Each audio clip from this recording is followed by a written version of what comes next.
You see like these back heavy kicks, the neutral like stand medium kick, crouching medium kick, even the crouching medium punch from Dark. It's just been amazing, right? He's not even canceling into the fireball. He just wants to keep the neutral.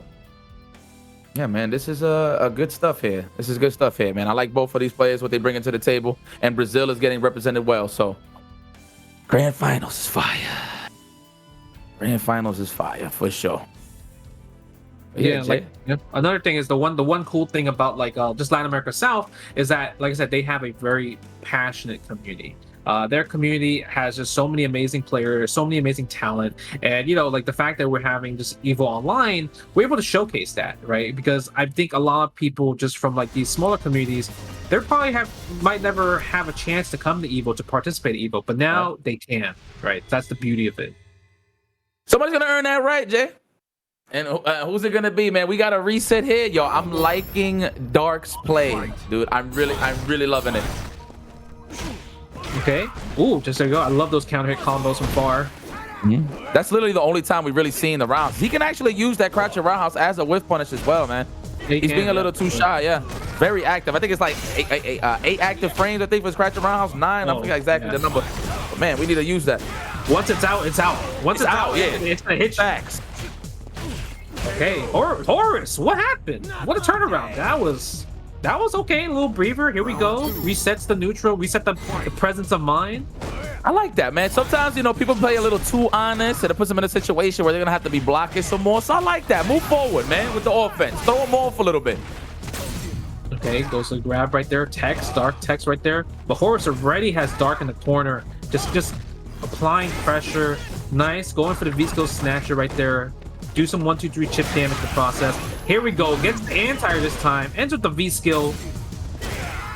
Oof. Oh no. This is when the party starts. As long as he don't panic. No unnecessary jump ins. He does have a V reversal to play with here if he really wants to get out of the corner. Definitely would wait for that one big button to pick that opportunity. No, but goes for the cross up. Takes his turn back with a cross up.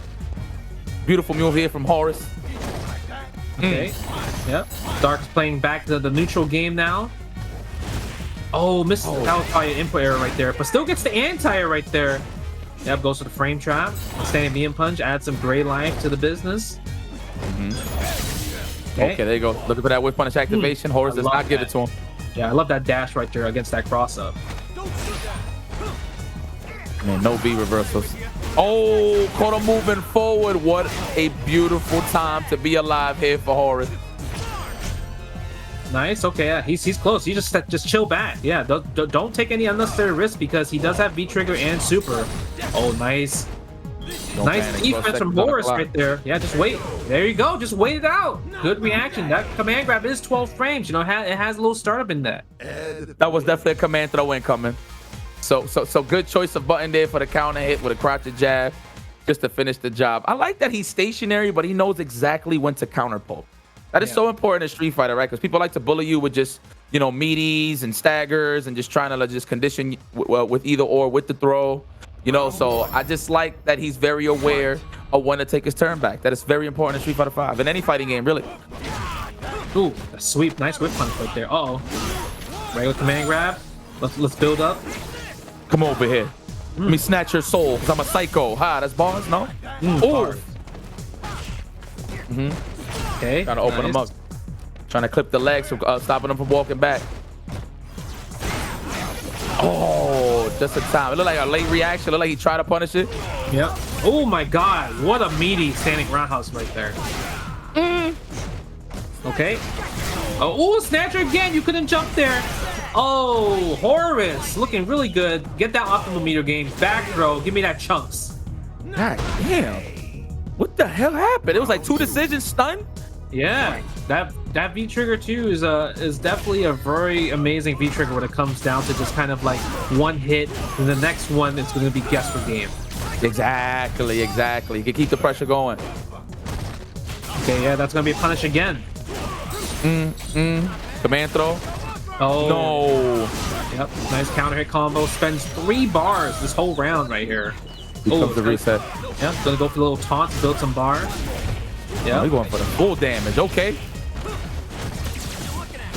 Yeah, that's also a buff actually in this current version of Street Fighter 5, where G can use the level 1 version to move, level 2 version to move. Oh, okay. Yeah, that's why he got that combo right there. Moving forward, hold that roundhouse for me. It's a cold button. Oh yeah, there's gonna be a punish right there. Yeah, every time too. You have to let him slide with that, not once. Looking for that crush counter damage, trying to get that quick V trigger build ASAP. Wow, every time, huh? What is he trying to do? Is he trying to like move forward possibly? He getting clipped? I think Dark is trying to jump up there, but he's just reacting a little bit too late. It might be Horus's timing. It might just be improved a bit to kind of confuse Dark from jumping the situation, which is catching him. Yeah, that faint fireball, right? He's conditioning him with the faint fireball too, yeah. It's the anti-air. Here we go. Yeah, Horus is gonna fight, activate right here. Yep. Now you gotta guess for game. Is it enough? Oh, it is enough. Goes up 2-0 right here. Horus is gonna be a match game now. You know what? I take that back. I'd rather fight G. I'd rather fight G. You know why? So you see how confident he is in the match? Like he's just approaching without any worry in the world. That because obviously G doesn't have a reversal or a 3-frame button. So the fact that he's just instilling his will and getting his maul on, now it's up to Doc to find those holes without that reversal to get out of the corner. So I like that Horus is taking full-blown advantage of that, man, and he's looking good. Yep, and Horus gets that jump in right away too, from Dark pressing these big buttons from G. Normally, anytime you're fighting against these characters with like these amazing normals, think of it as this is a close range fireball. You know what I mean? So if you jump against a big range normal, you're technically gonna punish him for throwing these big normals from these characters. And just like that one jump in led into all this offense right here. Caught Dark slipping with a text, and Horus match points. That was OD. Like, what a switch up on speed, right? This is looking like the first set Horus. Yeah. See, Horus in a situation where he's able to take more risk, right? This is outside of the physical point of the game, right? It's not just G versus Ed. It's Horus having up 2 games, match point versus Dark with 0, nothing on the board. So he's gonna take more risk. 100%. I concur. That was nice. Nice breakdown. Okay. Nice. Dark is playing fantastic though. I like that. The close psycho snatcher, man. I swear it looks like the fireball sometimes. You really got to be you got to pay attention. Nice. The crouch medium kick's really good. Ooh. Back nice heavy kick with punish. On the fierce though? Oh my god. Love that. Ah. Are we gonna activate the V trigger? Yes, we are. 100% is going to be a situation he's going to wake up super. I'm calling it now, Justin. I'm calling it now. You might as well. Oh, missed the grab right here. Sometimes people do those whiff grabs from that close just for the counter hit. Yep. Yep, that guard break stance, you never want to be in that position. Guard break stance is so good. All right, spends the meter right here. Now he doesn't have any V trigger, but he does have super. Oh, he's dead! Oh, he's dead. Oh, he choked! He had the low forward. He had it. He did. Uh oh, here we go. Super did he press a punch? Did he press a punch? No, he did not. No, he did not. No, he did. Oh, the EX! The EX goes through. Whoa, that looks so crazy. It's just so many colors, purple, red. But other than that, Horus is your champion, taking over Dark in the second set, 3-0. EVO 2021 online, Latin America South champion Horus Pauline with the amazing Ed and the amazing adaptation right there. Oh my god. Yo, Horus, you know what, man? This is a celebration. Congrats to Latin America for putting on a great show on both sides. You know what I mean? Give it up, everybody in the chat. I'm pretty sure you guys are watching on late hours. You know what I'm saying? To watch some of the Street Fighter 5 action and to cheer on for all the homies that's representing, you know? So big shout outs, Horus. Congratulations, my boy. Not only you are the champion, but you will be going to the event in Las Vegas, the offline EVO event in Las Vegas. You got your spot. Well done. Well done. That was a fantastic tournament. I mean, like I said, Latin America South represented with Brazil and Chile, and definitely all the other countries just neighboring it. But you could just tell from here, like Brazil came to play, right? 3 out of 4 from the top 4 were all from Brazil, and man, it was a top 3 Brazil finish right there. I mean, Brazil is probably super stoked, super happy, and the most happiest person is probably Horus Pauline because he has gotten a spot to EVO Las Vegas, right? Going to Las Vegas in towards the end of the year for the showcase exhibition for Street Fighter 5. So yeah, big shout out to Horace Pauline for that one. Man, that was dope. Jay, I had a great time, my brother. You know, this is the first time. I mean, me and Justin, we've commentated before, but you know, never on this level. You know, it usually be like laid back. I mean, this is laid back. You know what I mean? I don't know what the hell am I talking about, but it's been a pleasure, my friend. You know what I mean? Again, shout outs to the Evolution staff for getting us involved as always. Shout out to Tenno. You already know my brothers in the digital arms, if you will. But yeah, I think this is where we sign off. Justin, you got any last words? No, big shouts to everyone watching. Big shouts to all the competitors. Big shouts to all our sponsors for this year for Evolution 2021. Without you, we probably wouldn't be doing this. But you guys are awesome, and you know, stick around, right? There's more stuff to come, right? Yeah. We got Tekken 7 Central and South, I think, on the Latin America side as well. So this is a Latin America day, guys. We celebrating with y'all. You know what I mean? So it's cool that we chilling here all around the world, just enjoying these fighting games, man. But yeah, you can catch that at 2 p.m. Pacific Standard Time for all the Tekken 7 action. So yeah, with that being said, Justin, my brother, I'll see you when I see you. Warriors, monsters, I see y'all when I see y'all. Stick around. Evolution, See you guys baby. later. Peace.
Be here. I mean, this is just, you know, I mean, as a Tekken fan, it doesn't get more exciting than this. Just being a part of this production is a huge honor. Yeah, and speaking of production, the Tenno team is doing an amazing job. Yeah. EVO production Legend. team, keep up the great work. Absolutely. But right now, here we go, back into it. Man, this is making me so nervous. Yeah, really, I know. I feel like I'm more nervous than both of these players. Uh-oh, and he threads it, of course, getting the forward. Oh, Big is he going to adjust all the way? Yeah, oh, he drops his at the end. Oh, punishes the well-standing one. It's those big hips, man. Yep. He falls fast. So do I, Counter hit, he so got him do I. this time. Oh, no, here we go. This is going to put him in a bad position, of course. He's going to push him kind of towards the wall, but of course, he's going to need to land the mix-up to end it here. This is similar to last time. Oh, he broke it. Just in time. Oh, my God. He is... Oh, wait a minute. Wow, heartbreaker. He dropped the combo. I can't believe he went for the down forward 1-1 series instead of capitalizing into a full combo. Down forward 2 again. How is this even possible? Those are not guaranteed. They're very risky, and he's still able to hit them every time. And again, you know, it could be these guys play each other and know each other's styles so well, they have to do things at the inopportune times. You're absolutely right about that. That's definitely what's going on here. Oh, he won a duck there from Saint, able to punish. Nice. Tying up the rounds, 1 round apiece here, again in match number 2. Okay, starting off with the low, counter hit, elbow drop, blue stuff all day long. Oh, the whiff, and he's gonna punish that hard. Is he gonna get him all the way to the balcony break? Not quite. But a good mix-up. Oh, he went for it. Very nice. But proper punish there from JDCR, ready for it. The trade. Get off me. He tried to palm him, though. He's got the wall. Oh, modified volcano buster. Wow, he dropped the combo. This is not looking good. This. Just out of range here, but again, Jack very dangerous in this position in particular. Oh my God, look at JDCR. Oh, he broke it. This is incredible. Goodness, I am so... Oh, it was out of range. Goes for another command grab. Wow, and JDCR is a madman. This is crazy, I know. Down forward 2 out of nowhere. I could do it too, man. I don't need it to be guaranteed. Check this out. And Corner we got carry. the wall here. Interesting, he didn't go for the whole string. Oh boy, Oh. ACR turning it up. He's getting turned. Oh, he went for the power push with the counter low, hit beat it low. out. Anybody can take it here, but of course the rage is going to play a big factor in this series. Blue stuff. Throws him again, persistent, but he is... Oh, wow. JDCR.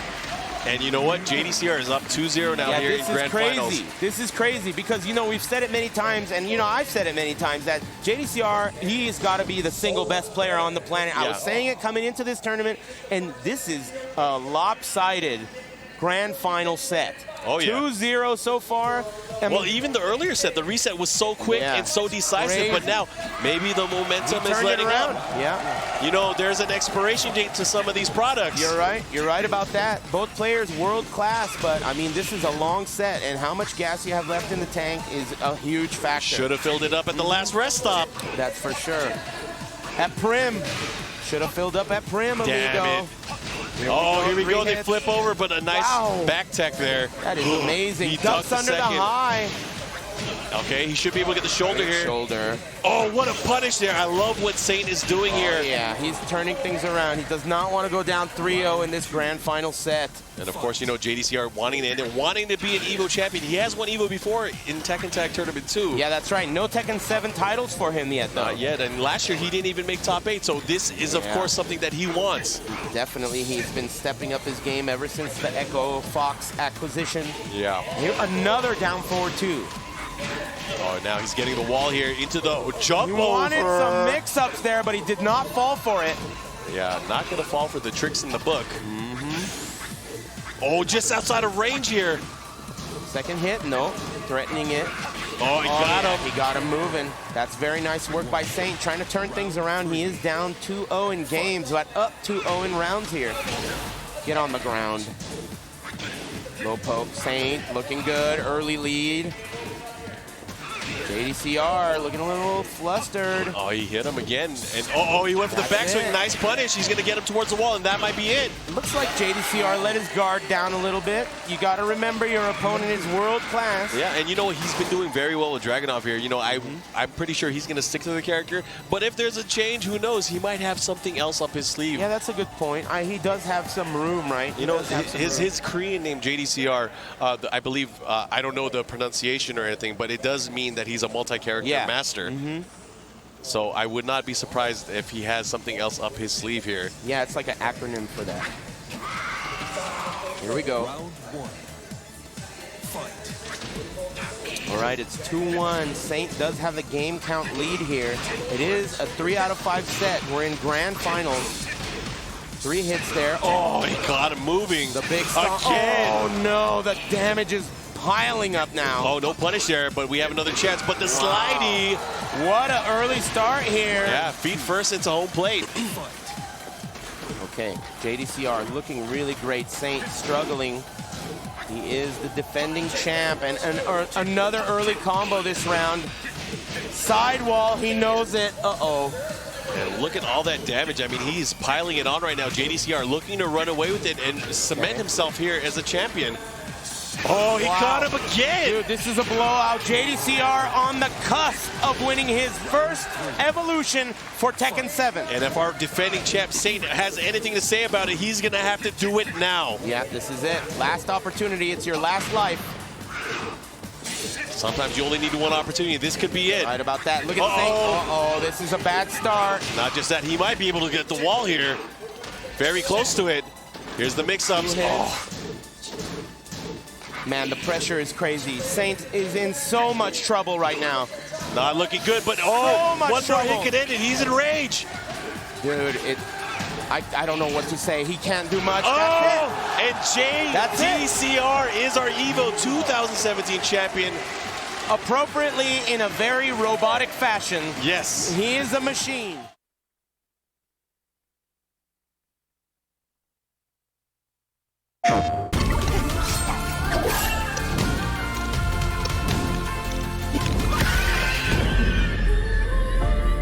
Hello everyone, I'm Lastigo and I'll be the host of today's Women of FGC Mortal Kombat edition, where we highlight women in the community who are successes. Today I'm going to be interviewing Saki Sakura. I'm sure you guys heard of her. She's an amazing Mortal Kombat player and she's a very talented commentator, and she's the co-founder of Queen of the Hill series. And yeah, let's get started. I'm really excited. Hey Saki. Hi. Can you tell something about yourself? My name is Saki Sakura. I usually go by Saki in the community. I am a commentator for the FGC as well as a player for Dynamic Focus. I compete in Guilty Gear Strive as well as Mortal Kombat.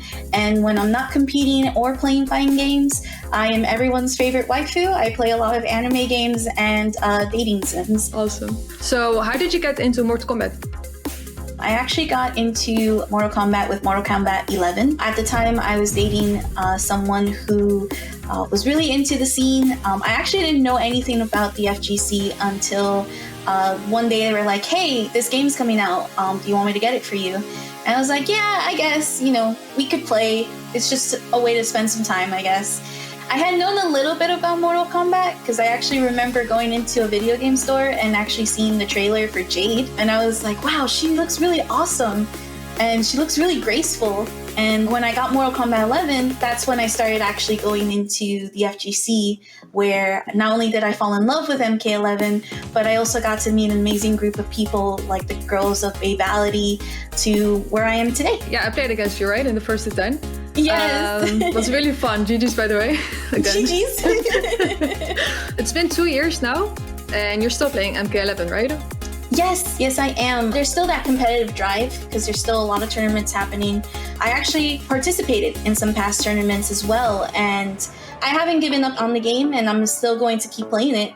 It's just not been a streaming game per se. Maybe haven't streamed it as much, especially since right now I'm really focused on trying to win tournaments.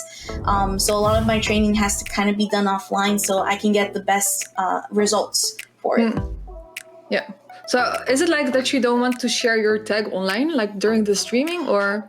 Oh, well, no, not really. So my streams are always about sharing tech, including like going and doing Sundays, right? And dedicating it to actually training some of the newbies.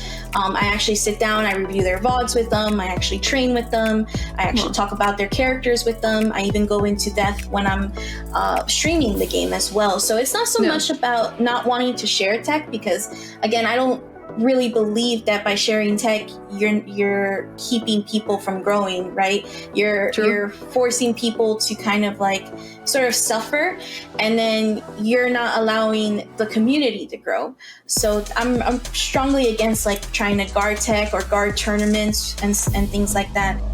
My next question is, why did you start playing competitively? When I first saw Infinity and the Babality girls, it was definitely inspiring, and it was definitely a big motivating factor as far as like, I want to be in her shoes one day. I want to be able to play just like she does and sort of gain the recognition that she has.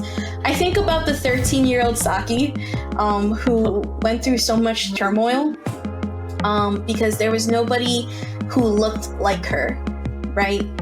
Competing or playing in video games. And so one of the reasons why I'm like still competing and I push myself the way I push myself is because I want to be that person for anybody, so that they see that there is someone like them, whether they're chunky or they're Latin American or they're a person of color, or they're pan demi, because that's how I identify myself. And I want them to know, hey, here's your representation. You don't have to be like the other people in the scene or the other people in the FGC. You can be you, and you can make it here. Yep. Love that message. Love it a lot. You are here with the Queen of the Hill series. Can you explain what's Queen of the Hill? So Queen of the Hill is basically an event series. It's not an organization.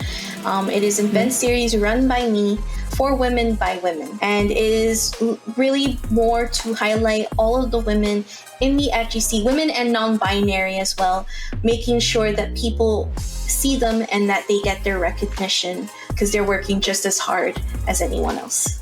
What we try to do is, if you're a commentator, this is an opportunity for you. This is where you can get some practice. When these women are applying for commentary to like CEO and to Summer Jam or to NEC or to Combo Breaker, they have the footage and the proof that they know and are capable of that big league. If you're a player, this is also a place where you can practice as well. And you can earn some cash too. It's giving that opportunity so that these ladies can be shown and be highlighted. I've had ladies who've competed and sponsors didn't know who they were until they competed in Queen of the Hill and they got signed. So that's my goal. That's amazing. With it. Yeah. That's really amazing. I have one more question. What advice would you give to women and other marginalized genders who want to get into the community? Oh, okay.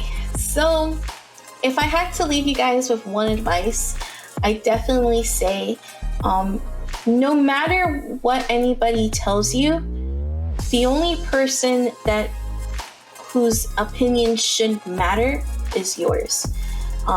Don't let anybody tell you that you're not good enough. Don't let anybody tell you that you haven't done enough. And don't let anybody tell you that you're not worth enough. Because only you are the person that gets to really determine that. And that is probably one of the biggest motivating factors as both as a competitor and a streamer, where you can see where you want to be and where your goals are aligned to be.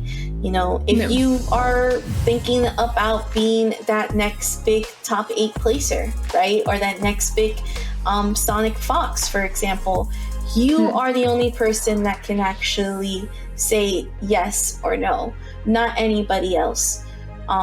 So when you grind and when you actually put in the work and you actually tell yourself, is this worth it? Don't say, is this worth it for everyone else? Say, is it worth it to you? And if it is, keep going, because it's going to pay off at the end. You're great. You're amazing. Thank you again for being here. I appreciate it. Thank you so much for having me. Where can we find you on the internet?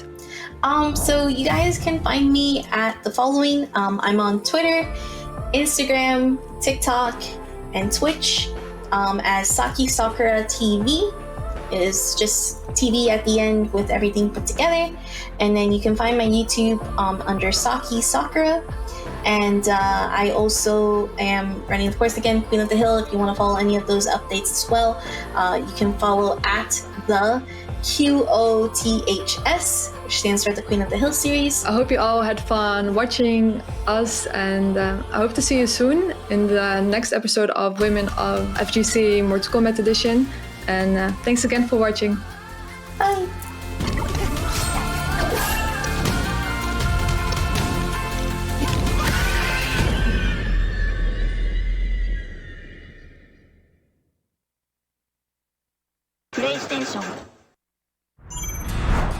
Hello everyone, I'm Lastigo, a competitive Mortal Kombat player and content creator and also the host of Women of FGC Mortal Kombat Edition.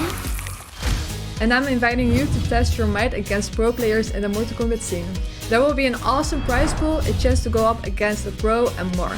Just head over to compete.playstation.com to see how you can sign up and qualify.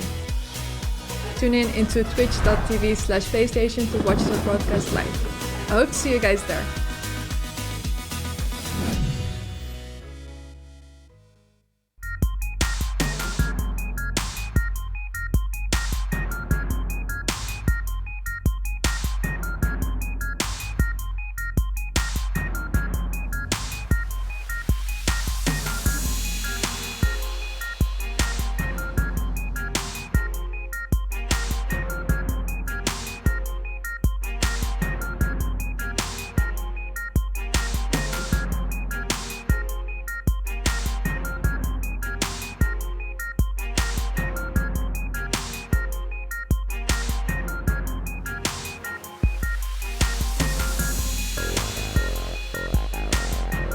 One of his jump over setups there.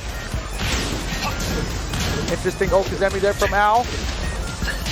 And the running two hits, and that should do it with the stomp. Nobi 1 round away. Staying in trouble.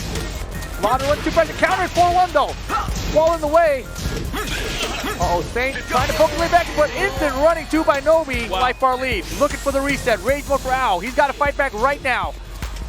Both players. Oh, he has rage. He has to be very careful. This could be it. Oh, and the reset. Final round. Let's see what he does. Does he have enough? Oh my God, this could do so much damage. Rage mode incoming. What's for Oki? He's still alive. 1-1 not done. Oh, The running two. And it's so great. He ends it with the running two. Nobi is your EVO 2015 Tekken 7 champion.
block them. JD.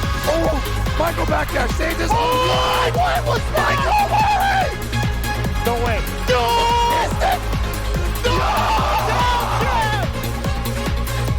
Huge factor here. And as I mentioned it, we're gonna get the wall, and this could be enough. Oh, that is going to It is! That's the Filipino X. Oh, my bad. Oh, you got him looking. Don't get this home. Get it, but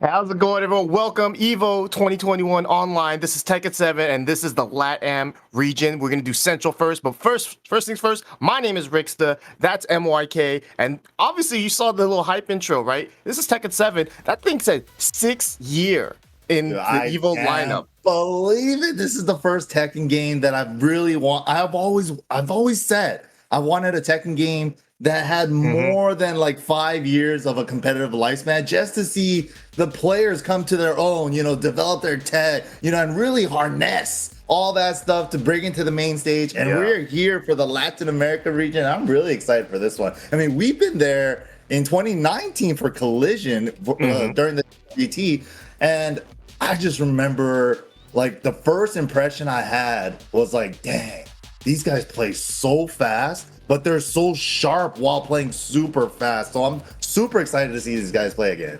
Yeah, so we're going to do, I believe, Central first. And so, obviously we split up the LATAM regions, right, between Central and South. And here we can see the Central bracket that we saw. Have Energy Marduk representing Dominican Republic going up against El Tondo X representing Mexico. And then on the loser side, we have Heizama and Divine Exorcist. And so, I did some research on all of these players, right, and all the characters they play. And the first things I noticed is that they don't lie about their names. When Energy Marduk has Marduk in his name, he plays Marduk. He's not like a Joey Fury that puts Fury in his name and doesn't play Brian, So these guys don't mess around. If like Heizama, he has Hei in his name, he plays Heihachi. Hey, and look at that, Divine Exorcist. Like, who's the Exorcist of Tekken? That's Claudio, and he plays Claudio, is what I heard too. Yeah, I'm like, bro, this is crazy.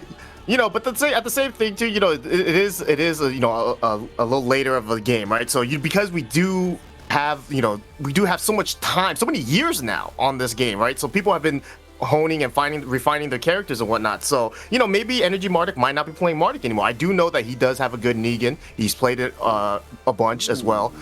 Energy Marduk, at least for us, right, he's probably the most notable in this top 4 because we have seen him a ton in offline tournaments, especially in America, right? He did go to, I believe, like defend the North, which is in the the upper East Coast. So he's had a lot of offline experience. But we have a lot of great players here that have been playing pretty much exclusively Tekken 7 just non-stop, right? You see him a lot online, you see him offline. So I just can't wait to see these players, because the one thing that I've always enjoyed going to South America so many times is that seeing those players that we don't necessarily know on a worldwide level and how good they are. It just makes you go like, oh man, like there's so many little pockets of just great Tekken all over the world. Talent, or it's not even like hidden. It's just that we don't know, and they're not getting the exposure that they deserve. And dude, they are so strong. And one thing I gotta say too, when we went to Peru in 2019, is that they love Tag 2 out there. Tag 2 is still like the heavily. Tag 1. My bad. It's even older than you thought. Yeah,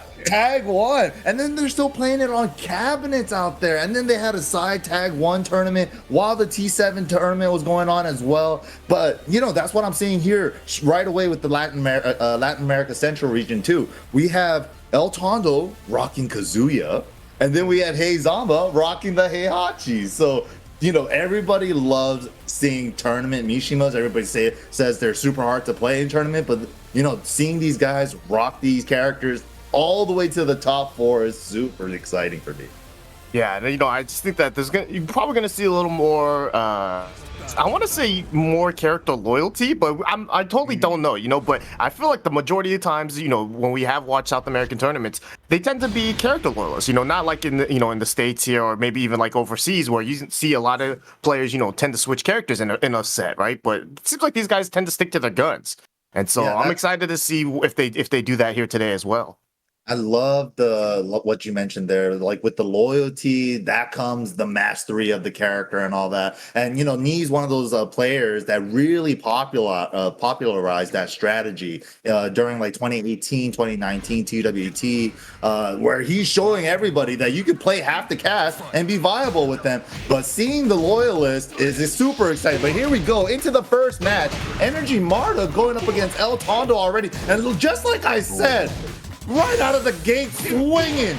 And this is a great stage also for Energy Martic as well. The floor breaks, but it doesn't matter. Who needs the floor breaks when you got a wall right there that's standing still, just so you can throw him into it? Oh, the tackle. Speedrun?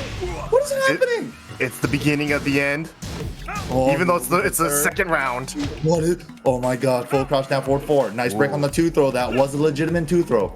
Yeah, you also need to break that too because it's basically a combo starter in this stage, right? Yeah, the grapplers are so terrifying on this stage, and I can't believe that this is the one that got on the draw. But El Tondo getting the 4-4-3 here with the wall. Oh yeah, I do know El Tondo.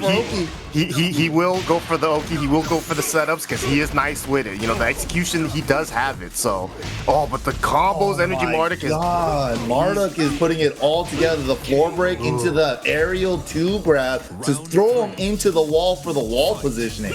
This is dirty. You definitely need to be aware about that, especially when you do have that 2-throw. You can throw him into the wall, get a little extra damage. A nice launch there. Crouch cancel, electric. To get the punish on the Python explosion. Yeah, so nice there now. Oh, yeah, the electric. All right. Sidewall though. Wave move while standing 4. Mid check to close it out. Tondo gets around.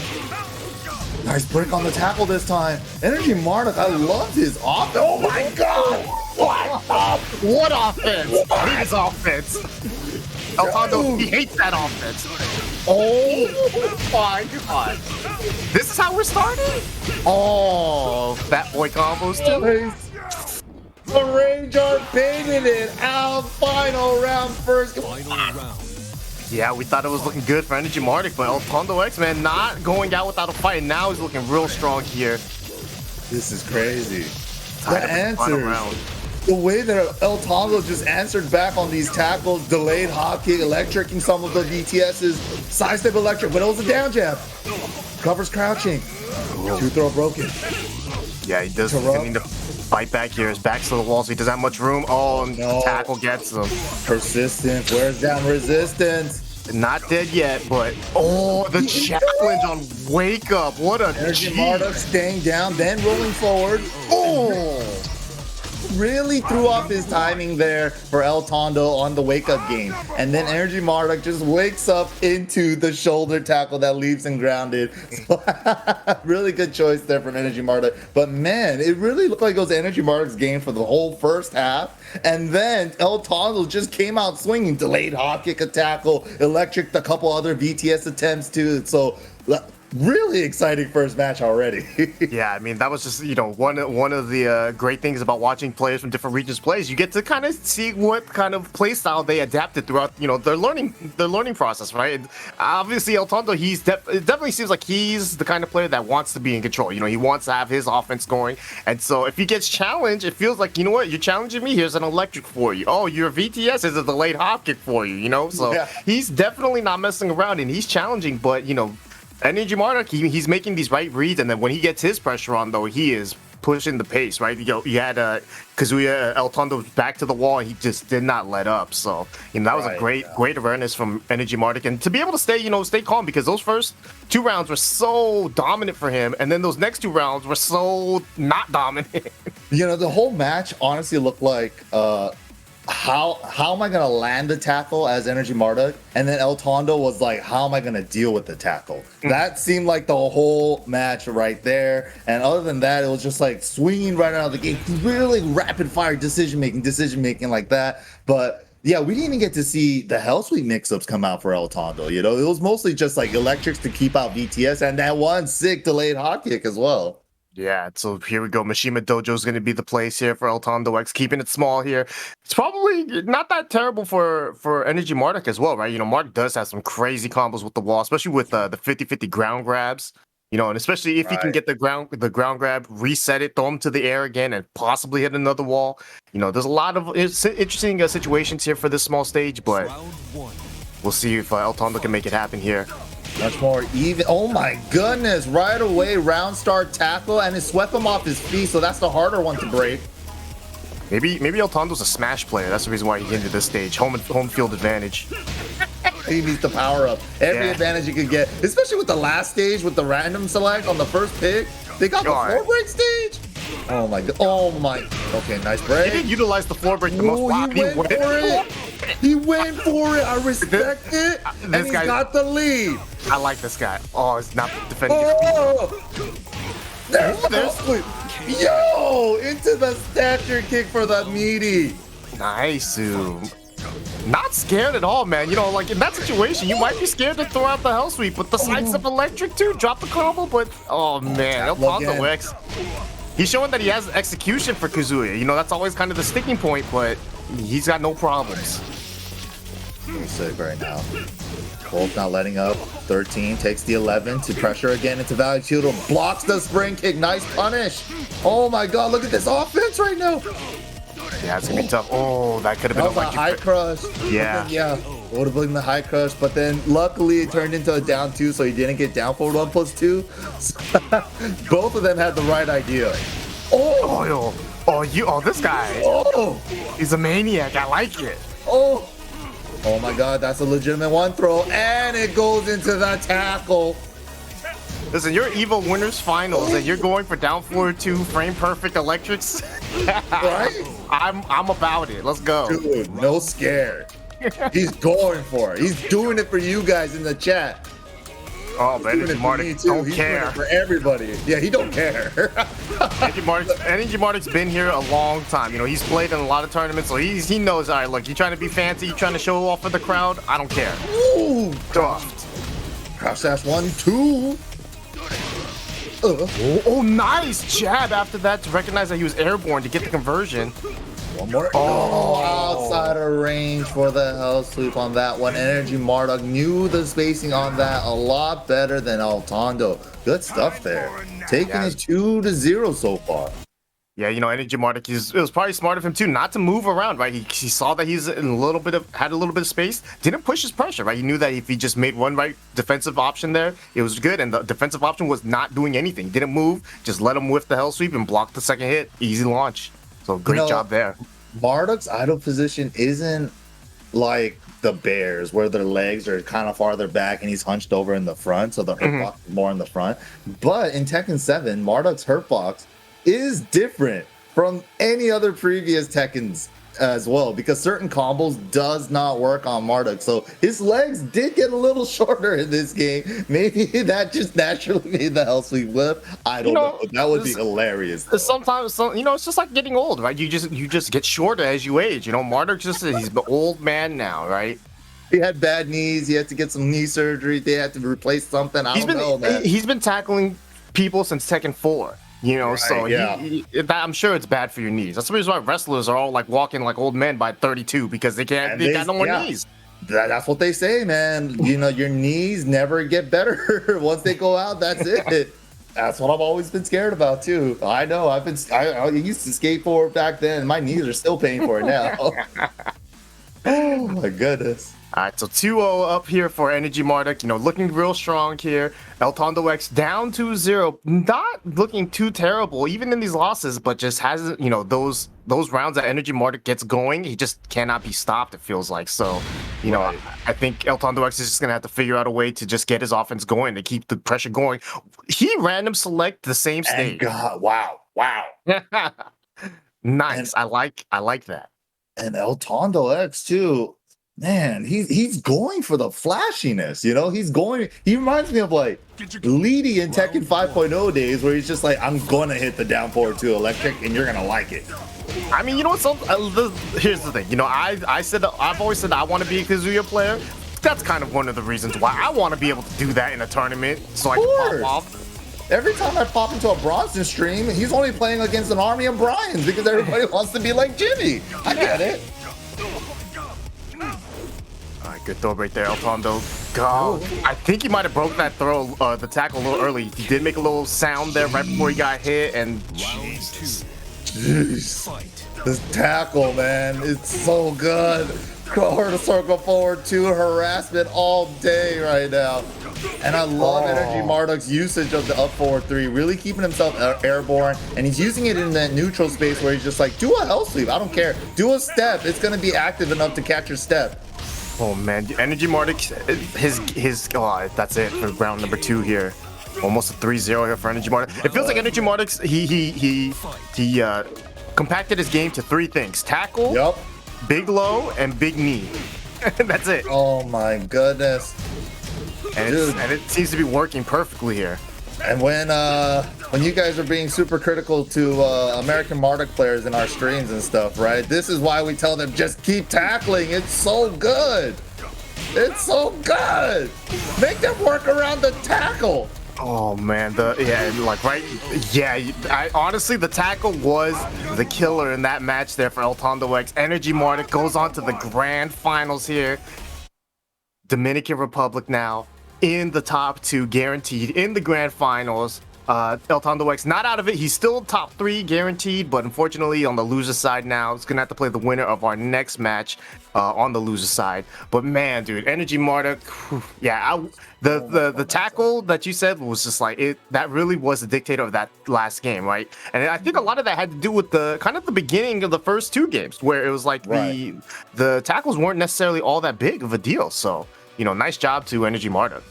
Yeah, absolutely. Like, he really forced him to play around the tackles all throughout the games. And it wasn't just the tackles, it's the little checks with the while standing 1, the up forward 3 usage that really allowed the tackles to land when he needed them to. But yeah, really good stuff. Energy Marduk making it into grand finals. Ooh. All right, so here we go though. I mean, I'm excited to see. Also, we got the loser side as well. Oh, but here's a replay though. Energy Marduk and Eltondo X, man. And yeah, dude. Yeah, what a lucky draw on the first game too, right? Getting the Forgotten Realm stage. Grapplers are super effective on that stage. But it's funny too, because he didn't utilize the floor breaks. It was all Eltondo actually that seemed to break all the floors, but it didn't matter because Energy Marduk got all the tackles. And that's all he needed to get going, man. It looks so That's good. the great part about Marduk. You can start creating this little mini game where you have to just start respecting tackle. Yeah, and then working around that tackle can be a huge frustration point, and especially it's super hard to break even offline, right? So, and also if you get like the range version, or if you crouch it where he lifts you off your feet before you go down, that one's an extra small break, 2-frame window. Oh yeah, that one's the worst too, because if you don't break it, man, it's like you're stuck there. You took all that damage, and now you gotta block freely. It's like it sucks, man, because you. Oh man, so thank you all to all of our sponsors as well, man. Check out the 10-0 stickers though. Let me tell you guys about this. We got Avoiding the Puddle. I'm sure Eris is actually restreaming right now, so shout out to Eris. You guys can get some of these sick ass stickers here if you scan the QR code or visit 10-0.gg/merch. You can get your own Majin Obama pack, put up some Majin Obama faces. You can put up some hot dog stickers around. I don't know where you're gonna put these, but think about the combination of all these emotes. You could use them all together, right? Just get them all, collect them all. And we also have shirt lines officially from 10-0 Media as well. We have the Harada t-shirt, don't ask me for nothing, the Astral City tee, the reaction shirt with Eris and Markman in the anime manga style, super cool anime Illuminati in that salmon color, I'm super digging. We have the Combo Queens, the 10-0 logo, and the drink tee. If you guys want to check them out, same link, 10-0.gg/merch. But don't go anywhere, guys. We're going to be taking a short little break, and we'll be right back with some more Latin America good ass tech. Woo.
All right, welcome back, guys. This is Tekken 7 Latin America, Central region for EVO 2021 online. You guys are joining with me, MYK, and my co-commentator Rixta. And once again, big shout outs to one of our sponsor, Power A. The Power A Fusion Pro 2 wire controller for Xbox Series X and S is available now.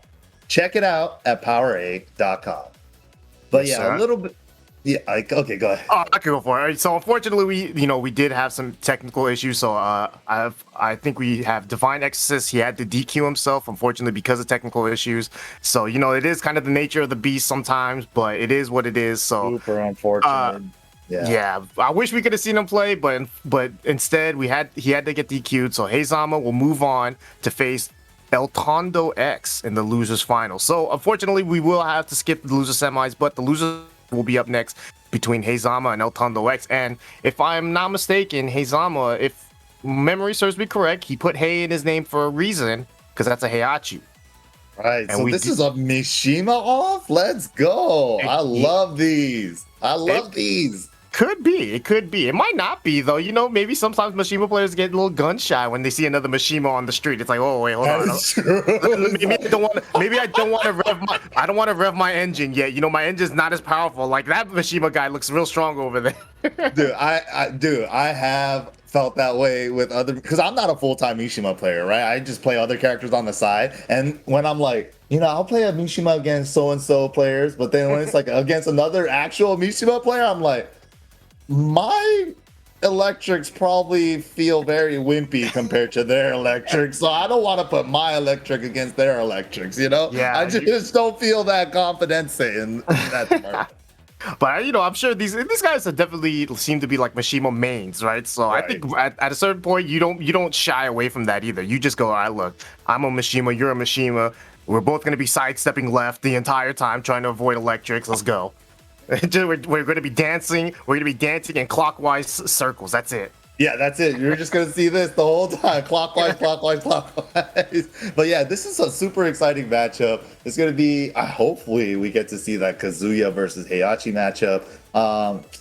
It's really going to come down to the electric game, who can control neutral better with that, and then like what they could sprinkle in after that, the lows and the other stuff. And Heihachi got some pretty nice tune-ups in the latest update as well. The jab reach and the down forward 1 reach got extended. Forward 4 leaves them a little closer now again. Ooh, and then a lot of things that he has is -2. He has 1 back 2. Forward 3 went from -3 to -2. And all those things, basically in my head, what that means is that -2, if I try to check him with the down forward 1, which is usually 13, that's a rage drive coming for you, That's a Heihachi rage drive coming for you. That is terrifying. And also the health sweep got increased in frame advantage to +8. So, oh yes! And this is exactly what we're getting. Yes. Yep, that's what we were hoping for, and this is what we got. We got the Mishima mirror, but between Heihachi and Kazuya,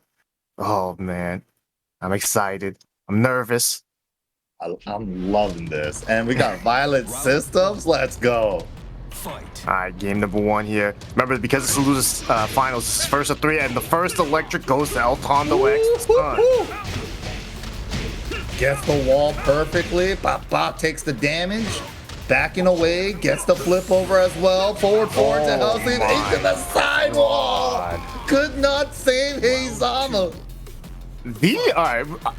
I think the average time limit of these rounds so far today have been like 15 seconds. Right? It's like the shortest rounds of all time. This is crazy. They get one hit. Max damage. So fast. Demon uppercut lands. This is going to be big damage. Ha! All right, returning the favor here is Heizama. Lost the wall positioning, though. It was just out of range. Oh, spring kicks the down back 2. Oh, doubles up on the steel pedals. All right. Wave right in his face. Oh, no punish on the tsunami kicks though. Oh yeah, you can tell both these guys are trying to play a little up tempo. They're trying to get the whip punishes in, but almost scared, right? It's scary to try to whip punish a whiffed electric. So fast. They got to be fast with it too. Heizama. Oh, no. What is Eltondo landing all the electrics right now? Going straight into the Rage Art. No funny business. That's going to be 2 rounds to 0. Oh man, Heizama had it too. He had his fat lead, and I was just about to say he's playing patient here, and then he dashed up right into an electric. Oh, yeah, he was doing a bunch. He did a couple single jabs from that range. Oh my goodness, though. Weibo electric to whip punish the forward two. Oh, he tried to get the Oki. Yeah, that's a tech trap. Especially if they tech roll left, which is what everybody's thinking all the time against Mishimas anyway. Oh my goodness, and the Hell Sweep just hooking it up at the side wall there for Eltondo again. 3 rounds to 0 over Heizama. I mean, that was it. I mean, other than that second round where it felt like Heizama was gonna win it and then he just lost, it just felt like as soon as Eltondo got one hit in, it was over. It was just all the damage just kept piling on. It was a mix-up after mix-up, and he wasn't scared. You know, not scared to throw out the Hell Sweep, not scared to throw out the electric, not scared to go for these big damaging combos because he knows he's got the execution for it. You know, it's to be a confident Kazuya like that, where you're confident in your ability to get the damage when you need it. It's hard character to be when you're confident, and right now it feels like he's confident. Because he is so scary. It's in like so many people's hands, right? If they could execute with him, he is a terrifying character. And especially the neutral game was all about who could land the electric first, who could get in, who could space it out. And we saw that in round number 2. That Heizama had a considerable life lead, but he was at like range 4 or 5. He did single jab. And then he did like a side step, did another single jab, and then he dashed in. And right at that dash in timing, there was an electric waiting for him. That was so sick. And then even the next round after that, he just checked with like a forward 2. I think that might have been a missed input for a demon uppercut. And then, freaking Eltondo got a Weibo electric to whip punish that. I'm like, bro, Eltondo is winning the neutral with the electrics right now. Yeah, it just also feels like he's definitely a much more electric heavy Mishima, where it doesn't seem like Heizama is a electric Heihachi. I don't even know if we saw him do any, but it doesn't feel, obviously number one, you don't need electrics, right? But it's obviously great to have. But, it just seems right now that Heizama is not even using them because, maybe he just doesn't, it's not part of his repertoire. But right now, like he's been getting electric in the face just in these random neutral sequences where he just needs to chill out and block. So, hopefully there'll be some changes here. We got a stage change, though, to the Cave of Enlightenment. So maybe that'll help him out. Very interesting choice. It's a fairly large stage, and it does have a balcony and a floor break after the balcony break. So we'll see if that's what he's going for, or maybe he just likes the stage size as well, along with like a little bit of surprise factors with those breakable walls and floors. Yeah, it's a bigger stage, right? So it's probably easier for Heihachi to get convert off of these wall combos, carry to the wall. Kazuya is not necessarily the best when it comes to wall carry. All right, Heizama getting started. Missed the down 1 and gets electric out of his forward 3.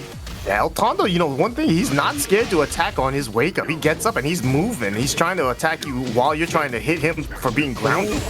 Gets the double hell sweep, picks it up for the side combo as well. Gets the Oh no! This is huge.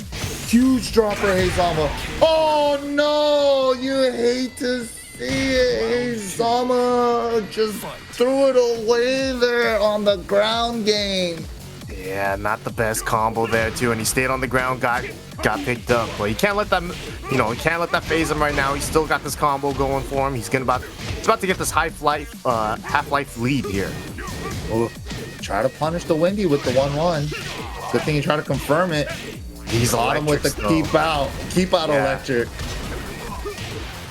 It's less about Eltondo using these electrics as like good whip punishes, and more just like he's throwing them out there, hoping that Heizama walks into him, finally gets counter hit yet again. It's not enough. It's not enough. This situation here, Heizama hasn't been able to close out. He just needs one poke here. There was the scary. He jabbed an electric. What?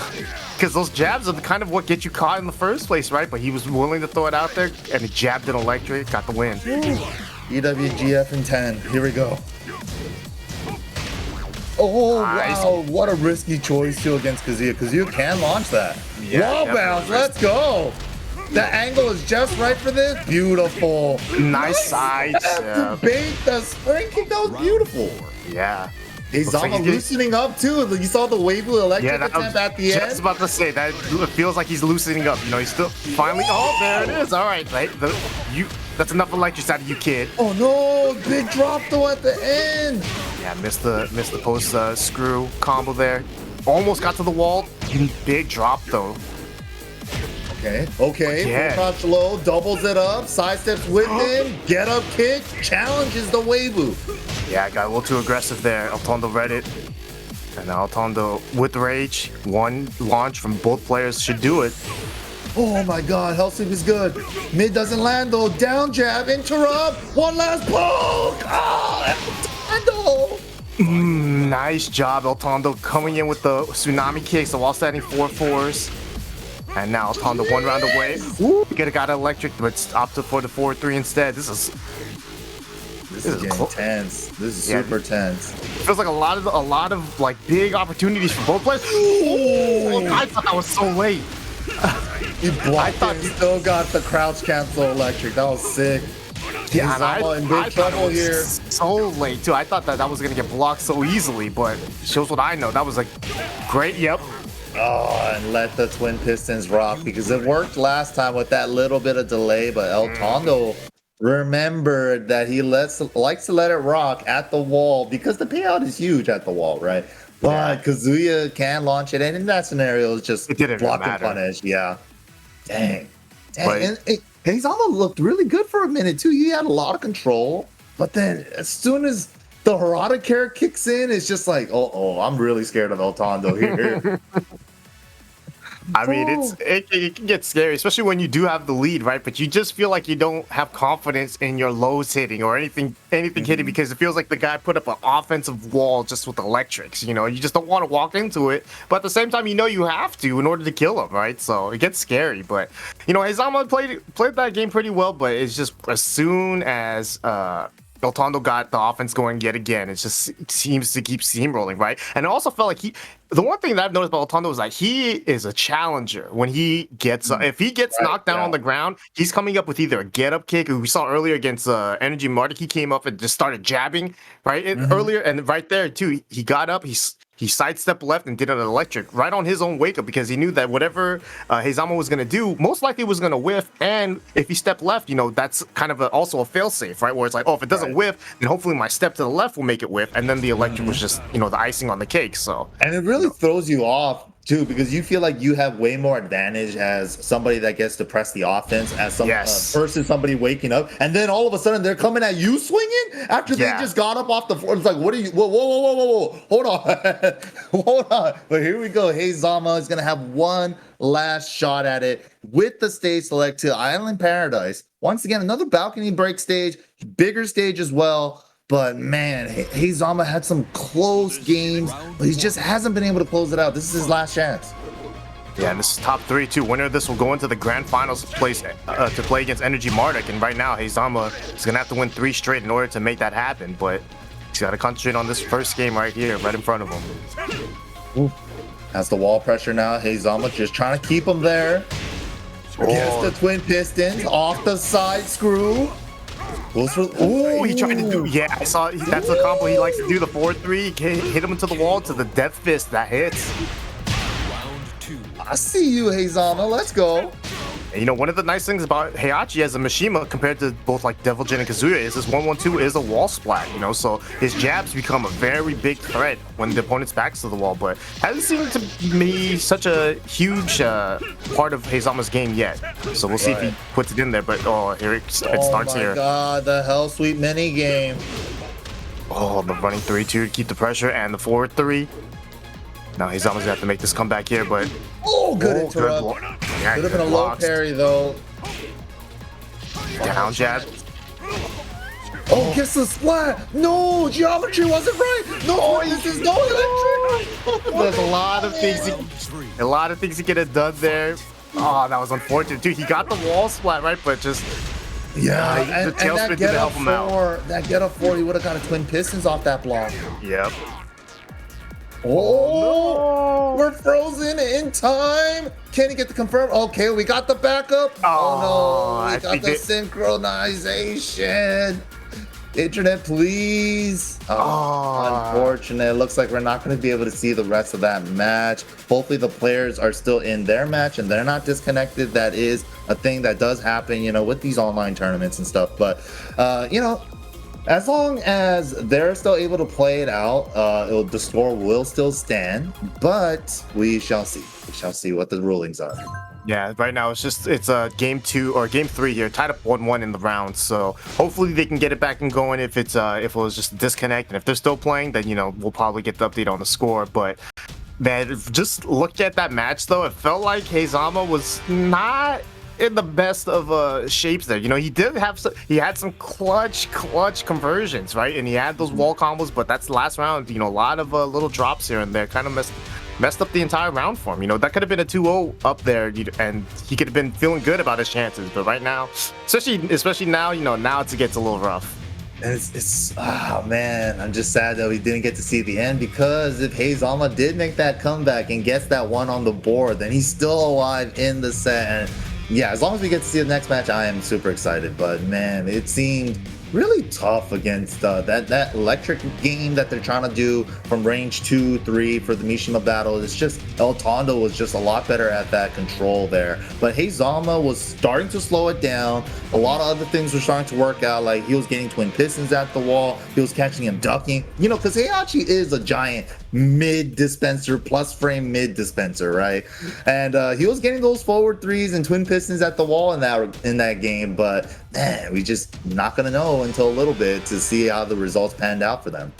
Yeah, I mean, one thing about Heizama's offensive attack was that a lot of his damage came off of counter hits, you know, so it's a lot of challenges coming from El Tondo, you know, but you know, I think it goes both ways, right? So I'm sure a lot of El Tondo's electrics were probably counter hits of his own. So it feels like these guys are not necessarily trying to play defensively so much, as more just like, I trust my timing is going to beat yours, you know, and I just need to make sure to get my timing down and utilize my plus frames, you know, obviously like you said with Heihachi, right? Who just has a ton of mids, right? So It's like he's just going to be constantly in your face and pushing you down, and then when you think it's like, all right, it's safe, you know, I can attack, that's when he hits you with the 1-1-2s or the down forward ones. So it can be a little scary there. Especially Heihachi against the wall in that scenario after a wall combo, and then you're waking up into blocking a forward 4, the axe kick from him, and you're at -4 in crouch, and you're like, I'm already mad. I'm mad thinking about that. I could only step up, and I better not get tagged by 1-1-2, because that happens so much. If you try to step, the 1-1-2's there. If not, he could just keep harassing you with the forward 4. Oh my god, it's a nightmare scenario. That 1-1-2 of his is just, you know, when you're up against the wall and the Heihachi player is just doing 1-1-1, 1-1, 1-1, 1-1, 1-1, and it's just like, bro, where am I supposed to go? How am I supposed to deal with this?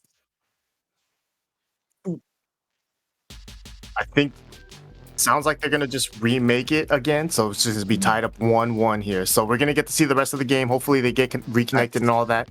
So it looks like we'll just start it up right off where we left off. So 1-1. Yep, so it's going to continue off.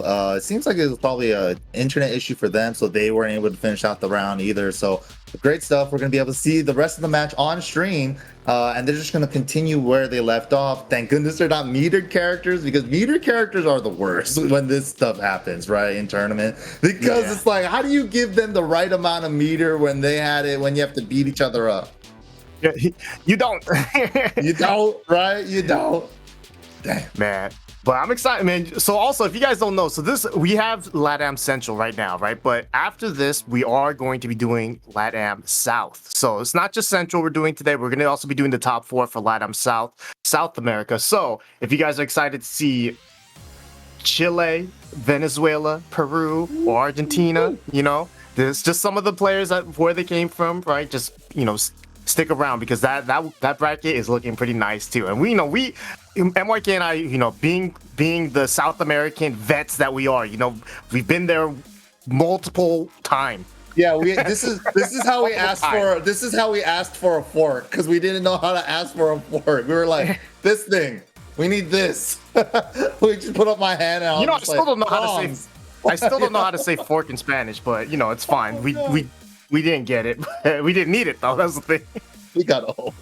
But yeah, I'm just saying, man. So let me tell you a little bit about the South bracket as well. We got Jackson 5, Abel de Maestro, XD La, Maldita, and Sergey Matsu. So if you guys have ever heard of those players, you know, stick around because those guys are great players. And if you guys haven't heard of those players, definitely check them out when they play because they are great players. Absolutely. And here we go, right back into it. Right where we left off, got the round tied up again. Gets the wall break, El Tondo. I like that little wave into the wall standing one. I mean, down forward one. With the challenge though from Heizama on his wake up. Oh yeah, the big whiff, but this time El Tondo not letting it go. Nice block though. Thatcher had to land a rage drive. He's fishing for it. Nice whip punish with the sidestep twin piston, but the overextension on the slash kick. You know, he probably thought El Tondo was gonna roll back and be right there, but he just stayed down and side rolled. I mean, he bet it all on that too, because that would have been a great position had he gotten it to get blocked, but unfortunately it was not. El Tondo now one round away from advancing to the grand finals. Heizama is so good at baiting the spring kicks, but man, he's so good at getting hit in the face with electrics too. Yeah, it is one of the rough parts about it, right? You can be so good at some aspects of the game, but sometimes an electric's always gonna hit you, but that's gonna hit you. That was sick. Yeah, I like the way he kind of did like a mini shimmy in his face, and he got him to duck right there for the forward 4. Heizama's still alive. While standing one. Number 3. Woo! Oh my goodness. Dude, El Tondo. He blocked it, he got something, but that was a huge opportunity for Heizama. The curse of the Heihachi mains. Oh, he's close to it. Man, what a nice bait. 4-4-2 into 1-1. Got baited this time with the side step. Rage drive though. This could be enough. It's enough. It's enough. Oh my god. How did that hit him? Was that must have been a counter hit. It didn't look like it was a counter hit. But I guess it was a counter hit because he's definitely dead. Heizama staying alive, tying the game, or tying, not even tying, but just getting a game in now, right? So now it's 2-1. He's alive, barely. But man, you know, there was some little mistakes, right? We did see him block that hell sweep and then not get a punish. You know, that's a classic old Heihachi player mistake because Heihachi's never had a wall standing launcher for quite some time. Yeah, so. Exactly. Wall standing 3 with Heihachi. Who the hell does that? But then now that he does, it is a 18 frame mid launcher, and it does a chunk actually. So it does comparable damage to doing crouch cancel electrics, which used to be the old bread and butter to punish stagger lows. But while standing 3, 1+2, damage is still really good. But man, you know, when I saw that season 4.20 update with the Heihachi jab increase, like one of the first things I thought was, oh, they're talking about the jab, but I'm thinking about the rage drive. That means his rage drive got more range as well off the one jab. And man, right there, that was the perfect time to do it. You know, good point. I was wondering when it was going to come out into play. He did fish for it like earlier in the previous round with the forward 4 into the 1 back 2, and then we saw the overextension with the side step twin pistons knockdown, but he ended up side rolling and went for the slash kick. But here we go. Heizama might have just needed that one. Yeah, I mean, it definitely helps out, right? You're on the board now. You know you get to live another day, and now we get to go to the Mishima Dojo. Man, it's getting more lore battle-y in here. Right into the Mishima Dojo. Here we go.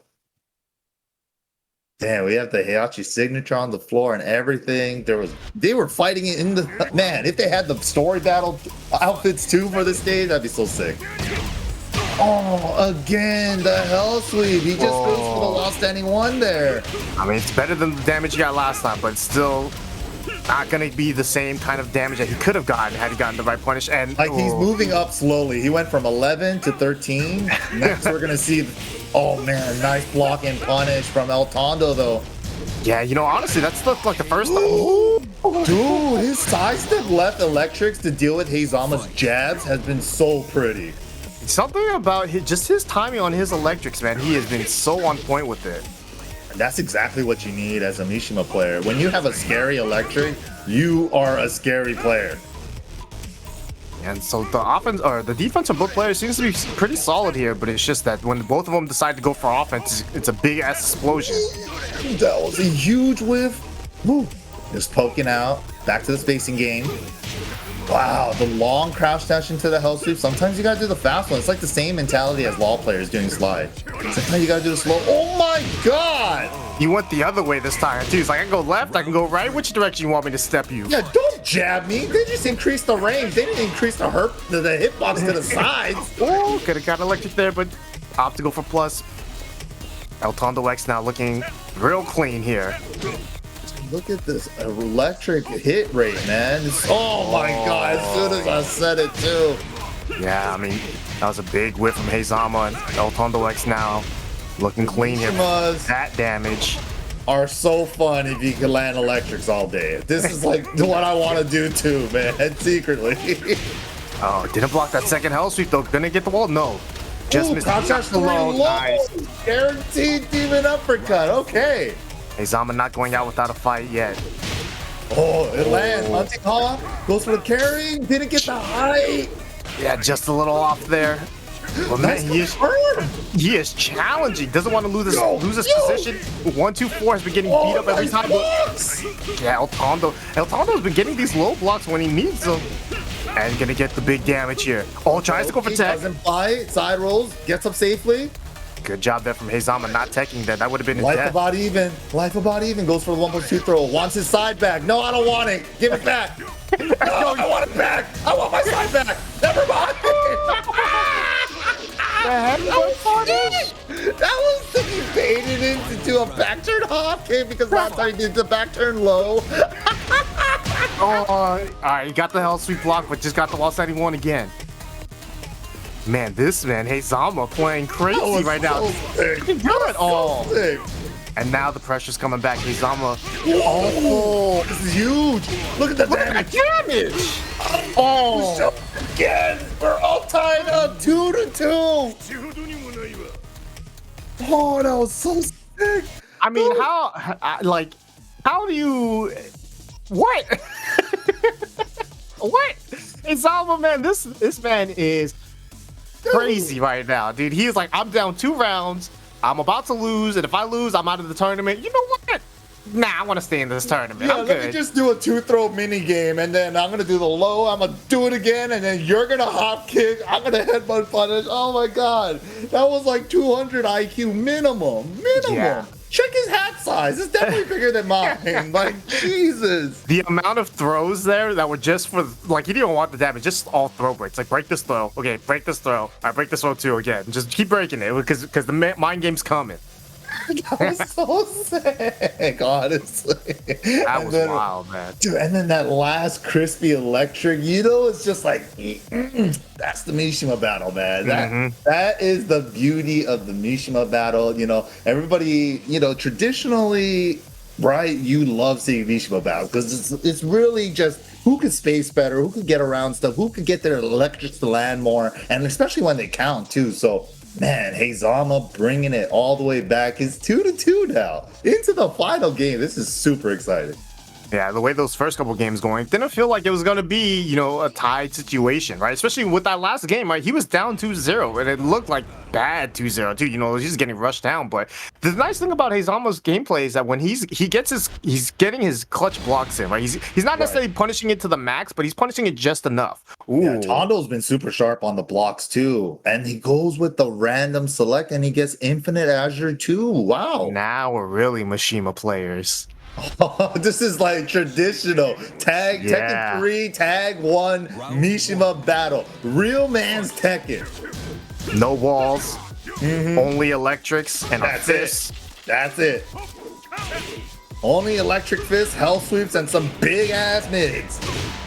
Nice, gets the combo there, Tondo. That's one thing El Tondo definitely has. His whiff punishing with the electrics, the KO and his there. side steps around his electrics and his jabs have been so on point. Yeah, the thing is that he feels like he's just in that space where Heizama's always like, oh, you're here, I can touch you. And then he just has one backdash, one side step where he's like, no, you're not touching me. That's In fact, you're getting launched. He's right trying there. to whip punish the first hit, and that's why he's almost using that string. He's baiting you to whip punish the first hit so he can get the counter hit. Wrong way. He did it backwards. Oh, and now Heizama's looking pretty good here in this round. I think Heizama's now found his strat where delaying the strings and getting these big counter hits to try to catch Altondo X from doing a whip punish. Oh my god, beat him to the punch in the electric battle. Going for a Rage Art. This is huge damage. Look at the damage. This was a counter hit Rage Electric. Not dead though. He's gonna have to deal with the Rage. Yeah, that Rage Drive's coming. There it is. For the plus. Down back to lands this time into the full crouch low. He brings it back. All tied up. All tied up. Nice block. Dude, they're blocking everything now. They're blocking all the lows. Cancel! Cancel out another electric with your electric! Heizama now in the lead in the first time in this set. Just even though it's life lead, it's a lead nonetheless. Oh, he might get the round lead here. He does.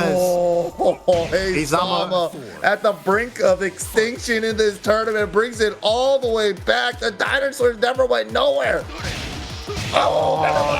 They might be going somewhere though. Oh god. Ooh, 4-4-2 whips there. I don't think that was going to be guaranteed in that situation. I think he thought he was a back turn. Wow, 1-2 into Hell Sweep. That came out so fast. Yeah. That looked like a string. Yeah. 1-2 Hell Sweep. You know, the classic. Oh, again. And the thing, too, is that Heizama whiffed forward, too. The string that he would normally be trying to do. Double Luigi. Let's go. Losers finals. The double of the double Luigis, man. Double Mishimas, double Luigi. And he got the punish. Something level. He finally got the punish there. Got a Half-Life lead a little bit. Oh my god, that was huge. That was huge. Huge, taking his frames. He's taking his frames. Down jet to interrupt. They're getting all the dirty play, all the down fours whenever they can. Oh, keep that electric. He kind of had a feeling it was coming, right? Altondo X's hit, that's been his main moneymaker. Are those electric? He got the that's still good. And the down back to the high crush. Heizama brought it all the way back. I cannot believe he actually brought it all the way back. All things considered, man, he was down 2-0 in an elimination game prior to that, and he said, nah, I'm good. I don't want to be down 2-0. In fact, I don't even want to be down. I want to win. Let me just win this set, and that's what he decided to do. That was, and honestly, like the adaptation for both players was so good here. But it just looked. Honestly, both of them were evolving throughout the set. They were adjusting to each other's game, and the timing from Altondo with his sidestep electric, keep out electric, but that right there, the rage that turned it all around. Got the game on this one too. Oh my goodness. Oh my. Yeah, just so. I mean, but the whiff electrics from both players, right? Just so on point. Altondo with this electric punishing, but man, just Heizama not scared of it at all. Just choosing his spots right and end up getting that win there. So nice job. What a great set. What a great set, man. Who could ever be bored of high-level Mishima play? That was awesome. Tag 1 fans, they're the ones that are tired of it. It's like we've seen it for 20 years, man. I'm sick of it. They're still playing it. They're still playing it out there. It's like they're not sick of it. I'm not sick of it, man. Dude, thankfully, I hope you guys aren't sick of it. That is an art.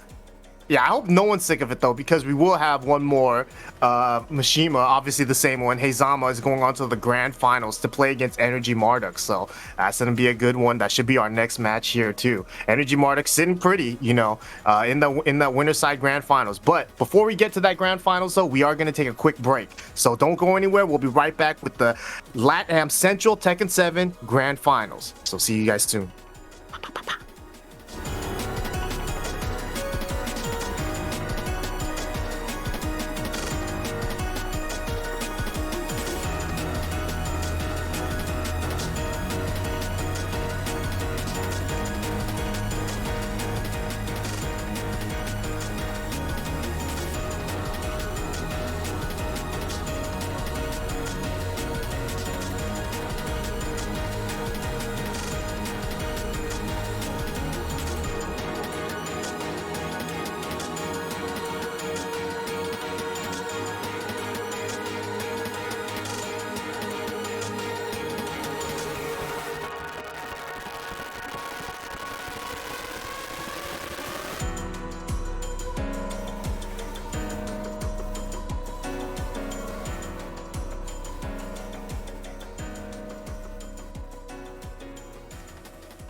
disappearing us.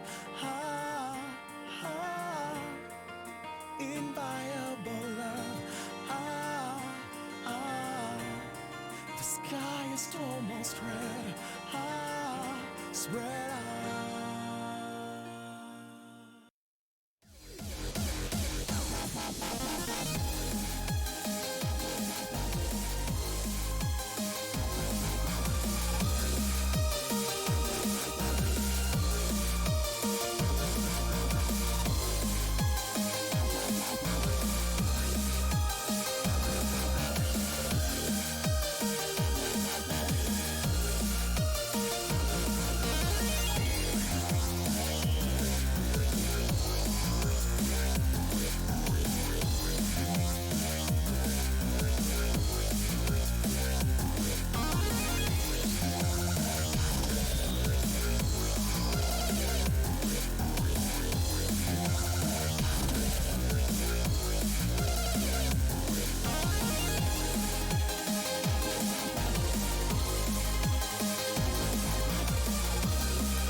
Welcome back, everyone. EVO Online 2021. We're going to be finishing up the LATAM Central Top 4. My name is Ricksta. That's MYK. And I believe we are going to be going to the grand finals very, very soon between Energy Marduk and Hazama, man. And what do you think, Mikey, about this matchup coming up?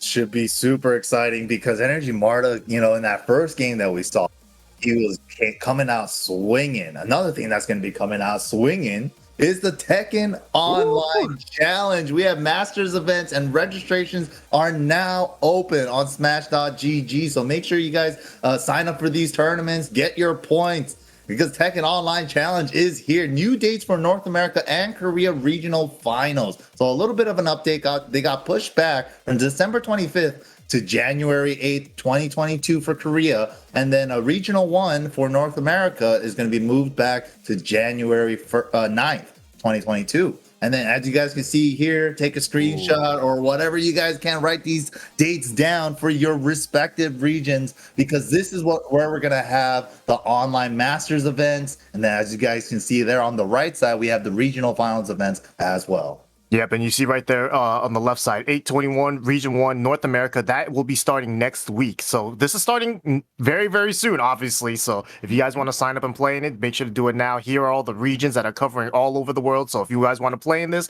make sure you know which region to sign up for. Obviously, all of the regions are right here. So you can look up for your own region and then find out which region that you're supposed to be a part of. And yeah, man, so anyone can enter. And obviously, you want to do this by registering to the esports tournament portal. On this website, you can see it right here, tekken-esports.bn-ent.net. You are. And yeah, you guys can find out more information at TekkenWorldTour.com for the Tekken Online Challenge 2021.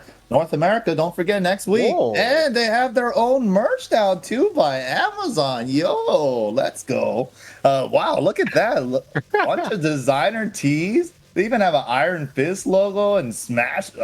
Wow, and the Mishima family bloodline, and still no Steve shirt. Dang. Just thankfully. Phoenix Smasher though, that I like that shirt a lot. You know, shout outs to all the Paul players that can claim that they know how to play read Japanese, because that says Phoenix right above it, man. But we're gonna take a look at the bracket real quick here for the top 4. As you can see here, it's gonna be Energy Martic versus Heizama, and that's a great grand finals there. We did see Energy Martic earlier today with a strong 3-0 over Altondo X, and Heizama we did see beat Altondo X actually in the loser side. Very close set. It looked like he was, you know, not in the best of shape there, but he made that comeback. He felt confident, and so now going up against Energy Martic, who, you know, obviously we know as a very strong tournament player offline. So just to see him do well online as well, very, very strong. These players are playing for a chance to make it to the Invitational later on in the year. So one of these players will advance to the EVO offline event. So that's going to be sick as well. Yeah, so I know already both have a couple people qualified. We're gonna have That's 2 at the end of today. You know, that's what we're getting to right now. Top 1 placer, because these are the top 4 events for LATAM Central and South. So the number 1 placer here right now will be making it to that finals. So currently, right now, we have Shadow and Avery from North America, and then we have Gen from Asia and Book as well. So we're gonna have 2 more from Latin America today, and then we're going to have 2 more from Europe tomorrow. So it's going to be super exciting stuff. Yeah, man, I'm excited for that. I'm excited to see how Latin America does too, right? Because we all know, you know, we've been around long enough, and we like. I think I would hope that Latin America, all the communities down there, understand that we, like you and me specifically, we understand how strong they are, because we've been there. We were saying this at 2019 Collision, right? I was like, we want to see Peru versus Pakistan. We want to see these guys, you know, Latin America as a whole play against everybody else, you know, because when we were there, how rare is it that a country defends their turf against Korea? Yeah, that's and they are the strongest defenders, right? So it is sick. But you know, it's like, because I feel like they always come out here with the chip on their shoulder, right? And they are always like, why do you have that chip on your shoulder? We know you're good. Stop beating us up so hard. Yeah, they are really good. They are really good. Energy Bardock, though, going for the other 6-foot-something character, the other tallest boy in the game. Yeah, he wanted to Rom. He wants to get taller. Only go up from here. But Heizama sticking with the Heihachi here, but Falconrom coming out for Energy Martic.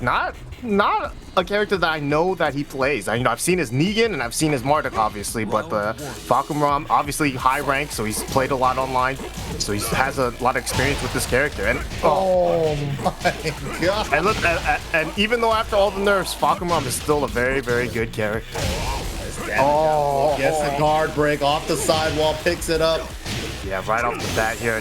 Oh my god! That Sidestep 4 eviscerated the. Oh my god! Just completely ate up the jabs there. You know, it's crazy. And Heizama, you know, he's. I'm about to try to talk about Heizama, and then he immediately gets kicked right in the face. Oh no! Man, Energy Martic not letting up. This has been kind of the theme of today for him too, right? As soon as he gets his offense going, he goes. He's looking unstoppable. He's looking unstoppable right now. Nice block. But Heizama really needs to get something started here. Oh, sidestep electric messed it up. And jet kick every round. Okay, rage drive. He needs this. It's gonna be good amount of damage. Ooh, big boy combo, but doesn't matter. The toe kick finishes it. Energy Martic takes a fast 3-0 in that first game. And man, it's like, I wanted to talk about how Heizama, every time he threw out a jab, right? It feels like this in this earlier set too. Every jab kind of just felt like it got stepped and launched. Right? It feels like just, and it's not even like his timing is bad. It's just that it feels like the opponents just have either a decent read or just know that, like, look, stepping this guy might be the safe option here. And he's been getting lit up by that, but in this set, not so much. It's been more just, you know, just the frame traps and just hitting him low, getting him with that big kick at the right, you know, every launcher's hitting. So, bro, every time he set up jet kick, he hit one every round. Yeah, that was you know, and I call that a GG move. Once you get hit by that, it's like GG's. I'll see you next round. You know, and that's exactly what happened that whole game. Like, what? I mean, And it felt like Hazama just didn't have any time to play. You know, it's just like he got one punish in, and then as soon as he got that punish in, Energy Martic was like, all right, cool, my turn again. Yeah, it's like, wait, hold on. Especially because he got that rage drive at the wall, and you know he does get that special Death Fist Ender against Vakaran because he's a little bigger of a character. But because you went for the Death Fist Ender, you're more prone to the mix-up for the get-up kicks because you're more minus after the Death Fist Ender. And then right there, he had to guess lower mid. If he did a spring kick, get up 4, those are your mids, or the toe kick would be the fastest low there. That was enough to kill. And yeah, he took the mix and he got it. Yeah, I mean, it's a tough one to deal with, right? Especially when you're trying to get the max damage because you're constantly just thinking about trying to kill your opponent, but staying alive while also thinking about trying to kill your opponent sometimes takes a back seat. You know, you say, I don't remember about my health. I don't need my health right now. I just need to win, you know, so you don't I just need to get as much damage on the board as possible right now. Oh no, I put myself in a bad situation with my life. You know, that's exactly what happened there. Round 1. All right, though, Dragon's Nest here. Same kind of stage, pretty small. Wow, ducking the electric and goes straight away into the sweep. He backdashed the 3-4-4, gets the punch parry. This is big electric follow-up too. I see you. All right, almost gonna get the wall here. Gonna get this wall pressured. And you know, that's one of Heihachi's biggest strengths. But he seems to let him off. Oh, but he electric the jet kick. Wow. Yeah, he doesn't have to worry about this now. He's so good at making spring kick whip. Yeah, you know the thing. So good at that. Every time, too, he tends to go for a jab to float him out of it, too, right? So he floats him and then immediately gets the screw. So he doesn't try to wait for them to land in order to get a launch. He just immediately puts them into a juggle state. Right. Oh my god. Electric him out of the 4-4-1+2 to the wall. Picked it up, too. Goes for damage. Look at the damage. Energy Martic is just getting beat to the punch here. Nice block. Wow, it was in range, too. Didn't... Oh my god. Oh. Energy Martic using the jet kick like it's an electric, right? Right. Why not? You got an electric with your fist. I got electric with my foot. Nice. Hazama went for the plus frames. Forward 3, took the frames, looked for a counter hit. But he went for a duck right away, and then Energy Martic checked him then. Oh my god. Ooh, dropped up the down forward 1. Yeah, just got down 1 instead. Hazama's gonna get a little bit of life here, but oh, he had it. Come back. Didn't hit confirm. Oh, just with the mid instead. No punish there from Hazama, and then finishes that string out with the low. Energy Martic now taking the lead. Yeah, Energy Martic doing a really good job of just kind of controlling the speed with that standing 3 right now. He's like not letting him get anything off. And finally ducks the jet kick, launches it. Yeah, I think that was a hard read there from him too. He kind of felt it, so good job from Hazama. Energy Martic with a jump back 3 though. Definitely has to be an input error. Broken toy gets ducked. He's getting a lot of accidental jumps, and that's going to open up a guard break. Finish the string, didn't get the wall splat. Oh, only +1. Uses it for the throw. Hazama. Unfortunate there. Losing another one. And Energy Martic is on set tournament point. Yeah, I mean, he's been looking so good here. Hasn't lost the game yet today. Hazama, I mean, it's been looking close, right? Hazama does look like he has some of these rounds, but when it just feels like when Energy Martic gets his offense going, he does not let up, and it doesn't seem to have any, you know, even if he gets countered, even if he gets stopped a little bit, it's like he's like, no, it's fine, I got this, I'll just keep going back to it. And he's getting a lot of these situations, like the guard breaks off the walls, you know, the jet kicks, the multiple frame traps. So I think he's pretty comfortable in this matchup right here. So Hazama's gonna have to do a lot in order to change it up, because right now Energy Martic, you know, he's sitting on a 2-game advantage on the winner side of Grand Finals. That is the best spot to be in right now. But we just saw Hazama pull it back from this same scenario last set. That is true. Well, but you know, do it 2 times because he is coming from the loser's side. So does he have that much in him? That's could. The hard part. He could. He just has to dig deep. But man, you know, honestly, it looked like 2 moves were giving him the biggest issues. Standing 3, and then that's like the mid check with the range, right? That standing 3 range is phenomenal. And then like right outside of that range, and then standing 3 is linear too. So he's just like, okay, I want to stand outside of standing 3 and try to like sidestep if I'm in standing 3 range, right? But as soon as he's thinking about that, jet kick, go, boom, decapitates this man for no reason. And it's just like, oh, okay, I guess I'm gonna lose like 60% of my life now. Yeah, I mean, it really has just been like that, right? It feels like in the neutral, it's just constant, just both of them trying to swing, trying to get one starter, but Energy Martic seems to be controlling the neutral just with the jet kicks and the standing 3s. And then, you know, even the lows too, right? He's not even really throwing out a ton of lows either, but the lows that are hitting are like the big ones. So, right, yeah, he's calling everything out right. He's calling everything out right. And, you know, that's the thing I really enjoy watching from Energy Marta is that even with his Marta play, right? He really just forces you to work around these two options. And oh my god, the low crush with the up forward one. Round start. Right off the bat. When you get round started using a obscure move like that, it feels bad. Well, takes the punish. Could have punched a little harder. Yeah, gets the 1-1-2 knockdown. Hey, Zama up against the ropes now. Block on the down forward, but no punish. Yeah, that's also a tough punish for him as well. But man, gonna spend the rage here. He's trying to get the counter. He's trying to get anything. There's the low parry though. He needed that. Still needs to do a lot more. Didn't get the health to get.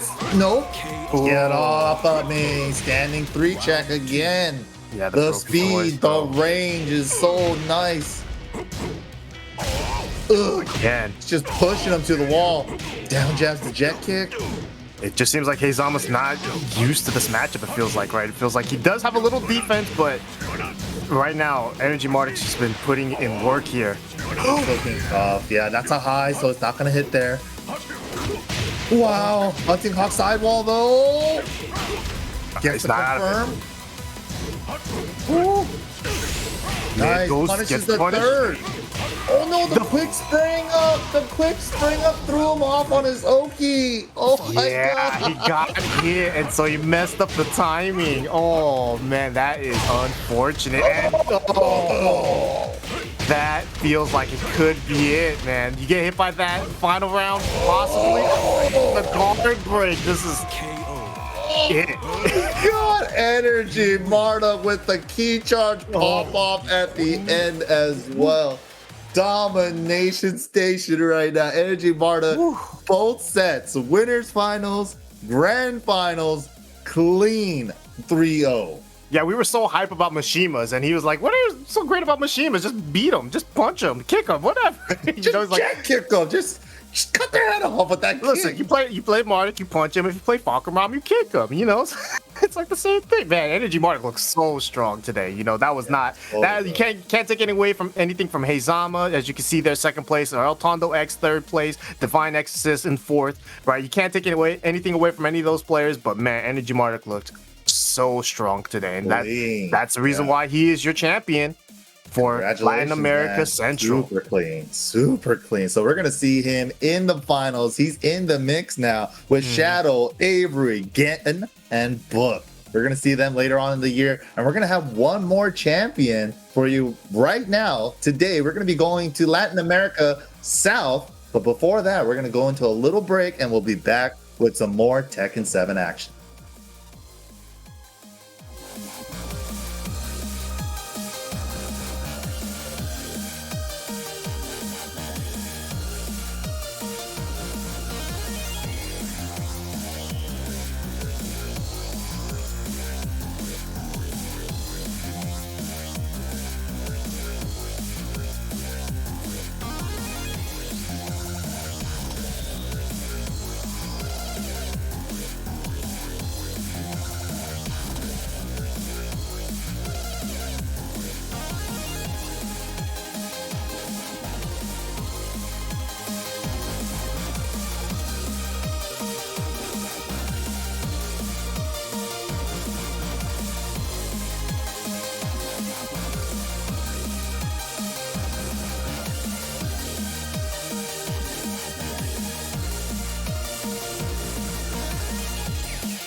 Oh my god, that equalizing range, right? And a great punish.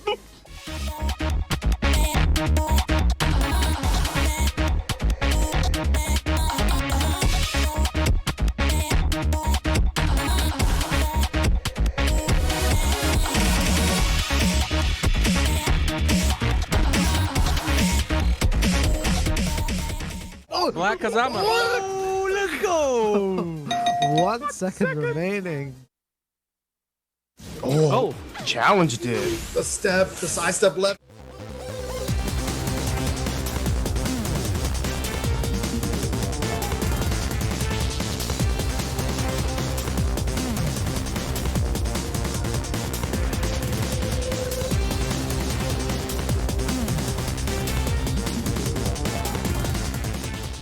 Hang off. Oh, he made it in! The side step left preemptively! What you do? Don't do the same shit. Oh.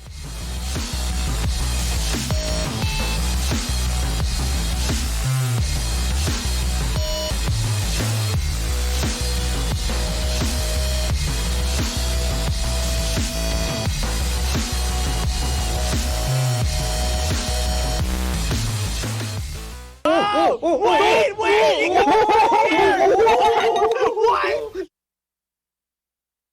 Oh, wow, catches him. And then?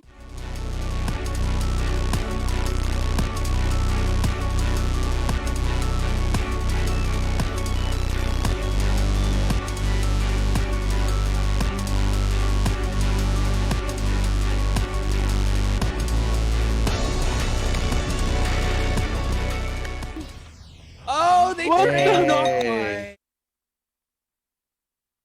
Oh, big miss. What you do? Continue.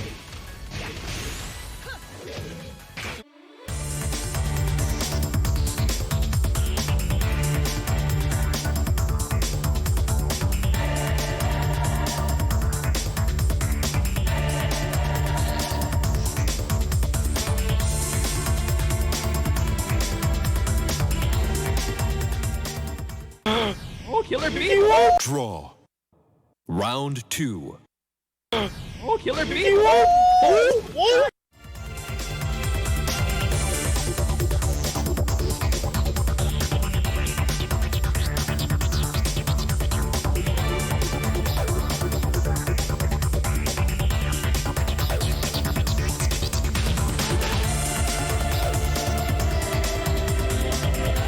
Oh, back train! Don't move!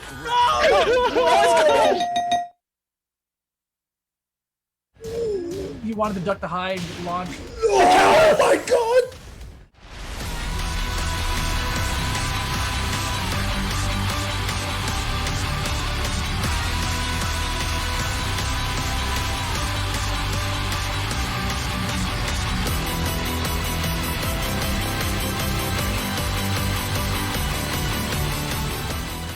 Brought him down to. Oh! Oh!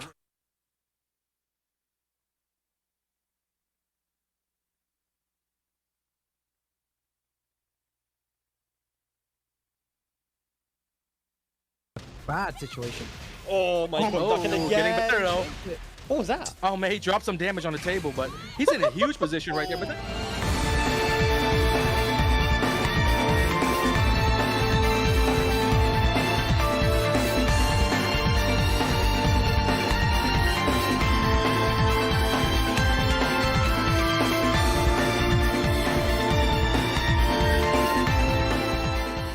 but the defense. Nice. The defense. Man committed to the duck here.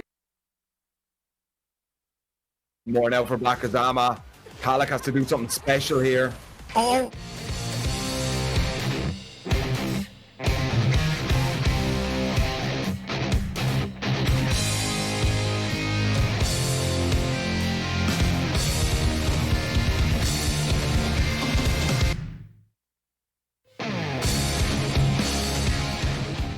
Oh my god, he goes. Oh no! That spring kick. Oh, nice. Just raw out of You nowhere. have used rage there.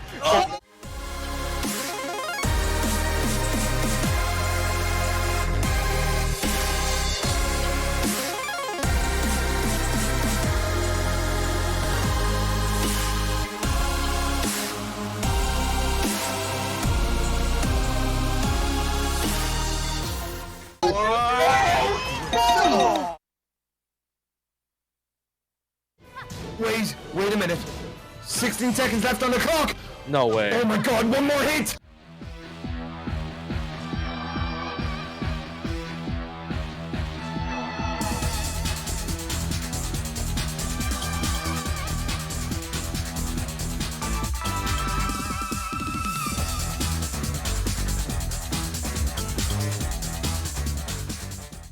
Oh, that's it. Jab? Yeah. Jab takes it.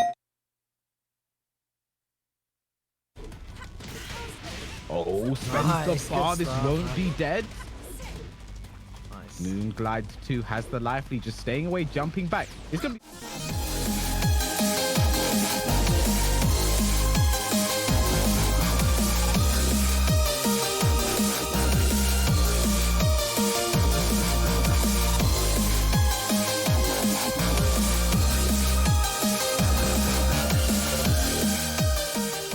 Super have a crossfire to get in here, and it's just gonna go over him. Draw. Okay, good break. Very broken. Oh my god, no. Is that way. anti-air? Is he gonna rage drive? Where's the rage He drive? can't. Where's the He rage can't. drive? Kira. I'm here now. I'm doing the best I can. Where are you now? It's your dreams come true. Here we go. Where's the Kira? Oh, the squirrel! The squirrel! He's off the scene! He's off the scene! Draw. Chase him!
Welcome back, guys. This is Evolution 2021. You guys are joined with me, MYK, and my co-commentator, Ricksta, over here, and we are going into it. This is Latin America region South top fours, and then we have some exciting matches on the way for you guys at home. Yeah, I mean, this bracket played out pretty nicely, right? But we can see it here. The winners finals, we got Jackson 5 representing Chile, but by way of Venezuela versus Abel de Maestro representing Peru. And then you got XD La Maldita from, I believe, Argentina, and then Sergi Matzer from Peru. And so, you know, we've seen these players play a bunch. I played against a handful of these players already, and let me tell you, it did not go well for me. So this is going to be a nice one for Jackson 5 and Abel de Maestro in the winner's side, man, and it's going to be sick. I'm curious as to see what characters Abel goes with, because we know Jackson 5, as far as I know, Jackson 5, great Jack player. But, you know, he does have a handful of other characters. I've seen a Negan out of him as well. But Abel de Maestro, we do know him for Eliza and Eddie. The weirdest combination of characters by far. Absolutely. By far. Absolutely. Like, they're like, especially Eddie in Tekken 7, right? But he's so sick, man. Like, honestly, the first time I saw him play, I was like, this guy's a god. He could do anything. He's a magician with these characters. So we'll definitely take a look how the first winners finals match is going to go. Jackson 5. You know, I love seeing me some high-level Jacks, man. There's something about a really strong Jack player where they're just like so methodical, right? They're using their 2-jab for spacing, and then they always seem to have a magic effect when they have when they're landing their down forward twos. I'm just like, how do they do it? How do they do it? I mean, the other thing too is that Jackson 5, he's been playing for a while, right? So he knows his character in and out, and it's just like he's just a very methodical player, right? With the Jack. Abel de Maestro, on the other hand, you know, feels like he's a little bit more of a, I don't want to say like all heart, right? But he's there's a lot of hard reads that come out of his playstyle, and it's, you know, it's nice, especially when you see it come out specifically from his Eddie, because his Eddie, you know, Eddie doesn't really get that, you know, a ton of damage, right? But when you make the hard read and you get it right, that's when you can really capitalize on it. And so, you know, the majority of Eddie players we see tend to be more very safe, right? Very turtley, very defensive.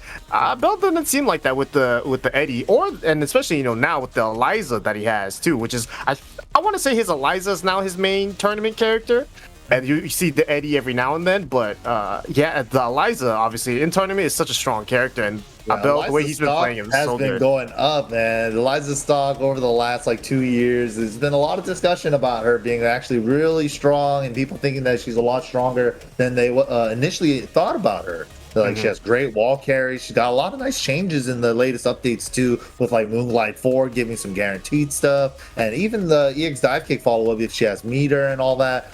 So she did get a lot of nice changes. 82 did get a couple of nice changes with down forward 2 into forward 4 being a grounded hit now, and up forward 4 being true homing. So we'll see if that comes into play. And Jack as well, you know, he kind of got the jackhammer a little bit back, not exactly where it was when it was season 1, but we're not even gonna see that. We're gonna see the Negan. I've been loving me some Negan lately too. Yeah, you know, actually, so Jackson 5, you know, does have a strong Negan as well. Seen him play the Negan in tournaments, online tournaments. So, you know, he does have this ability, but it's gonna be a tough battle, right? Obviously, Abel de Maestro, one of the main representatives of Peru Tekken, you know, obviously sponsored by the same team as guys like Chanel and Nee. So when you're on the same team, you know, with Dragons. Yeah, when you're rocking the same team tags as, you know, some of the best in the game, you know, you definitely got some cred going behind you, right? Absolutely, yeah. That's a pretty pristine team to be on. All right, so Jackson 5 bloody hit versus Rocks Dragons. Maestro 3 immediately scoring the counter hit, going for the wall, and he gets it. Seems like that's always the issue. The get up threes always been causing havoc. Right. The 2-2 for the whiff punish, that was beautiful. Back 1+2, he's trying to keep his back to the wall. But the Maestro just challenging right away with the 1-2. Oh, he spent the meter though. He out of the air, gets the wall splat with the next one. That was like 5 or 6 back 1+2s in a row, and he tried it again too. That is my favorite move from me. What a move! But he didn't launch. He just did the while standing 4. You know, Negan even has a while standing 1-2, while standing 3-2 that he could have done, and it would have been enough. He could have done any other button. The 4 was the worst one, and that's the one he chose. Oh man, but scores a huge counter hit. Back 1+2, my favorite move, possibly in Tekken 7. He just throws a bat on the ground twice. How is that your favorite move? Dude, that is the sickest move. It's grounded, counter and launcher, wall splat, +4 on block. It does almost everything I wanted to. Yeah, that's true. High kick pressure, goes with the low, and he goes into the low into the EX fireball so he can break the wall. That was sick. Sick. That was actually so smart. Nah, Bell up 2 rounds to 0 here. Jackson 5 has looked good here, but just hasn't been able to close out the first round. And you know, Bell, once he gets his offense started, going well. Nice whiff punish on the get up 4. Yeah, one of the nice things about Negan, his whiff punishing with that down forward too, so good. Look at that Oki. Goes for the flip over into intimidation 4, and it hits grounded. That's sick. And then got the low parry to finish the round out. This is going to be a close one. I feel it. Jackson 5 whiffs the down 2. Gets, you know, jumped over with the EX dive kick. Yeah. Just what he needed there. Now the pressure here. Abel's got Jackson 5 in the corner. Ooh, he's fighting his way out, though. Bunch of Did a good job. Yeah. 4-4-2 beats the Dark Wave on the startup. Ooh, that down 4-2 just whiffed. Abel wasn't able to whiff punish. Yeah, what about punish as well? Mini combo, but I'm sure he didn't mean to get the DP. Didn't even matter, though. Jackson 5. Funky scenario there. He ended up back turn after he got the airborne hit. Yeah. So he was probably a mix-up there with the get up 4, and that's what ended up sealing the deal for Abel there. Nice stuff. When Jackson 5 got up, did he do like a back turn 2 or something? Like it was a weird looking attack. Yeah. Yep, that's the one Negan back turn move. Yep, that was. Yeah, because you know, obviously that the DP was not going to hit, right? So Jackson teched, hoping to get that punish, but because he teched in that way, he was back turned as well. So it was kind of just a funky situation. Yeah. He couldn't. And then they were in the corner, like straight at the corner too. There was the breakable wall right there. There was the other wall right there. Like either way, they teched. They're like in a weird, funky corner situation. Yeah, I mean that was one of those. It was one of those things where it's like you really want to pay attention, but at the same time, you almost like know that it's a real gamble if you press something, because you could totally win the game if you guess right, but if you don't and you don't know how the situation is gonna play out, good chance you're gonna lose too, you know. And that's one of those situations where it definitely, if you haven't been in that situation, it's tough to like know exactly what to do in that moment, you know. So you got to be able to just take it and just shake it off. Yeah, absolutely. And you know, one thing I really liked was the Negan was actually looking really good for Jackson 5 there. And so it was a really close match. I wonder if he's going to stick it out. I hope he does. But like you said, you were telling me that he's a Jack main. So, you know, Negan, I kind of look at, like, with his down forward 2 being very similar to being like a Jack down forward 2. A lot of reach. Also minus 14 as well, but it launches crouchers, so you don't have to worry if they're standing or crouching ever.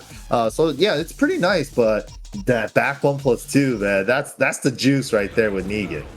I mean, it's scary to be on the receiving end of that, right? And when you are Negan and you're doing that move, you feel like you have all the control, right? You're just like, right, I'm hella plus. I'm hella plus again. You're not sidestepping this. I'm always going to be plus. My favorite move. Just goes random select here, so we're getting Infinite Azure 2. Wow, crazy. Goes for the random select. See if it benefits either player here. I feel like that's kind of just what the style is. You know, it's like random select. Yeah, this is tournament. Show on the road. Show on the road. This is tournament, and I feel like I can win on any stage. Don't matter. Dude, they're playing at the same speed on the stage select as they are in the game. They're playing so fast. Ooh, bunch of little Tekken right now from both players. Yeah, I think, you know, fireball. They're both just taking their time because they recognize that one hit's definitely going to give you the advantage in the round, possibly the win. So, yeah, they're willing to slug it out right now. Ooh, just out of range for both. Wow. Nice whip punish. Yeah, that was a great whip punish. Just out of range too, and going to get this combo here. Yeah, a little lead for Jackson 5 here, but Abel does have rage and 1 meter. Oh, and he went for the Yeah, that's one thing. That's one thing I'm still not used to, right? Is making because that low does lead into a guaranteed combo when she has meter, so you have to be patient. Yeah, especially with that 1 meter and rage, she definitely would have been back in the life lead there. Yeah, for sure. So that was a clutch block. Wow, the interrupt with the down forward 2. That's like the Jack player down forward 2 right there. Yeah, just sick of it. Just get off me. Yup. Wow, a lot of 1-2s whiffing. Yeah, here we go. Back to the poking game, though. I think he was looking for a low parry after that. He had the block. He tried to do the wild standing 2. Got a standing 2 on accident. Yeah, it could be one of those situations where you weren't planning on blocking something. Right. Whoa! He had the right idea. He just did it a little too slow. Yeah. He tried to chase her a little bit. Yeah. Oh, counter. Takes the 13. Like this. I like this. Look at all this damage already. Oh my god. He's fighting back though. Abel the Maestro. With 1 meter here. With the pokes coming out from Jackson 5, it's just oppressive right now. And the blocking. His blockage on the down 4 has been phenomenal. He's been getting it almost every time. He doesn't let Abel do any down 4s. Yeah, but at the same time, right, it seems like Jackson hasn't been able to... I was gonna say, Jackson 5 doesn't seem like he's getting any of his back 1+2s hitting, right? But it seems like a lot of his damage is coming from just good movement, good whiff punishing. Yeah, and a couple of the little poke game. Yeah, just down back 4, a couple of lows. And that challenge with down 2 caught him airborne though, so he's not gonna be able to convert it and gets the 1+2 on Abel's side. Yeah, didn't break the throw. That might come back to haunt Jackson 5 here because now he's tied up in this game. If he loses this, he's gonna be down 2-0. And he's not out of it, obviously, but being down 2-0 is a big one. Burns the EX dive kick right away, but he's already almost halfway back to 1 stock. Yeah, you know, Eliza gains meter so fast, so it's not really too big of a big waste to spend it immediately if you know you're going to get one back. And right, and look at that. Yeah, such a huge lead too. And there it is. There's the other meter. Push is good. Wow, that's a big risk there with the armor move because it is launch punishable, but it worked out there. He's tying it up. He's almost an EXDP. Get off of me. Wow, another big risk back though.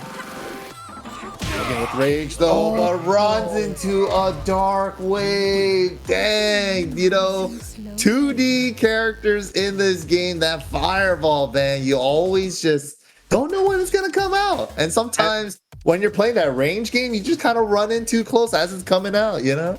And the other thing too is that Eliza's fireball, compared to at least Akuma's, is more damage, right? So you might expect it, if you're expecting to take Akuma damage, it's not, you will probably die if you're thinking like, oh, I can take an Akuma fireball, right? But you might not be able to take an Eliza fireball because hers does a lot more. And that one right there felt like it felt like he had no rage. It went from no rage to dead.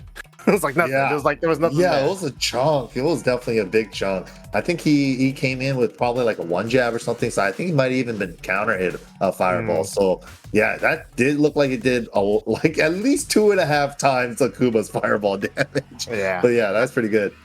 And man, that's just unfortunate for Jackson 5 there, being down 2-0. You know, he was up 2-1 in that round, and he almost had that closing out round there, but you know, messed it up. So Abel coming back now, he's up 2-0 in the set. If you're Jackson, I feel like the Negan's looking real good, right? So I don't want to, because here's the, I don't know if he still plays Jack or not, right? Like that was the last time I've seen him. He was a Jack main for sure, but you know, the Negan might be his go-to, but it's gonna be tough. Obviously, Abel's a great player, and the Eliza's looking real strong. And obviously, you know, in that last round too, we saw them take huge risks, right? You saw the armor move from him, and then didn't get blocked. He had got a full combo, and then just in return, Abel's like, all right, I'll just do EXDP on this safe move. You know, like they're really like they have the right read on it on the big wrist, you know. So that's like super sick. It's like he had 1 meter at the start of the round, used it immediately on jump back EX dive kick, just in case he tried to stick a button out just to get the lead. And he's like, I know I could get this meter back. Had the meter again for that EX DP, but again, we're going with the random stage select and Negan getting the floor break stage. Does he have any like mini combos? I feel like he does, right? He has to.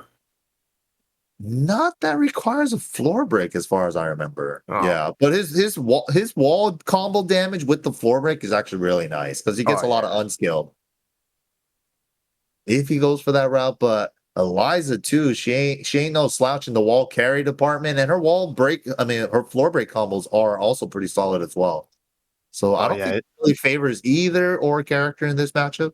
I feel like every time I've seen a floor break with Chanel on the stage, it's always like, all right, here comes 17 dive kicks coming right up. Because it feels like that's what the combo is right after floor break, 17 dive kicks into the wall.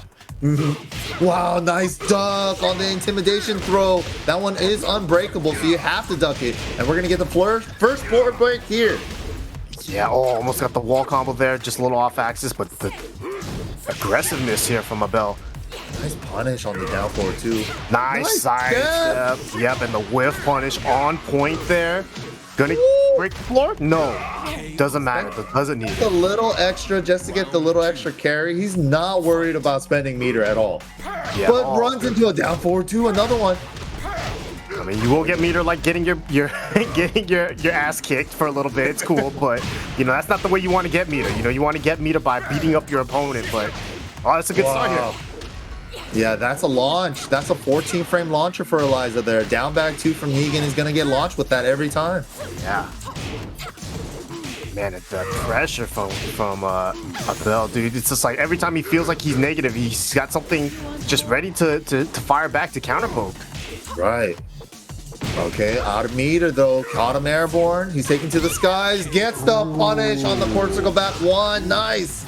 I don't even know if Abel didn't meant to do that quarter circle back 1. He just tagged, seemed to see a whiff and just went for it.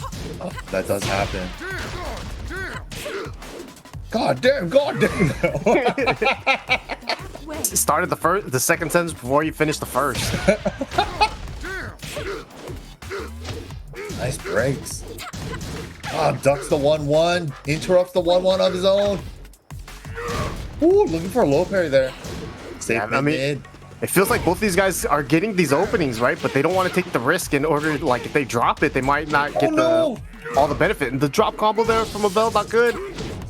Wow! Down forward 2. Thread the needle like that. Yeah, break it. right around the jab, too. Gonna get the wall. Gets the flip over as well. Side wall. Yeah, it wasn't the best combo position. Oh, and the EXDP, and he still has 1 more meter. I can't believe it. He did the interrupt. Should be, it's enough. Great call out on the EX Moonglide unblockable, jabbing it before it hit. I'm actually kind of shocked that Abel actually went for it, you know. It felt like Jackson was more than willing to try to block the mix-up, but he seems to be confident with his reactions. And look at this right now. Just going in, the down 4-2 gets blocked with no punish there from Abel. That's so sick. Not trying to give up their turn. Perfect punish, nice. Still has some meter to spend, but the counter, this might kill? No. No, okay. He resets the damage with a down back 2 Oki hit. You know, it could have just been a missed input too. Maybe he went for intimidation 1+2, so he only hit the buttons 1 time and it didn't come out clean, and he only got the 1. But either way, closed out the game. Jackson 5 looking nice with this Negan, man. Finally puts one on the board. Yeah, I mean, he took a lot of calculated risks there, like those down 4-2s, just kind of threading the needle, right? Like you said, you know, sidestepping just a little bit, getting that down 4-2 just around the jab, right? And converting off these combos. So, you know, nice job there. Jackson 5 staying alive here. And Abel Maestro not look too bad in it, right? You know, seemed like he was feeling good, but just wasn't able to close out some of those rounds and got counter hit when he needed to start blocking. So I'm super not out impressed with the reads, right? Like both of them are making such good reads on each other, especially like that round closer that Abel was trying to go for. He recognized that he had 1 stock of meter, and he's like, okay, you have resources there. You're probably going to cancel it into this, and he called out the unblockable with the jabs, got the conversion for the round. Like little things like that was just so clean. And also there was the round before that where they're exchanging like jab strings, right? And then their jab strings doesn't even jail, and both of them got the ducks on the second 1-1, and that is not easy to do.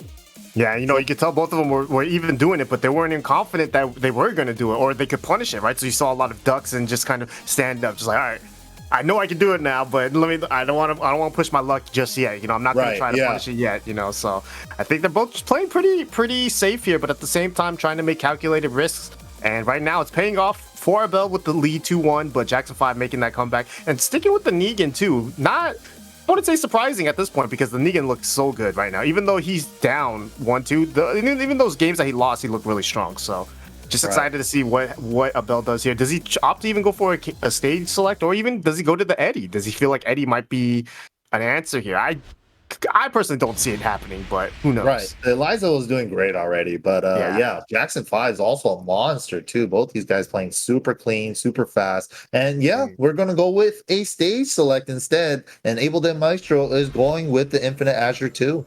Yeah, so he's opting to play this out on Infinite Stage. You know, I think the general consensus is that if you go to an Infinite Stage, it's not at this point in Tekken's life. I feel like it's not a character selection anymore, unless it's blatant, right? But more often than not, if you go to Infinite Stage, you're almost telling your opponent like, I feel like I can outplay you in Tekken. Right, and just straight up Tekken, no walls, no funny business with side walls or any funky text off the wall.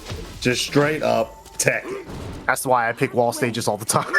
I can't beat anyone with straight Tekken. I need gimmicks. I just picked the wall so I could down back 3 with Steve. What a whip punish off the throw whip. Yeah, such a great a little sticky though. EXDP right away. He's 100% on those EXDPs. Oh. Round 2. Fight. You're favoring Abel there. How? It's insane.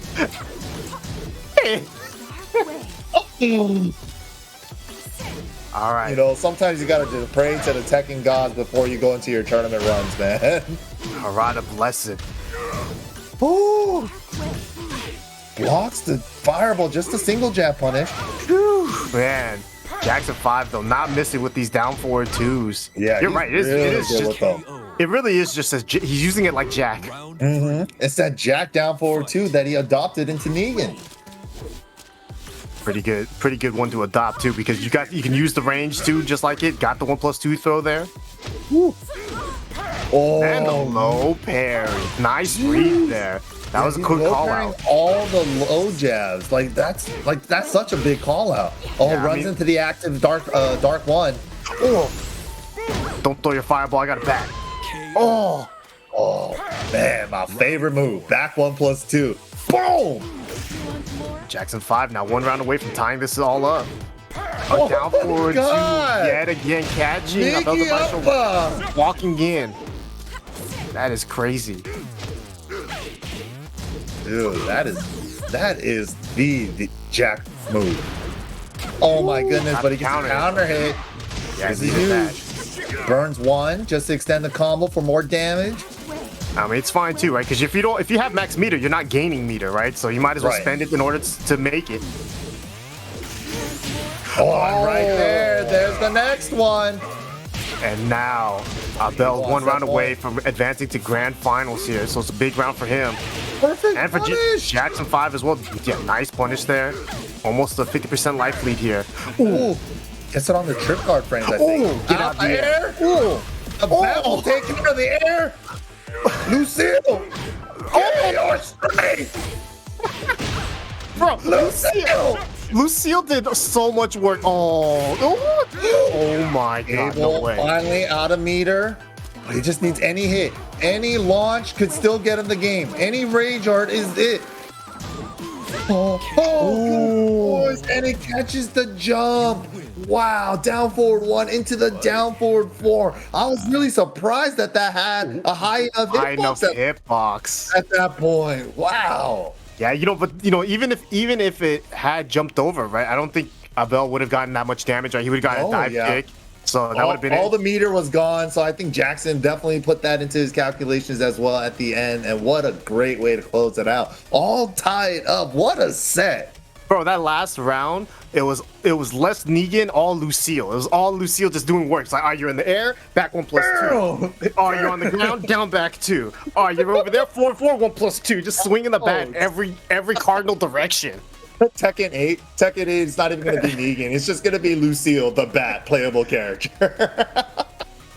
Oh my god! You know, like that picture on Twitter is like that the Asian or the white guy with the samurai outfit and the sword. It's like Negan with the bat now. It's just like in the pose, just ready just to swipe, constantly just beat up everyone, dude. I'm swatting these vampires out of the sky. Get them out of here. That was crazy. That was so sick. That was so sick. So I mean, you know, now if you're Abel, you know, I think you're okay with that, right? But now it's all you had the lead, right? But now it's tied up 2-2. Negan's looking good from Jackson 5. I mean, you know, and you took him to the stage. You took him to the open stage, Infinite, and didn't work out. My assumption is that he's gonna take it back there, right? Just fight it out again, because you know, obviously Jackson 5 is a great player, so you can't be like, oh, you know, the stage is the reason why I lost or anything like that. But you know, you want to put yourself in the best position to win, and so I don't know if the walls or no walls is gonna really make the impact here. So it's gonna be on what Abel feels is the best for him, because right now, I mean, this set is close. It is so close. So sick, too. Yeah, this is a great set so far. And also, I like that he's sticking out with the Negan. You know, the back 1+2 is really giving a lot of mileage against Eliza. No funny business. No airspace is allowed. That comes up overhead. You're getting sent down to the ground. It's so sick, man. So sick. And we talked about it earlier too, but that down 4-2, that's pretty much the starter to Jackson 5's rounds, right? Every round he's won, it feels like it starts with a down 4-2. And we actually go to a walled stage here. So in the arena now. So Abel opting for the walls this time, trying to get the maximum damage out of these walls here. All right, here we go. Boom! Oh. Answer back, triple dive kick combo. Doesn't get almost the wall, got the wall, but it doesn't even matter. Gets the 4-4-2. Doesn't go for the flip over, Oki. He wants to keep him right there. Oh, counter hit. Yeah, that's bad news. Favorite move, man. Favorite move. Luckily for Abel, Jackson's just out of range.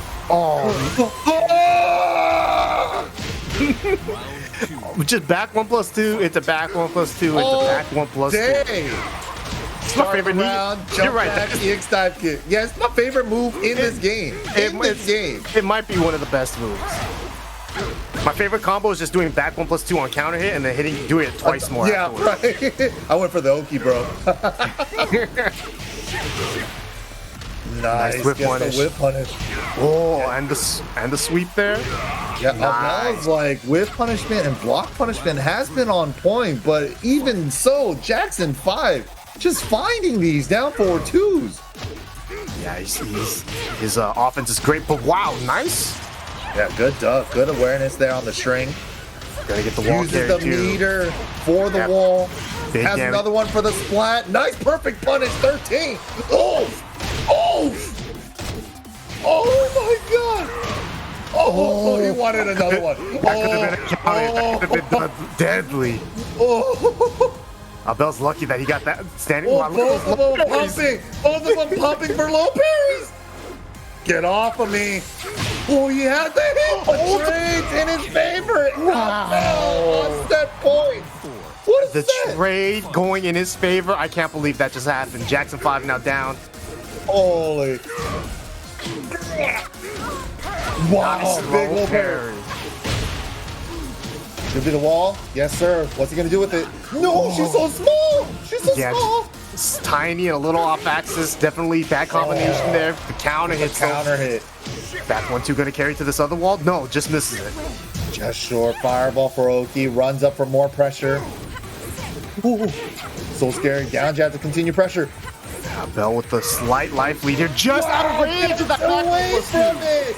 And he held the up back to make sure he got the extra. And the side wall, though. Turned inside, but he still got it. Wow. He had the straight wall, and then it turned into a side wall, but he was still able to close out the set. What a match. Yeah, you know, that craziness at the end there where the sidewall just happened is like, hey, check it out. I'm here to ruin your combo yet again. Both of them that happened. Dang. And they were just like, yo, come on. I'm in the middle of a combo here, man.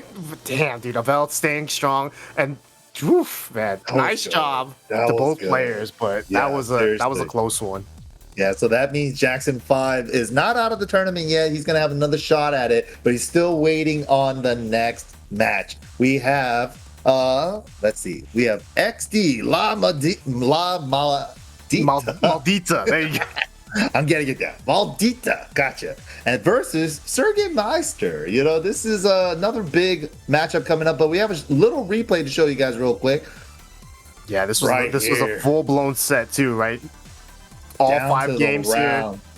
I mean, it looked like, and it felt like Abel had the control, but you know, Jackson 5 just coming back with that Negan, but wasn't able to close it out. Oh, that reaction right there was so sick. I mean, the funny thing too is if Abel didn't go for that, he could have won 3-0, right? But he went for that. That one mistake cost him the round. And this right there, like after the long set, he did the extra up back so he could create extra space, and then the straight wall turned into a side wall, but he was still able to close it out. Yeah, good composure there. Nice job there. But unfortunately for us, we are going to take a quick break, but don't go anywhere. We will be right back for more LATAM South Tekken 7 Top 4 for EVO Online 2021. So don't go anywhere. We'll be right back.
Welcome back, everyone, to EVO Online 2021. This is LATAM South Tekken 7 Top 4. My name is Ricksta, that is MYK, and we are your hosts today. We are in the middle of our Top 4, but before we get into that, I want to give a quick shout-out to all of our sponsors here, and you guys can also get a quick shout-out of your own with these damn Kazuya Tekken shirts right here. You can see it here. We have the gray and the red. Make sure if you want to get these, the limited edition, so pre-order now, 10-o.gg/merch, or scan the QR code because you can get them. And these are all definitely going to be limited edition. If you don't get them now, you might never get them. So you can see all these shirts here. We've been selling these cute ass and the good ass, right? Yeah, we have both of them here, so you guys can get them in any color you want that you see here. The Nina and Anna's, the King Armor King cute ass Tekken shirts, or the good ass Tekken shirts with the Devil Jin and the Brian Fury. I know everyone loves that green, that military green. Yeah, Brian so far, Fury. That's a good one. So good. It's so good, man. Man, those shirts are awesome. Yeah, definitely check them out. That QR code right there, 10-o.gg/merch. So there it is. Yeah, so I think we can take a quick look at the bracket real quick. We'll see our top 4 here. We're going to go into loser semis, you see there. Sergey Matzer versus XD La Maldita. This is going to be a close one. Good one. And honestly, so what I heard, I knew Sergey as a Kazuya main. Back when I first met him in South America, but I've heard that in this tournament he's been running Zafina. So I don't know if Zafina's the new main now. I don't know if we're going to maybe get a throwback to the Mishimas. I don't know. We lost the Mishima player. No.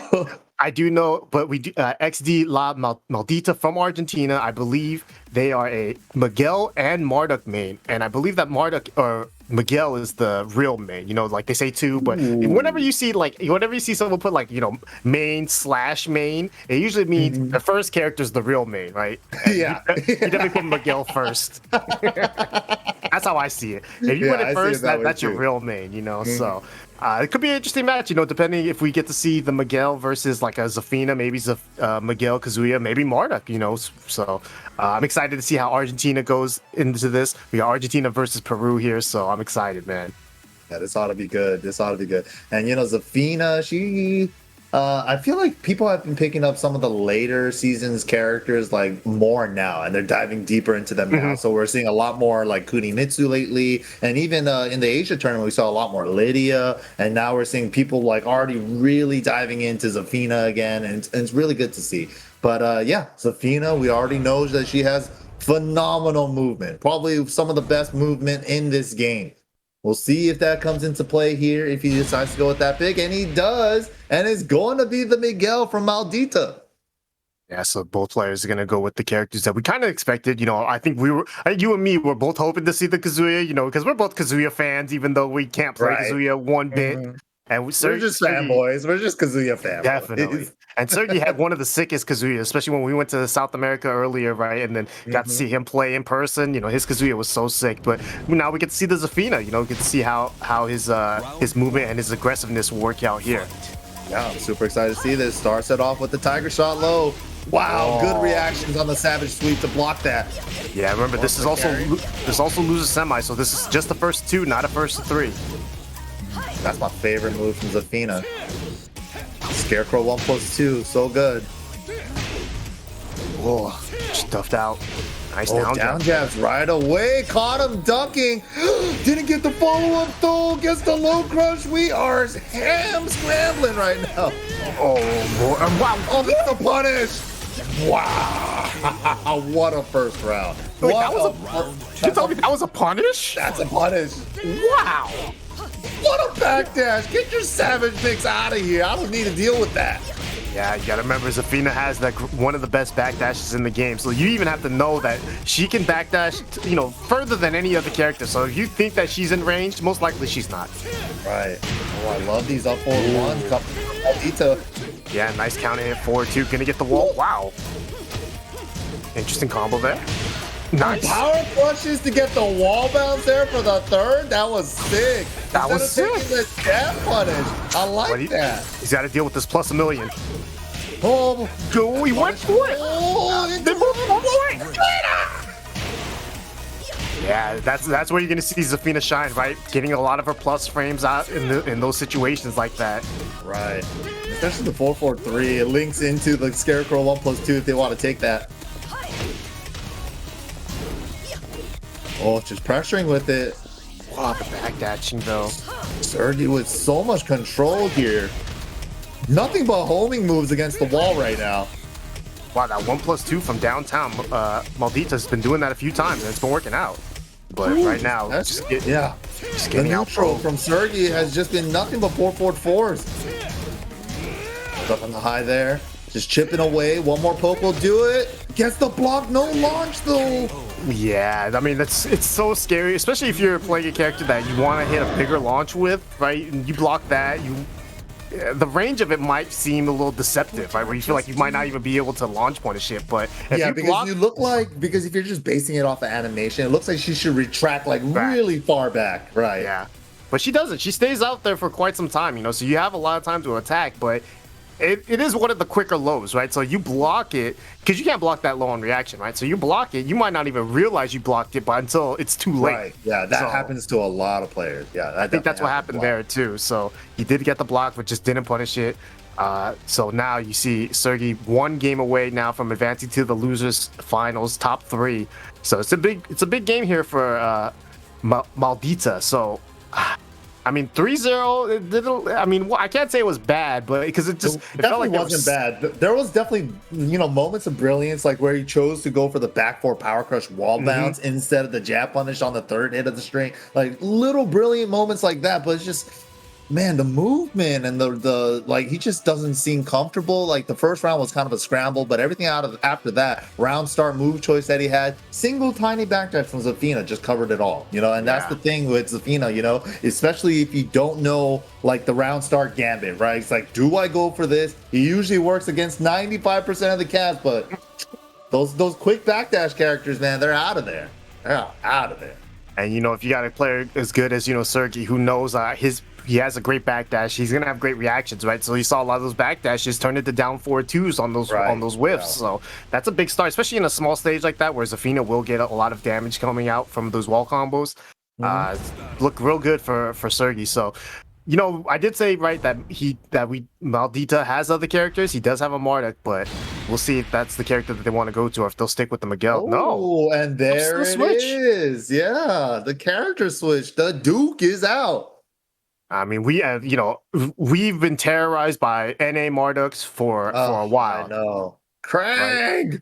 And Craig, we already saw Marduk win Central South, right? Because we had Energy Marduk win, even though he won with Falcon the winners finals was all Marduk. And oh man, and he was going in. Oh my god! Oh no! Right, he messed up the 2 down 1+2, got the 2-1 instead. Wow, but it doesn't even matter. There's the follow-up this time. All these such a huge lead. Wow, gets the power crush launcher. It's gonna be a hard comeback here for Sergi, but he can definitely do it. Oh, especially with the wall. Yes, the jump over tech catch. This is how you do it. That's the easy way. That's a good block. He went for the bet. At that point, why not, right? If it hit, he was backed. He got it, but man. He blocked it down 4 too, but did he get the going in with this Marduk right now? Oh my god, yo, what happened? What? Did you start this round with no health? Dude!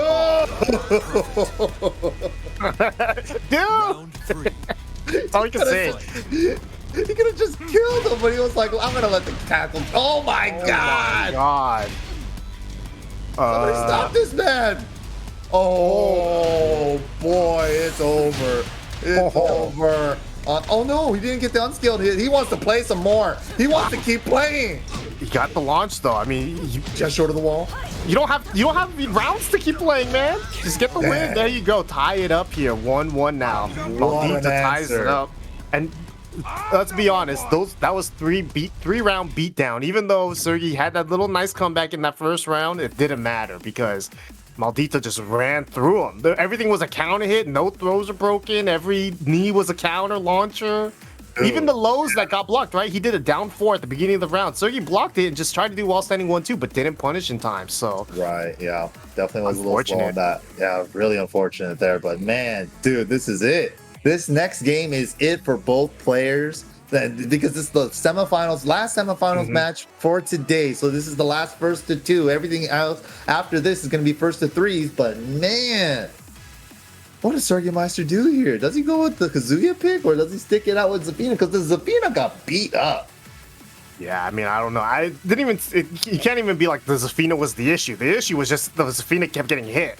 It's like, yeah. So like, I don't know if necessarily a character is gonna change that. I think he's just gonna have to change up his game plan, right? He might want to go to a different stage. You know, obviously, a lot of Zafina players love infinite stages, love using that backdash ability, right? But I don't know if Sergey Meister is like that. You know, he might not be because he doesn't seem to be, at least to me, especially in that first game, he didn't seem to be the defensive style Zafina. You know, he seemed to be more aggressive, utilized, you know, a lot of her plus frames. So he might want to keep it small. He might want them to stay close to him so he can attack, but against Marduk, that's scary because, you know, you stay near Marduk and it's like, all right, here's a down back 2 you just got counter hit by for no reason. You're like, oh, dude, all right, well, that was fun. Extended range on the down forward 1, like round 1 of game 2, he just started it off with that. He's like, he caught the backdash. It's like, oh, you think you could backdash this with Zafina just because you backdash my Miguel uppercut? Please, let me show you this. Oh, let's go. The Kazuya is here. Oh man, all right. So we got all the characters, both of them, you know, both playing 2 characters here. So got the Marduk out of Maldita, and then Maldita got Kazuya out of Sergi. So, you know, obviously we're excited for the Kazuya pick here. This is we'll see if Sergi does well here. Anime intros and all. Let's go. Still getting hit, but now the aggressiveness comes back. The hell sweep. The Waivus. Ooh, running 3 over the low. Oh, controlling the distance and everything, and he still gets the up forward 4 combo. That's in Smash 2. Nice. Yeah, twin fisters under the high. Nice. What an answer. Yeah, great duck there from Sergi. Oh wow! He got the Weifu under the jab, and Marduk actually has a really high jab hitbox. Yeah, oh my god! And that extended wave went under, but he's gonna carry it to the wall. No, just misses it. Try to go for attack on wake up. Look at Sergi, this crisp, Weifu. Yeah, he's pumping it in his face. He's like, do something. Do something. Gets the high crush on the next one. Nice break. What a man throw. What a long crouch dash windy to get the whip punish, and that's going to be round number 2. See, that's something that you can see that he's a Kazuya player because not every Kazuya player is going to. You don't need electric for the whip punish. Like that's even JD does those long crouch dash windies for a whip punish if you need the range. Yeah. Oh, nice down the interrupt. Maldita not going out without a fight short here. of the wall. Trying to set up the tackle. Sergi not biting right now, though. Goes for the hell sweep after the block down forward 1. I like it. Hit him off the floor. Baits it. I didn't like that. Emails. Oh, man. Because he should wait. Oh, good break. That was a hard break, too. Yeah, it was. The crouch break. Oh, God. Why is it not hitting? He should have gone for back to what? He's got the launch there. Will he kill finally? Oh my God. Got the clutch block on the down 4 to get the game. Damn. Man, Momentum City back and forth all over the place, man. Yeah, I mean, it felt like Sergi had 2 launchers, right?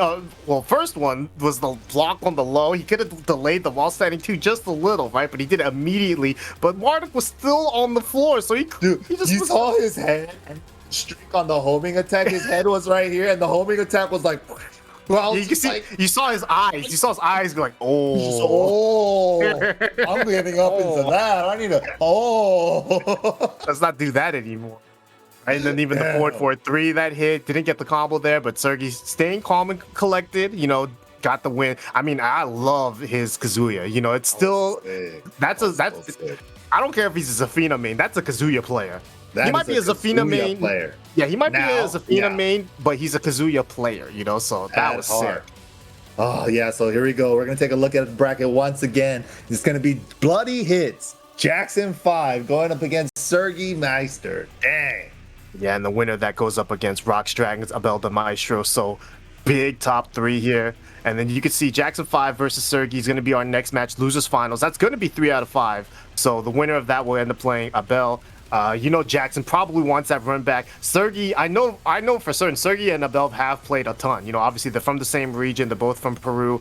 So they, you know, have some history, right? So I think Sergi, if he wins this, you know, he might feel confident in going up against his fellow countryman, right? But Jackson looking so good in that winners final. Even though he lost, right? He still looked good, but the Negan is looking real buff. Yeah. His down 4-2 hit rate was phenomenal, and also, man, Sergi, the way he came out swinging with the cut, like wave was so confidently. It's like, dude, I was just playing Zafina the whole time, and so, as soon as he switches to Kazuya, it was just like riding a bike. I could do this in my sleep. So I'm not sure if it was Sergi. Because this was a couple, you know, maybe a few, like 3 or 4 years ago when it was, I think, Tasty Steve and myself when we went to. I believe Argentina, and then so for one of the Tekken World Tour Finals events down there, and I think Sergi was the one that made top 8. And Steve told me that it was Sergi that was originally a Tekken Tag 1 player, and he just saw Tekken 7. He's like, "Look, I could play Kazuya in Tag 1. Let me just play Kazuya in Tekken 7, same game."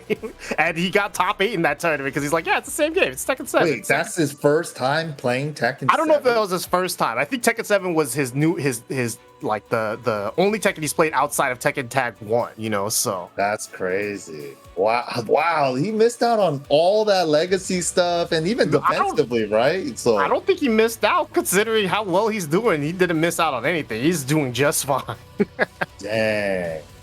Dang, that is so sick, man. Just like that Mishima fundamentals transferring over throughout, like, that's like what, like a 15-year, 20-year gap from Tag 1 to Tekken 7?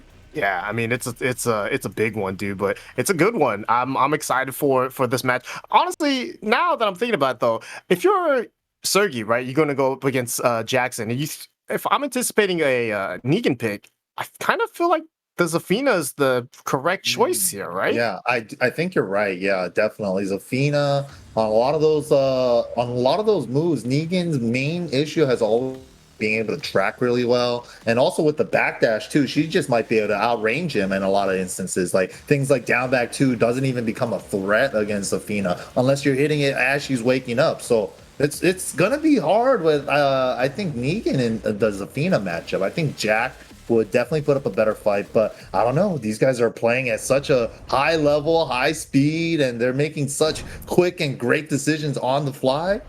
Yeah.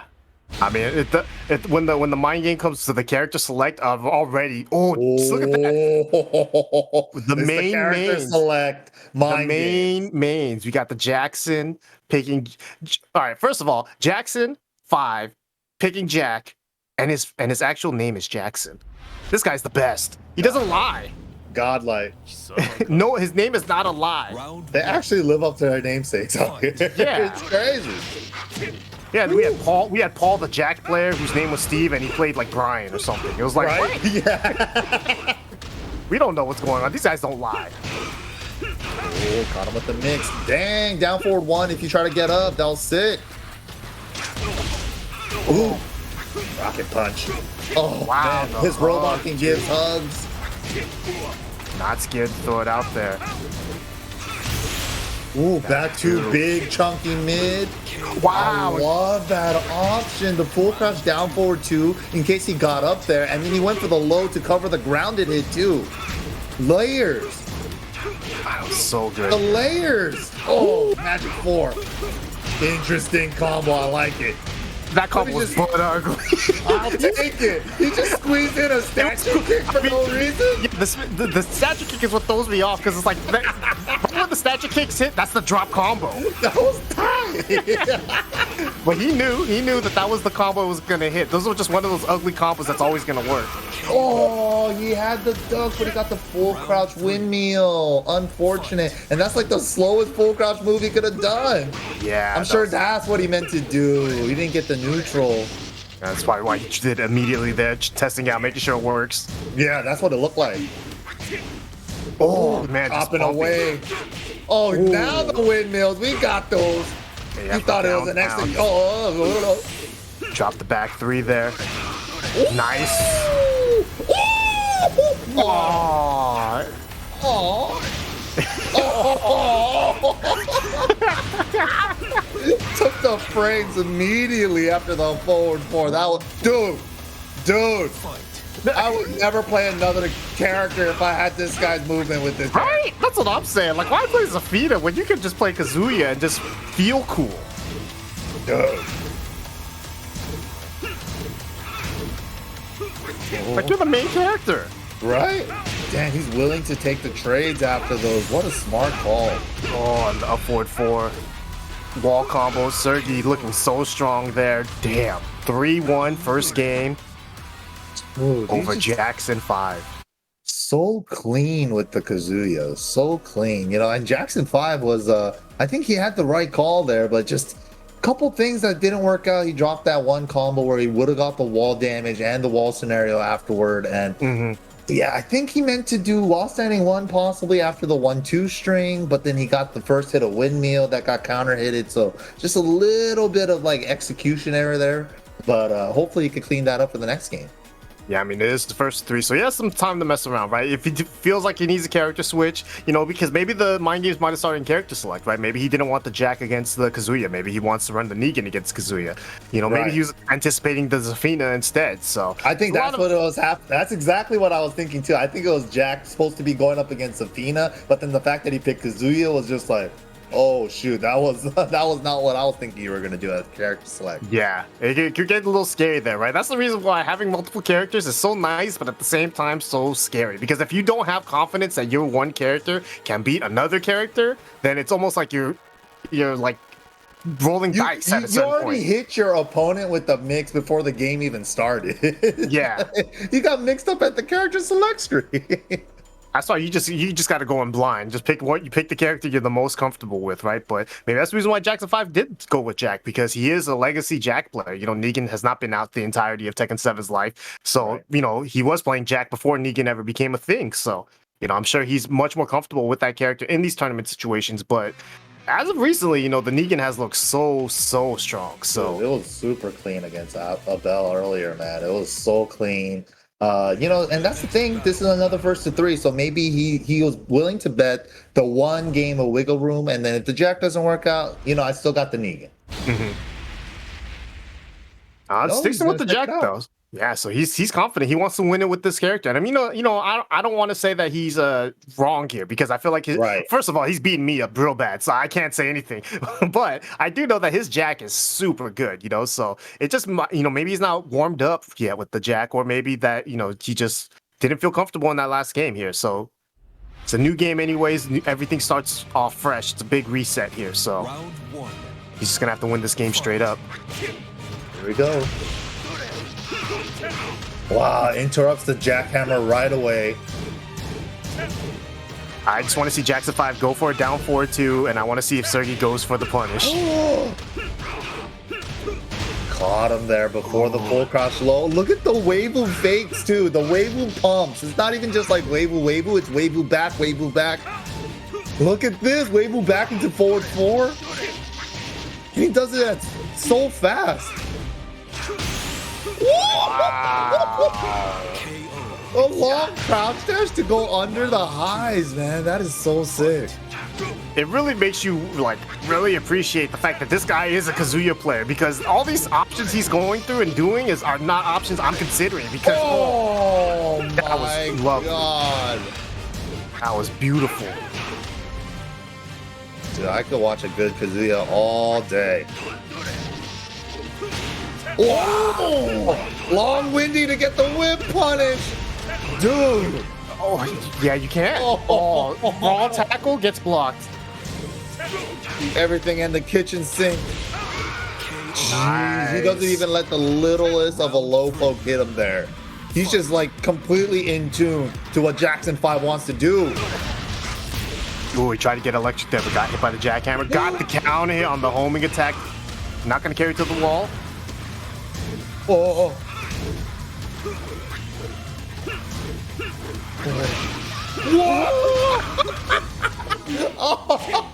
Drops the combo at the end. Don't know Weird why. Funky side conversion there for Jackson 5. Unfortunate. Running 3 pressure. So much plus frame. Can I come on, man. Get me off this wall. My goodness. Man, and he was trying to block the hell sweep, and that's when Sergey did the mix-up full crouch, down forward 3+4 to close it out, dude. Sergey looks so good there. I mean, every whiff was met with an electric or a windy. It was just like one of those, and he seemed to be so in control too, right? A sidestep, he sees the whiff, he recognizes I'm not in range for an electric. So let me extend this crouch dash as far as it can go and make sure I get the launch. That is the prettiest stuff in Tekken, man. That's the stuff you love to see, man. Just like this guy's not letting any whiff go, you know, like just go for free. Like even down forward 2 at ranges where Jack players would be like, you know, this is just a tester one. This is like a carrier pigeon one, you know? And it's like, I'm not really expecting it to hit. I'm just kind of throwing it out from like range 4 to make you feel like, oh, you can't come in on this, right? But even that one, he got the long windy on it. I'm like, bro, like you can't do anything. I mean, that's the one thing about being not a Kazuya player, but a Mishima player in general. But I would say definitely more with the Kazuya, because for Kazuya specifically, he doesn't necessarily have like the options that a Heihachi or a Devil Jin has, right? So it feels like a lot of his options his best options come out of Wave Dash, right? And that's why you could feel like Sergey is such a great Kazuya player, because he can just Wave Dash on command.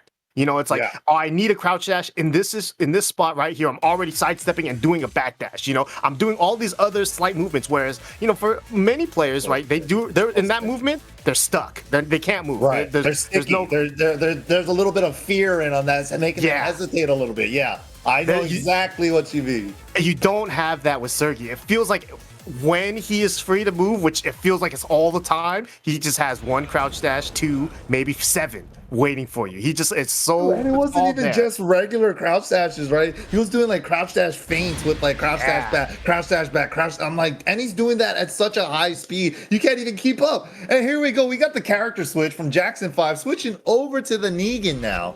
The Jack definitely wasn't working out, so I can definitely see why. But here we go. Final chance. Counter hit. The trade Steel on the pedal. counter. Style on combos? Oh my god, he's style on, dude. All right, Jackson 5 gets the first down for it too, though. And that's been one of his best strengths with the Negan, right? Oh, but the low. Man, the challenges on wake-ups here is so crazy. These guys are tight. I love these guys. Yeah, these guys are so sick to watch, man. Ducked it, Called them out on that 1-2-4. Drop the combo though. Good block. Dude, he's blocking everything and punishing everything. How can you stop someone that's playing perfect? Oh my god. Oh, drop combo though. Opportunity for Jackson 5 here. Yes, gotta get some rounds. Gotta get some momentum. He's had a lot of drop combos though, so if you're Jackson 5, you gotta feel like that's when you gotta take advantage. But every time Sergey's getting these launches, he's ducking the eyes, he's connecting on these whip punishes. So it really feels like Jackson 5's been fighting, you know, from life right now. Yeah, from a big Oh my god! Even the wave dash into the crouch throw, super crispy. You didn't even see it. Ooh, you saw that whip punish too. Sergey tried to go for it. Jackson 5 fighting back. He is in the zone right now. He is in the Mishima zone. Dude, this is, oh my god. That was a trade. Any whip, he's gonna electric you right now. Dude, he's in the zone. This is so dangerous, man. What is Jackson 5 gonna do? Gets the 4-4-2 under the jabs. He has the lead here. He's playing it very, very smart here. Very slow. Just waiting it out. Nice. Nicely spaced down forward. That is a specialty from Negan. You can space it out so it can get people's block punishments to whip. Great down forward 2 again. Yeah, I mean, that's Jackson 5's specialty, right? That down 4-2. I was. Oh, the long one. Oh, that's Sergey's specialty. Oh, whip. Okay, nice whip punish with the 1-2-4 there. Oh, scary, scary. Nice, good punish. Takes the plus frames. Goes mid afterward. Oh, that should be good. Going for the mids, mids into mids. Jackson 5 not out of this yet. 1 round away from staying alive. Sergey 1 round away from advancing to the grand finals, though. Look at this movement. Oh, just out of range. Both players are out of range. Oh, yeah. Got you speaking like Porky Pig out here, dude. Oh, gets the jab into the 1+2 throw. What's the option here? Can't whiff. Don't whiff nothing. Don't think that's what he said, and that's what they did. Oh, drop it, but that's not the punish.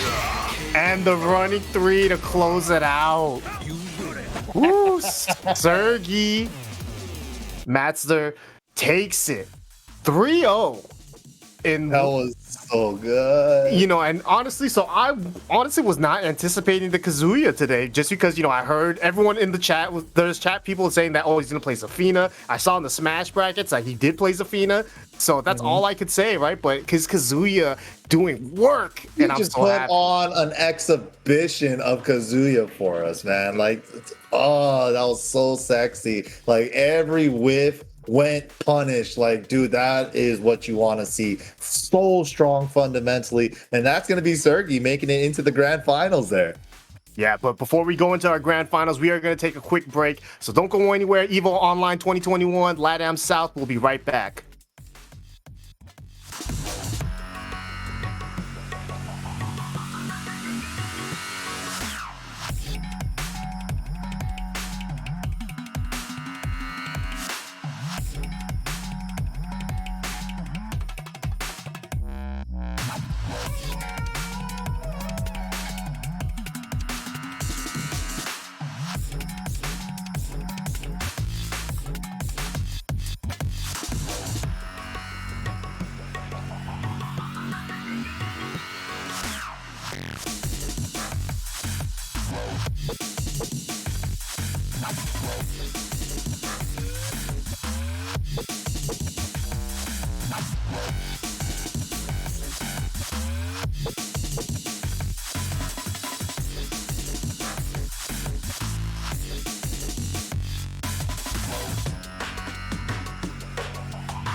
All right, welcome back, guys. This is EVO 2021, and we are in the grand finals for Latin America South, and we have a Peru versus Peru match. You guys are joined with me, MYK, and my co-commentator here, Rickster.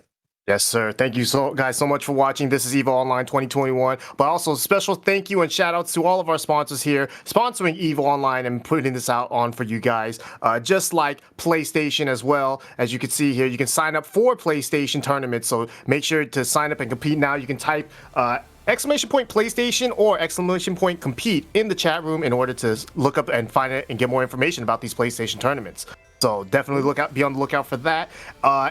Also be on the lookout for this Peru mirror match we got going on here. You know, so I was looking at the chat, right? So I saw one person, Speed Kicks, and he said something pretty interesting because we talked about this earlier too, right?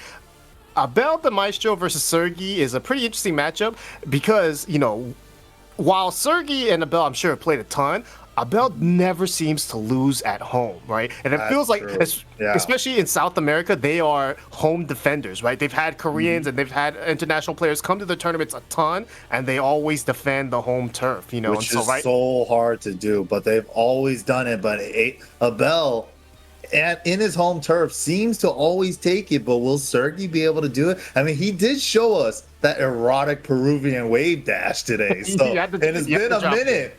It's been a minute, man.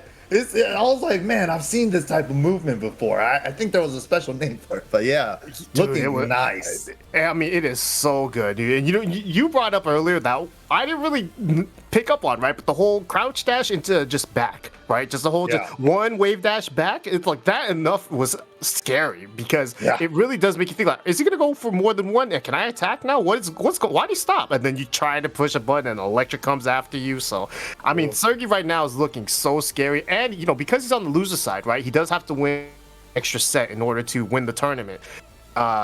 But he has the momentum, right? He has 2 sets going into this. He's done extremely well in both of those sets. His Kazuya has looked so strong. So even the Zafina too, but man, we are all just, I mean, come on, guys. Aren't we all Kazuya fanboys? How can you not be?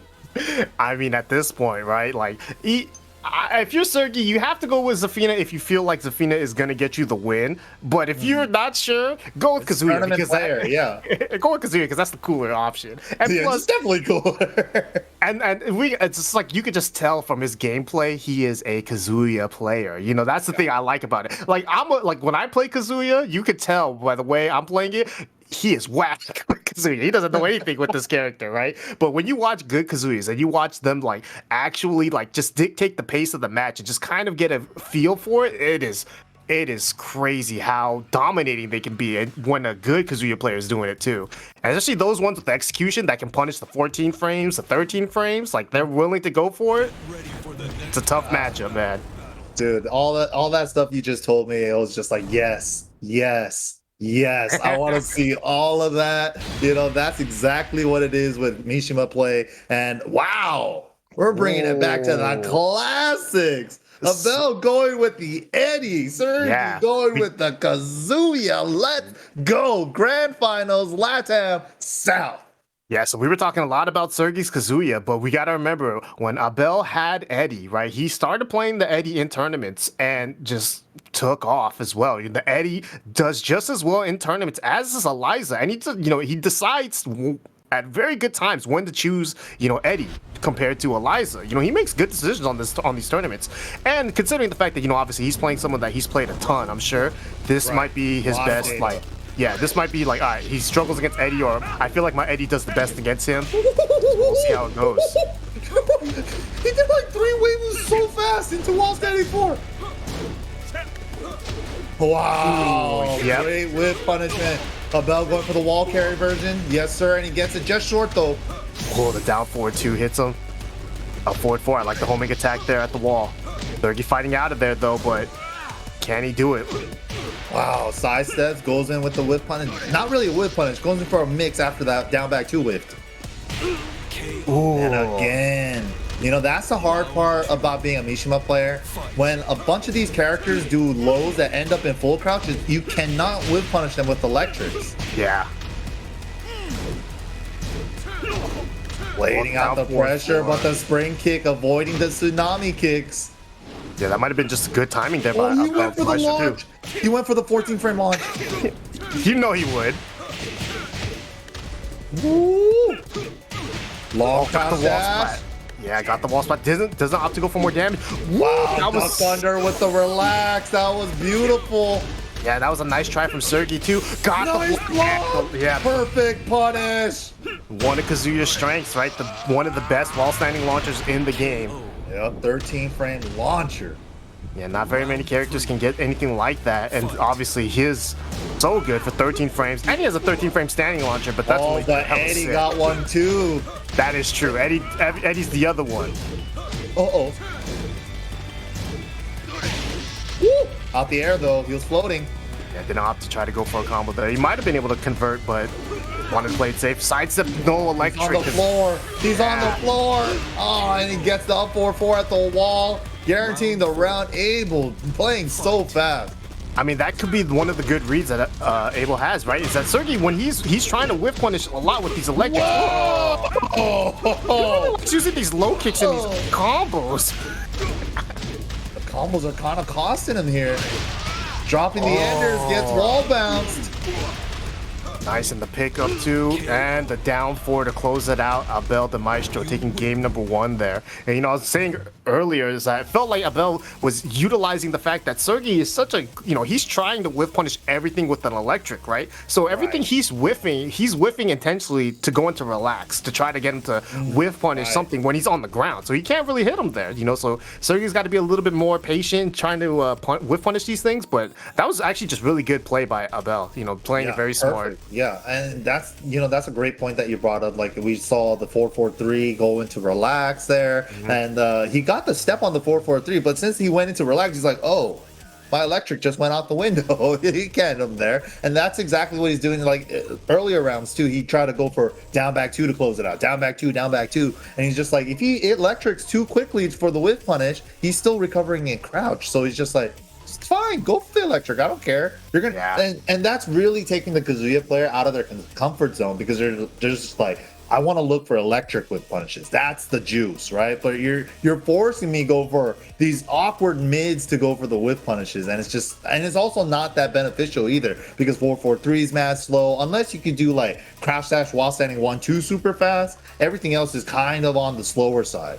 Yeah, I mean, it's tough to get that real good mid whiff punish, and you know, I say this as someone that's dabbled with Kazuya a bunch. Every time I see a whiff, I'm just thinking to myself, it's electric or nothing, because you don't have a mid option. It feels like, because that is one of the hardest parts of playing Kazuya, is at least for me, is feeling like I'm using his mids effectively. I feel like every mid I use is a risk, even though it's not necessarily. It just feels like you can't use his mids effectively, right? So it's tough, but you know, obviously Sergi, he's been a Kazuya main for quite some time.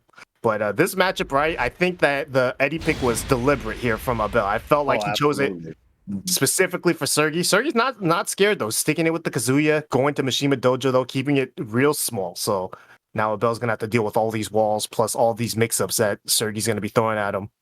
Take him to the dojo. Here we are. But yeah, Sergi, got to turn it up here. He's already down 1 game, and this could be the last set. He has to get the reset first.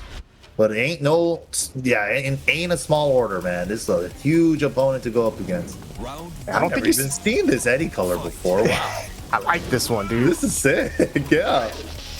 Shout outs to the Lakers. Right? Oh, the up 1+2. And the big wall damage there. Nice little buff that Eddie got in some season. I forget which one. I hate that streak, though, because I always duck it. Oh, nice. Whip punishment from Abel.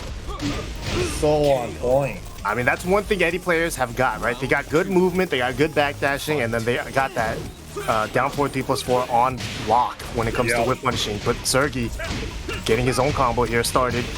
Goes for damage. Steering edge. Try to go for the mid wall spot. Didn't bite. Oh, now he's trying to punish it with the grounded hitting attack.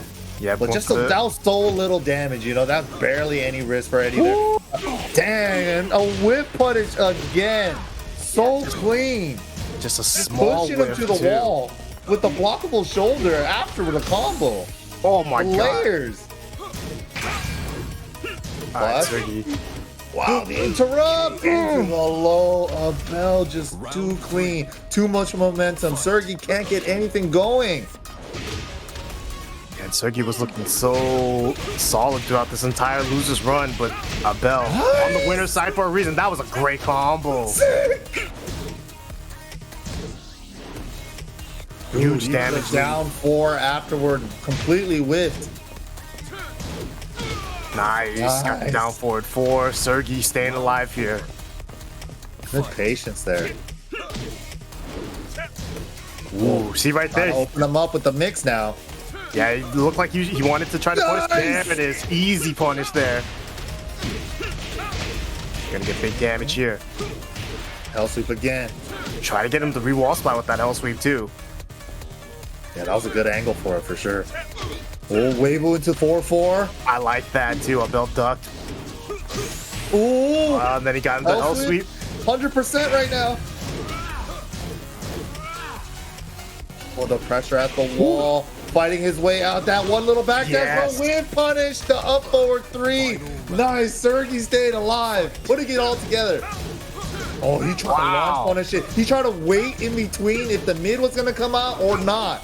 Yeah. Oh, but I mean, that back dash. Both of those hits on block are both launch punishable, but Sergi wanted to try to get both of them. Wow. Wow. Kazuya. Kazuya really needs to start learning uppercuts. Hooks are not good. Yeah, while standing 2, hitbox just booty butt cheeks right now. Screwed him over in 2 scenarios, and especially right there, because that was the comeback, dude. Yeah, Dang. that one hurt. He had to have delayed his while standing 2 just a little bit, but you know, when you're making that clean block, right, you don't want to waste any time. You want to be like, I got the block. I need my punish right now.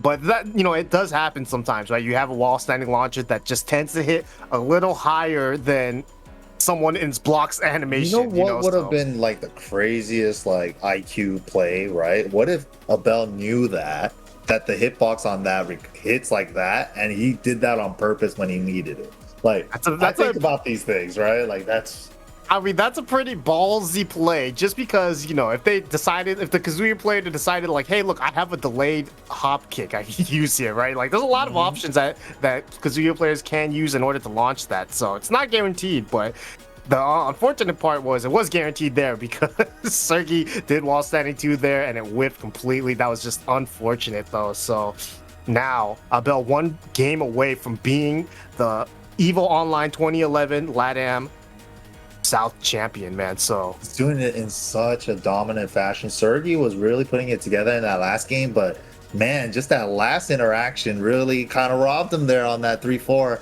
where you try to launch punish it with the while standing 2. You know, that's like the default reaction, right? You block a stagger low, your first reaction, do your while standing punish launcher, but then the hitbox just wasn't there. Damn it, did I say 2011? I meant 2021. My bad. I'm throwing us back 10 years. Let's go. We're taking this way back. Yeah, my bad. 2021. I'm sorry. We're online, baby. So game number 3 here in the grand finals. Does he switch? No, sticks to the Kazuya. I really thought he was gonna switch to Zafina. I thought so too. But the Dragon's Nest opts to go for a little bit of a bigger stage here, but interesting choice, man. But the way that Abel's playing this is just so perfect, man. He's not like giving him anything. Yeah, I don't know if the Zafina would help him out in this situation either, because the way Abel is playing, he's just so clean, right? Making all the right moves defensively. Even his whiffs are like defensively sounded. Like you said, like when he's using these whiffs and staying high crushing, you know, at the same time. It's like all these things, he's already kind of doing these things on purpose, it feels like, so. Definitely. Okay. Wow, down 4 into electric, caught him. Gonna carry the wall here. Yeah, fat damage. This is why he picked it. He knew he could exactly get to the wall perfectly there. And see, this is what he needs to, he needs to push the pressure here. Wow, nice. Surprise catch. Oh, chance for Abel though. Mini combo. Nice. Ooh. How do they block everything, man? They are so sharp. Whoa, you saw that too. You saw that, right? He had to use a mid to try to whip punish it, but it just didn't get there in time. Yeah, like a look, you saw it. Oh man, again, it feels like he wants to press that 2 button, but he's like, I gotta think better. I gotta use the forward. I gotta go for the mids, and he's connecting now. That is exactly the changeup right there. One for the new attack. He needs to keep Abel right here, right, with his back to the wall. Can't let him Abel utilize knows that this. He's like, he's trying to eliminate the mix by going into relax. He's like, even if I get hit grounded here, it's not gonna be much. But he's still cornered. Nice block. That wasn't even a punish. Yeah, he went for a back 12 after that. He's trying to get the side step back 1+2 there. That wasn't even a punish, and Sergey's still taking it though. Got the counter hit though from Abel. Now will he carry to the wall? I'm sure he will. It's going great for Sergey. Just got to keep this up. Oh, but now Abel putting himself airborne instead. All these different methods of playing defensive Eddie. Airborne, relax, just playing so slippery. Yeah, not caring that if he gets hit at all, but at this point, you know, he is down 2 rounds. Again, 4-4-3, relax. What are you going to do? It's not going to hurt. Oh, nice command throw, though. Wow. Clean 3-0 there. Sergey taking it, staying alive here in this grand final set, trying to get that reset here, but Abel, man, that, like, it, even though he did lose 3-0, it did feel like he still feels like he knew what he was doing. It's just the thing that Sergey did really well was just control the stage, right? He was in the middle. He kept every round. It felt like Abel's back was to the wall, and right then that's when the mix-up started. So that was a great job there from Sergey. That was super clean execution from Sergey there for that game. But man, Abel too, even though like you said, he got 3-0'd, he was still playing super loose, keeping himself like when he was cornered that second round, he just kept going into relax. He's like, I don't want to take a mix. I don't want to take a mix. If you hit me here, whatever. I think that's why Sergey is also not going for 4-4-4 in that scenario, because if you hit him with 4-4-4, they could tech roll further to the sides or the foreground. Yeah. So it's like, okay, I just want to hit you here and then just make you get up like this. But it's just, man, even when it's just like Sergey's turn, like Abel put himself airborne with the up 1+2. It's just like he keeps keeping himself really slippery and hard to hit in these certain instances. Yeah, I mean, he's challenging, but at the same time, it feels like these challenges are defensively minded too, even though like they're if they work on the offensive side, perfect, right? That's exactly what you want. But if it doesn't work, then you know you're airborne, like you said, or you're grounded. So it's like Eddie's like that weird character where it's like you want to punish him, but he always just ends up being on this weird position where it's like, well, you can't really punish him. Yeah, you can't really punish him. You know, you got to be patient a little bit. And that's I think that's where Sergey's kind of fixed it, right? That he realized like rather than being patient and waiting for it, he's just gonna start it off all the offense and just doesn't allow him to get started. So yeah, one other adjustment too in that game, he was going for the 4-4-3s on a lot of those lows that recover and crouch. So and the 4-4-3s were starting to land. So maybe that could have been it. But Abel, infinite stage pick. Eddie, one of the fastest backdash characters in this game, makes perfect sense. Fight. Yeah, we'll see whether or not Sergey can chase him down. Nice punish. Yeah, gets the punish, drops the combo, but wasn't the best. Wasn't gonna get a ton of damage anyway. So yeah, I like the back 2 checks. So no handstand, no relax, no funny business. That could also be another string that Sergey's gonna be going to a lot. It's the back 2 string. And he's hit him with a ton of these. Yep, these hell sweeps have been free all day. Wow, he tried to challenge the 4-4-3 straight up on timing, and now the mid 4-4-3 doing his job now. And that's the reason why Hell Sweep is so free, because 4-4-3 is way worse. And the punish. The punish on the down 3, such a great punish there, and that's one of Kazuya's strengths, obviously. Blocking a low, can punish with the wall standing 13 mid. Dude, both these players are so sick. Oh my god, the games that they're playing against each other right now. And such good calculated risks too. He had the backdash, but his range was kind of too far too, so he didn't pull the trigger on the whip punish. Block on the low, it's 12. Yeah, he could have punished that with back 2 with the key charge strat. Oh man, counter lower. Oh, good choice, slide. Yeah, he had to double up on that key charge. It was running out. It's like a con with the oil. Ooh. I love this adaptation from Sergi right now. Yeah, just playing so patient now. Oh, but getting these electrics when they matter. Now the electrics are coming back too. Everything's coming together. Everything's coming together now. Let's go. 6-0. After Sergi was down 2-0, he makes a 6-0 comeback to tie it up now 2-2. Final game now in this grand finals. Will we either see a new champion or will we see a reset? That's so good. And it's because he just used every move enough. You know, that one round he kept doing hell sweep. And then the 4-4-3 started hitting. And then he started punching with forward 4 and electrics. And then he was just like, I don't want to hold this anymore. Let me hit a button. And he's just like, oh, electric after plus phrase. It's just like everything paid off. And then he just did the right amount of conditioning, man. I think that's the best word, conditioning, because a lot of those hell sweeps started hitting, right? And so it, like I said it right then, I was like, those hell sweeps are free all day, right? As soon as he did a crouch stash, you saw Abel's like, these hell sweeps are free. I gotta block this, and that's when he did forward 3. Right? Oh shoot, that was an axe kick. So that, like when you're getting conditioned to that point where you're starting to feel like, oh, something is free, I gotta change that, and then your opponent's like, oh, I know it's free. One step ahead of you. I know it was free. I know you were guarding your pockets. That's why I grabbed the other pocket. You didn't pay attention to that pocket, weren't you? So like Sergi just taking it to him, man. And that 6 rounds straight, like clean. So even when Abel got his freaking stage select too, he's just like, infinite stage, no problem. I've been playing tag 1 for years. Just I'm right at home. That's crazy, right? Yeah, he's just infinite stage Kazuya. My first instinct was like, man, Kazuya's gonna have to chase him down so much, and there wasn't. It was just Kazuya was like, no, he's just gonna walk into everything that I'm doing because I don't have to chase him down. He's gonna have to block me. I'm always in his face. These guys are so good. It's so fun to watch. As much as Abel probably just wants to win this game and just call himself the champion, I think everybody will see the reset. I mean, listen, I am a Tekken fan at heart. I am also very greedy. I want more Tekken. Yeah. I want more Tekken. Yeah. Especially with Kazuya, I am all about that. So Chef's more kiss, Tekken, yes. more Kazuya. I am 100% with it. But we're not out of it yet, right? We still have one more game here. Whether or not Abel switches characters now, because he is down. Obviously we've seen him with the Eliza, right? But now he's down. Not down, he's tied now, right? But he lost those last games, 6 rounds straight, pretty quickly dominant from Sergi there, yeah. So I don't know if the character switch comes now, or do you save it for the reset? Potential reset should have happened. Who knows?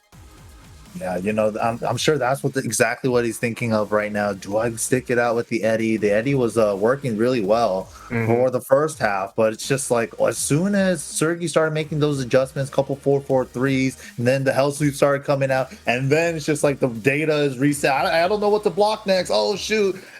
That's the nature of Kazuya, right? Like once things are set in place, things start opening up for him. And then once that starts happening, it gets really scary fighting a good Mishima.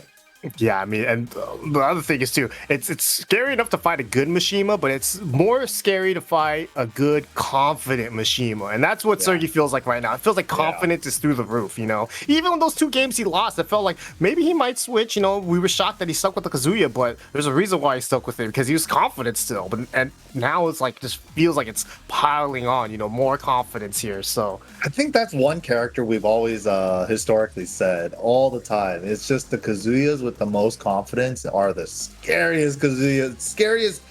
character to go up against in the world. They really don't care about anyone's well-being at all. They just want the worst for you, and they don't want you to have a good time. Oh, you flew 10,000 miles to this tournament? Yeah, I don't care. Down 4-2 electric. I mean, they try. That's the reason. I mean, my hope is that the reason why most people pick Kazuya is so that they can hit down 4-2 electric in tournament. It's like, why pick him for? They don't pick him for his abilities as a character. They pick him for his swag. Yeah, that's true. That is true. And true Kazuya mains, they're just like, no, they don't play, Devil Jin like that. They're just like, nope, I am a Kazuya main. And that's so sick. Oh man, I can't wait to see how this match plays out though. This is also, the Peru mirror match, so we do know Peru's super strong at Tekken. Obviously, they've been playing in South America for years, right? Dominating that scene down there. And I'm just, I'm always so excited and so happy for the regions that don't get that much coverage, to finally get some shine. And obviously we've seen Abel the Maestro for years now, right? Obviously he's a big player now, he's sponsored and everything. Sergey, on the other hand, we've seen him in these top eights, in these finals, but this is the tournament now where I feel like he's doing hella good. He's showcasing his skills to everybody. And so we just want to see the matchups with these players versus other players around the world. We just want to see the matches, man. Yeah. We just want more good ass Tekken. That's all we want. And we're gonna stick it out with the Eddie pick going to Violet Systems. Yeah, wow. So opts to go to the walled stage, Violet Systems. Pretty popular stage amongst tournament players. That ones that want walls. Damn, I don't know. I don't know if this was a mistake from Abel, but the infinite stage didn't work out for him. Oh my god. Down jab. Getting a reset, or is Abel gonna take the whole thing? Sir, he went for the tech trap, the camera switch one. Yeah, he's trying. Whoa. Fighting. He has him cornered. He's trying to keep him in the corner here. High crush. Nice. Took the frames. Missed the forward four. Doesn't even matter. He got him respecting to not hit buttons because the last game he electricked him there. I mean, he's been electric him everywhere, it seems like. Oh my god. Abel trying to get any offense started, but gets met with an electric every time. Sergey with the wall damage here. Oh, the counter hit. So much momentum on Sergey's side. Running free over the side step 4. Oh, I like the patience, but the backdash whip punish. Abel's still awake. Yeah, Sergey trying to mix up a hell sweep with that. Maybe would have worked too. He's guessing. He has to guess. Crop dash mid. Sergey now 1 round away from resetting the entire bracket. Abel the Maestro fighting back though. Wow, what a low parry. Not even a low jab. He's not even letting him get away with a down jab. Abel gets the launcher. Dude, he's on something else right now. Abel trying to put on this wall pressure. Yeah, immediately kicked him over to that corner, but Sergey fighting out of it. He knew his mind was on button, so he went for the 1-2-4. High crush. He's just making all the right reads right now. Both players. Oh, Abel with the good position. Oh, I don't think that hit. No, he got him and blocked. After all that, at that tempo that they were playing at, Abel sniffed the rage art. Bro, that's good awareness right there. Was called it out. Was in relaxed too. It was like I gotta chill. Now look at this, Abel with the life lead here. Again. Do not deter from the mix. Nice. Abel up on the high. Oh no. Relax 4 didn't hit. Doesn't matter. Ties it up. Double Luigi. Reset point or tournament point here. It's a big one for both players. What a whip punish.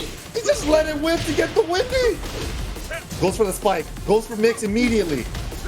Doesn't get it though. Abel now poking away at the lace. Kind of close to the... What a extent. Whoa! The first hell sweep that finally got blocked. Sergey went to it one too many times. Oh, this is trouble. Abel looking to close this out. He can smell the blood. Good block. Good whip punish. This could be it with the right combo. What You win. Tackle! We have a reset, ladies and gentlemen. We have a grand finals reset. Let's go! With the with the blockable tackle now. It's not unblockable anymore, but he went for the blue stuff, right? But it that was so good. That was so good. Reset there. You know that the rounds in that game, man. Sergey was up 2-0. It felt like he dominated. You're Abel telling me came we're back. not gonna see both these guys in the finals during only one, unfortunately.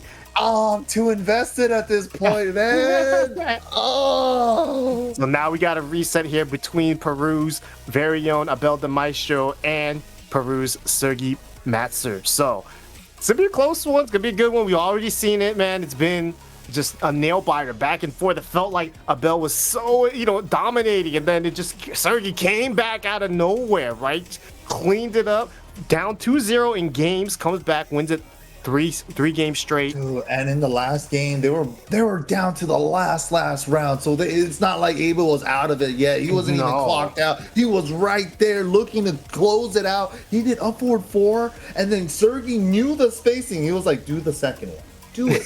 And then he freaking windied that. I mean, for Abel to finally, he got hell sweeped once, and then he got it. He's like, usually a second one's coming. I gotta block this, right? And he blocked it, got the combo. Finally got the block on it too. There are reads happening still, right? So it's not like the momentum shifting any one way, right? It might feel like Abel's out of it now because he just gave up that set, but it's 0-0 again. It's a reset, and so these guys just gotta play like it's a brand new set, but they have that previous knowledge from that last set. So, what is Abel gonna keep the Eddie? I honestly think he will. Honestly, I think it feels like both of these players got to that point where it's like, this is the match. We might be late to the party. Like, we always say this about whenever we watch two familiar players play against each other, and we're commentators, right? So we just jump in immediately, like in the midway point of it, right? So we don't know what layers have been built yet, but it feels like the layers. Lasagna and the onion, it goes deep, man. It goes real deep, especially if they're playing your own countrymen all the time in your locals and all that. So they definitely have a lot of data over the years against each other. I feel like that's the reason why in this lasagna, both Eliza and Zafina got kicked out. Like, this lasagna is. You don't belong here. You don't belong in this recipe. Ooh, now he's whip punishing the 4-4-3 into relax with just crouch dash while standing 4. I like it. Just get the hits. Yep, and the big whip there. Sergi going for the hell sweep, and now going for the mids while standing 1+2. Another great move for Kazuya. Oh, sick. Interrupt. You can't do anything if I do that. Wow. Ooh, the forward 3, man. Sergi has been getting a ton of damage from that. And hits him with the quick low. And that's the thing, right? Traditionally, if you want to avoid the Mishima mix-up, you want to sidestep left, but Eddie's dancing back and forth left and right. He's messing up his own sidesteps. Yeah, so a lot of these times, he just has to guess. Yeah, a lot of times he doesn't have the best sidestep. His stance is kind of working against his own movement.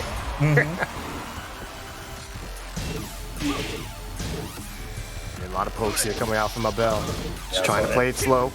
Abel's just playing his back and forth game and just playing the timing game because of that reason. Nice! Called him out on that big hell sweep and gonna get the kill there. Yeah, Abel's starting to scout the hell sweeps now.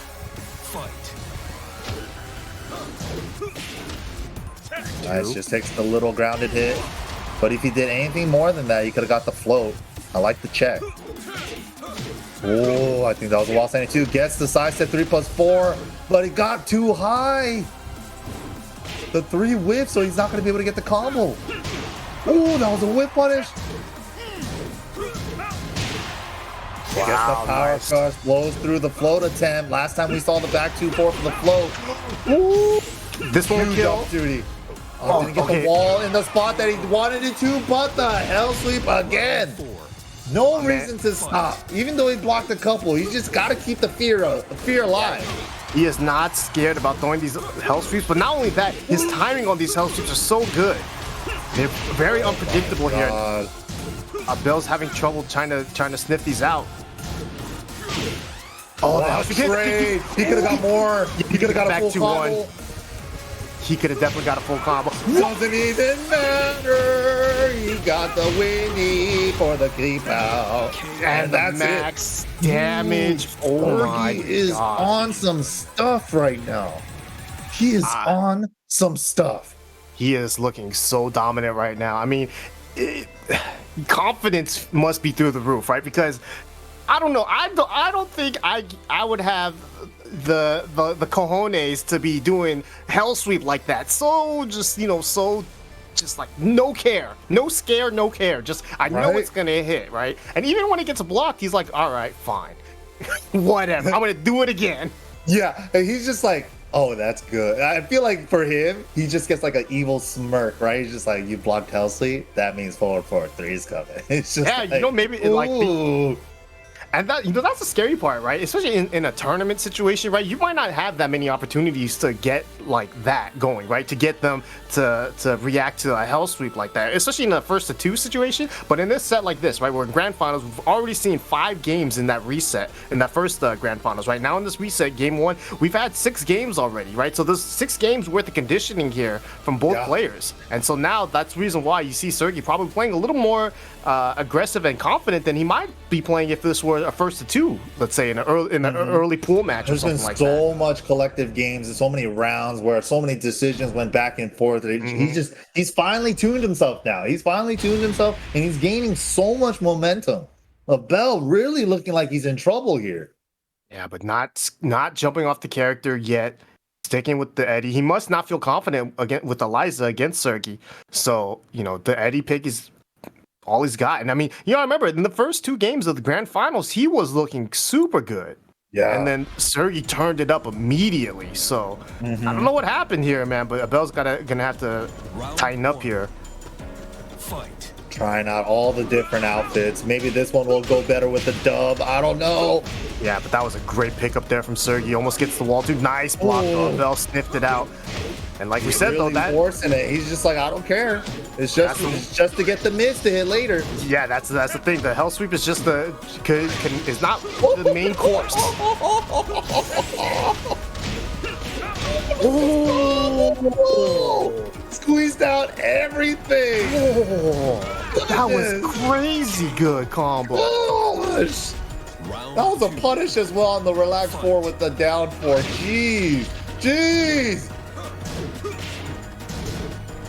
Dude, Sergey is so sick right now. I think that was a long crouch dash hell sweep. Or the mid, actually. I think that was probably the mid. The full crouch mid. Oh, man.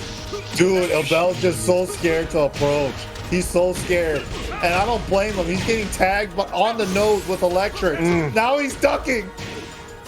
I mean, it's so tough, right? Because one of Eddie's kind of big weaknesses is that his damage output is not necessarily the highest, right? So he blocks a hell sweep. He's not getting much, whereas Sergey gets these electrics. He's getting 50%. Oh, Abel can't get anything started. He can't. Gets a 4-4-3, but he's finally playing the backdash game. He's forcing the backdash game now. He's like, I gotta do something different. I mean, he's on the infinite stage, right? So now he can opt to backdash forever. He tried. That was a good setup as well. Wow. Oh, that was a whip punish. Gets a rage drive. He needs the damage. He gotta make it hurt. Oh, side rolls the run up stomp. This is crazy. Final. Bottom. The extended mid there, Sergey.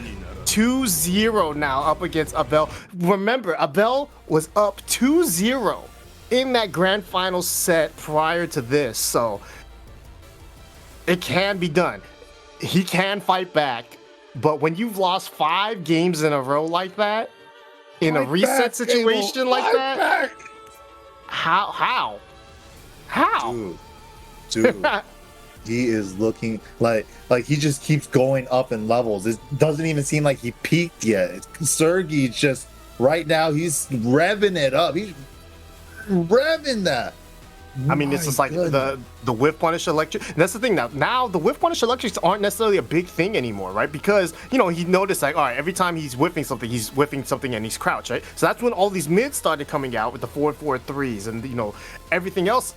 Now it opens up his whiff punishing game again because now the circle, now it's like the wheel of options. He can't because now like he doesn't want to start whiffing all these moves and going into relax and anything like that because then he gets up and now he gets up into a mix-up. So he's like, all right, maybe I should just try to force my mix-up, but now he's getting electric. All the times that he's trying to like close the distance to just apply like a poke or something, he has a keep out electric right there waiting for him. And all of those are starting to hit now. He's just adopted his timing perfectly to freaking Abel's offense, right? It's so sick.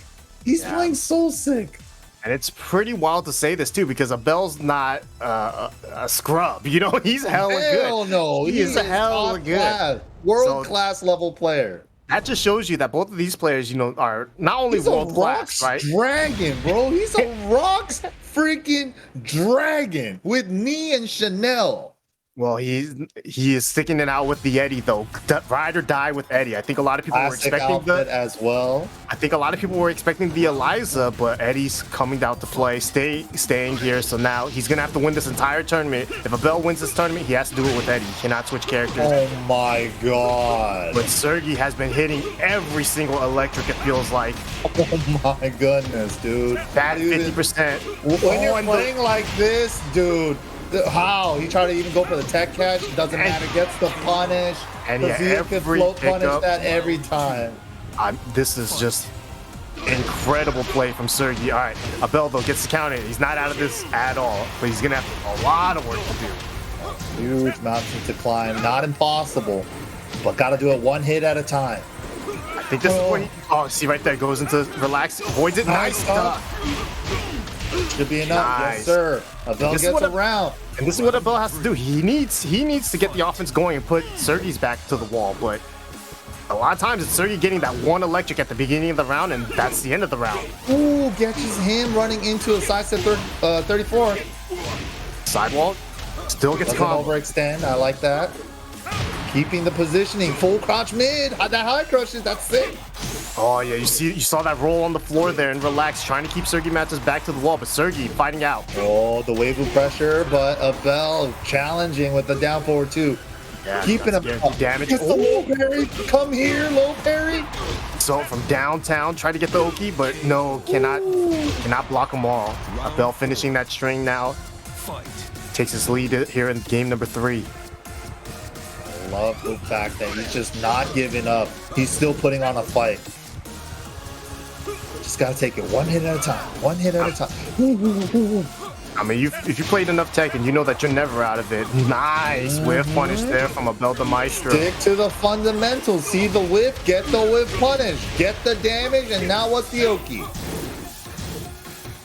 I love this. Nice! Wow. Beautiful wall carry Perfect. too. Perfect Got the wall wall splat into the full combo. Usually that's kind of one of Eddie's real trouble points, right? When it comes to wall combos, he can't really freestyle it and he needs to just kind of have the perfect range. And in that situation there, Abel knew what the perfect range was to get the wall splat. Nice job there. 2-1 now. Abel's showing signs of life, and you know it really started coming down to him using his defense against like hell sweep and stuff against him now, because like that one time he blocked the hell sweep against the wall, he's just taking the right guesses, calculated guesses. He's like, okay, next time you're probably going to go for the mid, and he guessed that right too. And it's just the little games like that. And then other than that, he was getting most of his damage off of fundamental play by backdash, see the whiff, get the whiff punish. You know, that's Tekken 101 right there, fighting games 101.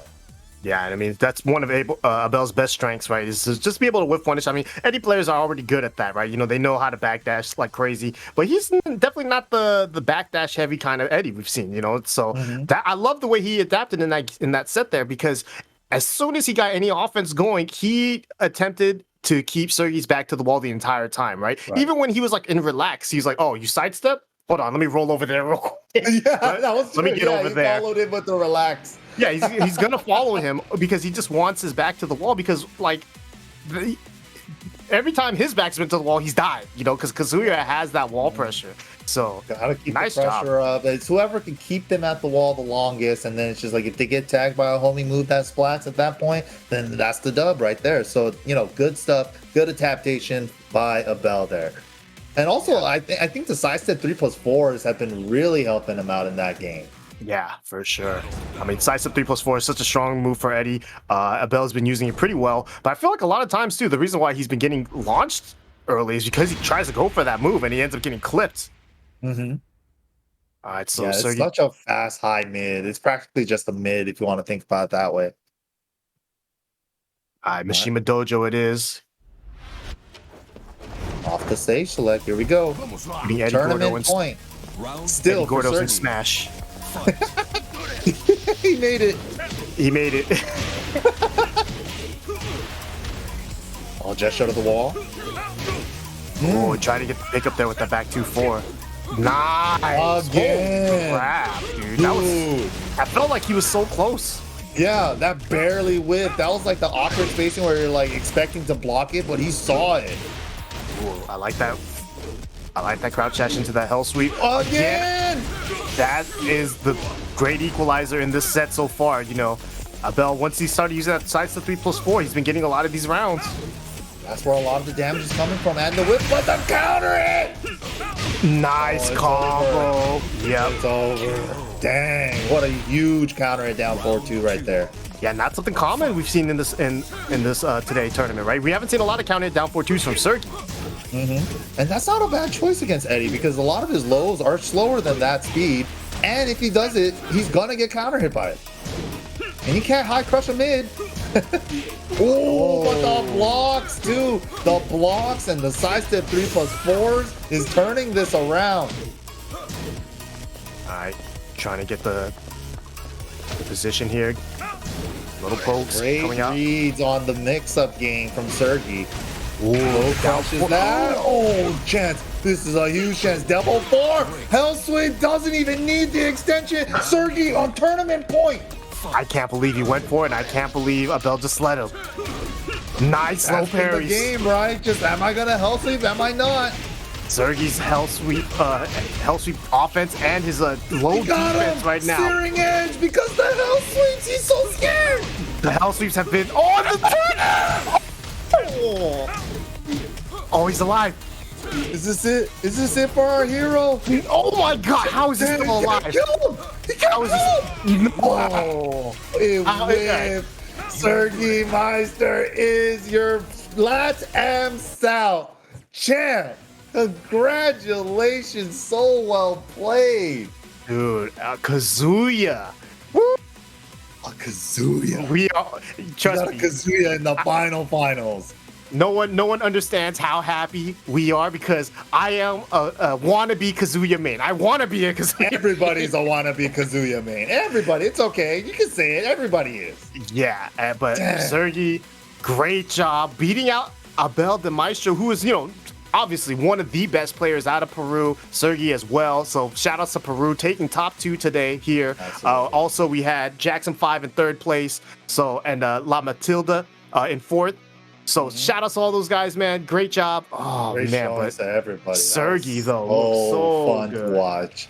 Yeah, big shout outs to EVO once again for having me and Rix to commentate another Tekken for you guys. This was a blast, honestly, and being able to cover the LATAM region as well. So many strong players, and I am so excited for these finals later on in the year. So that's going to be Shadow going up against Avery, going up against Gen, Book, Energy Marduk, and now our newest champion, Sergi Meister. So stick around, guys. Right after this, we're going to be going into Mortal Kombat. I know you guys have been asking for it, so Mortal Kombat 11 is coming up. But yeah, that's going to do it for us. Tekken 7 here. Thank you guys for watching. It's been a blast. We'll see you guys next time. Have a good one, y'all.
Celebration just there. He's licking his lips.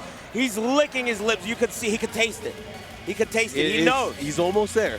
He can see the light at the end of the tunnel, but it's not over yet. And we've seen Q-Dance many times perform almost better when he's put in this scenario. Yeah. So it's not over yet. This is exactly the moment where Lo-Hi needs to remember that there is a long ways to go here. Overconfidence is your greatest enemy. Yeah. The great Yoshimitsu once said. Now we're going to have to see how this is going to play out because we have a huge deficit here. If Kudans wants to win the tournament, he has to win 3 straight matches. Super tall order, but you got to remember, as we said, the Devil Jin character design, it favors longer sets. The more info you have, the more you can place your more dangerous tools. So we'll see how Q-Dance is able to utilize that. Oh, big counter hit. Here's the follow-up. He's going to get the screw. He might be able to get close to the wall here. Doesn't matter. Goes for the slidey. Yep, wake up, sidestepping. I love Q-Dance here. Beautiful. Scraper, there's the punish. Wow, interrupt on that. Oh, that stuttering is so key here, and as far as timing and counter hits. Oh, and just as I said it, counter hit, and look at this. Lo-Hi is looking to 3-0 Q-Dance here. He's looking really good right now, looking really strong. I mean, it's hard to say if Lo-Hi can even lose this. I mean, he is up quite considerably. Not just that, he's playing with so much confidence right now. Yeah, definitely. He seems like he turned everything around from earlier when he had that grimace on his face. He found it. Whatever it was, he's found it. And now it's Q-Dance's turn to adjust. He's going to have to make it now because there's no time left. Yeah, this is it. 2 rounds left to lose for Q-Dance. He's working on it, though. But he started using that chop being effective the last time that we saw it, landing the hits and the counter hit. Oh, yeah, the scraper, very nice. That is a safe move. He's going to get the wall. Is it enough to kill? That was close. Not enough. Oh, yes, the wake up is enough. Nice work, staying in there. Like we said, it's a tall order. Let's see if he's able to pull it off. Yeah. Oh. Okay, he's resorting to those gut punches again. Safe jump kick. Homing. Nice. This time using the low kick, the down 3. Okay, scraper. Yeah, he hasn't used that too much. Broken plate is a very useful and safe low, but he's just going all the way in with the hell sweeps. Here we go, the follow-up. He's going to get the Demon Steel Pedal to flip over. Yes, gets the side combo. He's going to have to be careful, because if he goes for another hell sweep, he can die from getting blocked. Yeah, this is it. Oh my God, misses the whiff opportunity, and look at Lo-Hi. Look at Lo-Hi, 1 round away from being EVO champion. He can taste it, he can smell it. Yeah, this is as close as it gets. Oh, he's going for hop kicks. Wow. He went for it again. What a start. This could be the beginning. Q-Dance. Look at the pressure. He has to get out of this wall. Look at this. This could be it. Lo-Hi He's going to have to be knows it. careful. Oh, the low parry. Sidewall. Oh, unfortunate. And he ends up with the wall to his back. Okay, he's jockeying. Good punish. Oh my God, Lo-Hi is about to win EVO right now, unless Q-Dance does something. He doesn't duck the high. Electric wave dash. He needs to do something. Oh, he went doesn't for range fall for it. Q-Dance. what kind of punish is that? God, what the hell? He choked. This is butt ugly. It doesn't get uglier than this. The nerves. Anyone's game. He breaks the throw. The tension. The jabs. Oh my God. Don't go anywhere. Don't go anywhere. He had it so many times there. I can't believe this. Lo-Hi does not want to allow Q-Dance to win this round. Q-Dance can only go up from here. Oh, the hell sweeps are starting to Missed again. Uh-oh, something is happening. What is going on here? The nerves are out of control. There's a low parry. We have not seen this many Korean mistakes perhaps ever. All in this single match. Yes. Okay, the low. Oh they trade blows. God, Q-Dance blocks it! What's he gonna do with it though? What is he doing? Unbelievable! And it's gonna get blocked. It's over. And it's over. The number of mistakes in that last game was crazy. So first on esports, Lo-Hi, the EVO 2018 Tekken 7 champion. Congratulations. Lo-Hi won it.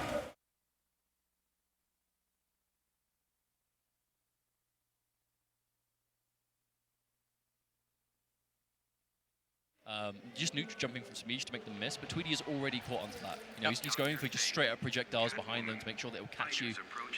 But a 1-1 tied it up now from Tweedy. I feel like the biggest change there was most of the first game was spent with Tweedy's back to the wall. And when you give Dr. Fate screen space to work with, especially in this kind of matchup, it's going to be dangerous. Now we've gone for a stage change, but we haven't gone for a character change. Rewind is confident in this matchup because of how the first game went, but it's testament, you know, if the second Tweedy can get going and he can establish his full screen game and he can make the right decisions, it can work out. But Rewind, wonderful decision on the neutral jump too. Rewind in a great form at the moment. Oh wow, presses the button at a really weird time, and that's going to be a full launch thanks to the interactable. Oh, Rewind spending another bar here. You know, the second game seemed pretty slow-paced, but you realize the second Catwoman kind of puts her foot on the gas and everything works. It's insane how quick the games can go. I mean, but that's what happens, right? As soon as Dr. Fate is in the corner and doesn't have screen to work with, I mean, you can see this is where he's going to struggle. This is where Rewind needs to keep him. Even like at the end of the first life bar, we saw him up to forego the guaranteed kill to make sure that he at least kept Tweedy's back to the wall, and that's a galactic jump in, and that's not just because we're in space for Rewind to get another combo, but not quite close enough there. Armor breaks the back three because of the multiple hitting environment interaction. We didn't see a full combo from the Cat Dash because he didn't have the bar, unfortunately, and speaking of not having bar, here comes a guaranteed clash win for Tweedy. No reason not to clash, if anything, just to slow the momentum. Rewind was very much just in the driver's seat. The jump from Tweedy, opting to jump in towards Rewind. You don't see that too often. Big combo off the bounce. Yeah, he's fine back. He kind of wants the screen to work with. That's the thing about these zoning characters. They don't want corner pressure, they want screen space. If they have you in the corner, they'll just spend the whole game walking back because the work you have to do to come in is just so insane. But there's the whip trip. We have to remember now the fact that Tweedy is lower on life and doesn't have a clash, any damage Rewind can do, unless he takes out of it, is going to be guaranteed. It's going to be so hard for Tweedy to actually build any resources back, and a trip guard. Understands he was a little bit too far away to get the actual launch. Meter burn rolls through, pushed into the orb, so he's going to take some chip. This should be the round. No, not quite. There it is. Down forward one. I mean, when you're that weak as Rewind, you just have to make a hard read. Indeed, but Rewind, he doesn't have a lot of work left to do in this game. Tweedy, on the other hand, really has to try everything possible to bring this life a little bit closer together. There's one big hit here from Rewind, and that's going to end things. Oh.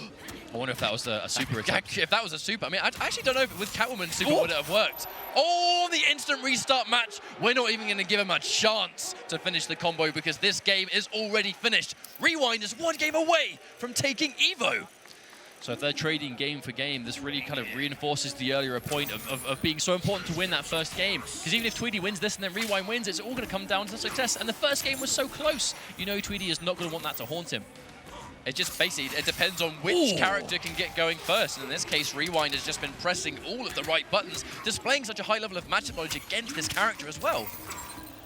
But Tweedy, he has decided that it is going to be Dr. Fate. No Starfire seen here whatsoever. So it's going to be Dr. Fate. It's going to be keeping Tweedy in the tournament, sending him home. Well, when we saw Tweedy face off against Samij, this was the exact same matchup. When it comes to Catwoman, this is by far the character he wants to pick. He doesn't want to bother with Starfire here, but Rewind just playing so much better in this matchup, it seems. And he's just trying to challenge on Wake Up, and that's going to be tournament point, championship point for Rewind. Rewind is one life bar away from winning EVO 2018, becoming a new world champion, and this is an opportunity to do it. Tweedy with the immediate clash, wasting no time, does not want any part of this. He needs to get out of the corner. Absolutely cannot be back to the corner at all, or it's going to be so difficult for him to actually do anything. But there we go, crouching under the jump in, but jumps himself back in, no! He has to watch out, making some of these crucial mistakes. Putting himself minus against Catwoman can sometimes be a death sentence. The forward three is blocked, takes the frames, but minimal block damage. He's pushed himself back to mid-screen now, though, but you can see Rewind, the patience. He has no reason to be anti here. He does have the life lead. Jump two. Every jump in, just the clutch you have to show now as your Tweedy. You really are. Your back is against the wall. And there it is. There's the shoulder, Tweedy. He is fighting back. One life bar away from evening things out. He desperately needs this. Tweedy, he's had to work so hard to get to this point. Oh, and there we go. The hit confirm. Spending 2 bars, no question. And Rewind with a clash of his own. This is going to be potentially the final clash of the tournament. Now as the clash comes through, it's 1-0. We have a little bit of health regen, so Rewind get the bonus. The hard read on the Cat Dash. This could be the beginning of the end for Tweedy. It depends. There's the patience. The jump whip does not quite work this time. There's the block, but Tweedy goes for the late. Oh my god, the neutral jump, and he gets the meter burn back 3. This is going to be a chunk of damage. It's going to push us back towards a different area as well. So there's going to be new interactables to play with, and we're not going to be near the corner. That's what Tweedy needs to avoid. trait has popped. Tweedy, he has one bar, but he does have enhanced projectiles now for a little while. 1 bar, rewind. He has 3 of his own. Attempted anti-air. Every hit, this might be it. Tweedy, he has 2 bars, but doesn't get the chance to. Rewind with the jump in. He tries to catch him down, and the block damage. Noble Rewind is your EVO 2018 World Champion for Injustice 2.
Hey everybody, welcome to EVO MK11 North America Top 8. We're going to get into it very shortly.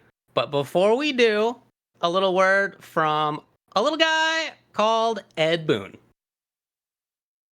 Everyone, thanks for tuning in to the Mortal Kombat 11 finals. Before that gets underway, we'd like to introduce an exclusive clip from the upcoming Mortal Kombat Legends Battle of the Realms. This clip features a number of your favorite characters, including Kitana, Kintaro, and the return of Joel McHale as Johnny Cage. Mortal Kombat Legends Battle of the Realms will be available on digital and 4K Ultra HD Blu-ray on August 31st. We can't wait for you to see this. General, What is it? Spit it out. we've broken the temple gates, but we're experiencing heavy losses. We will mourn our dead later. Reiko, Kintaro, move to the front. Push in from the opening. Jade, Baraka, take the Tigor through the sides. Leave no one alive. Wow, that seems a bit harsh. There, in the trees. Finally. Yeah, I've been up here forever. It's about time you saw me. Oh, my back! Whoa! Whoa! Okay. What do you want? I've come to negotiate a surrender. The tiny humans wish to surrender. Tell him no, so that we may crush them! What are your terms? See? A lady with smarts. No wonder you're in charge. Plus, that leotard suits you. A little airy for my taste, but... Never mind. Kill him. Wait! Sorry. I get distracted. A few too many energy drinks. Okay, so... pull everyone back, drop your weapons, and then we'll make sure you guys make it out of this alive.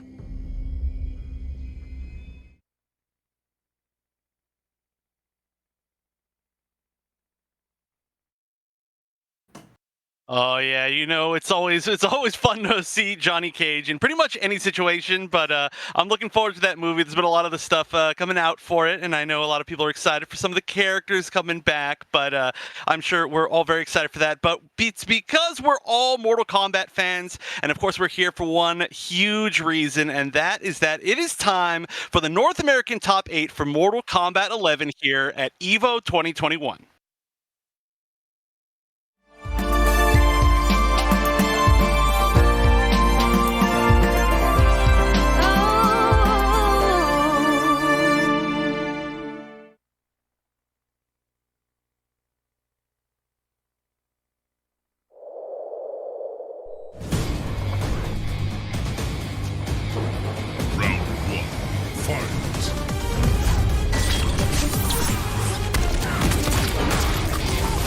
What a crowd! This could be a heck of a friend to the fatal blow, but it's Garrus, baby! Oh my god! Oh! Sonic Fox refuses to die!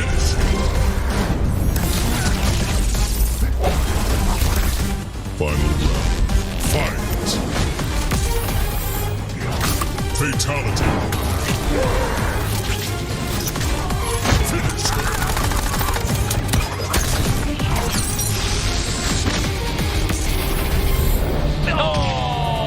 Oh my word.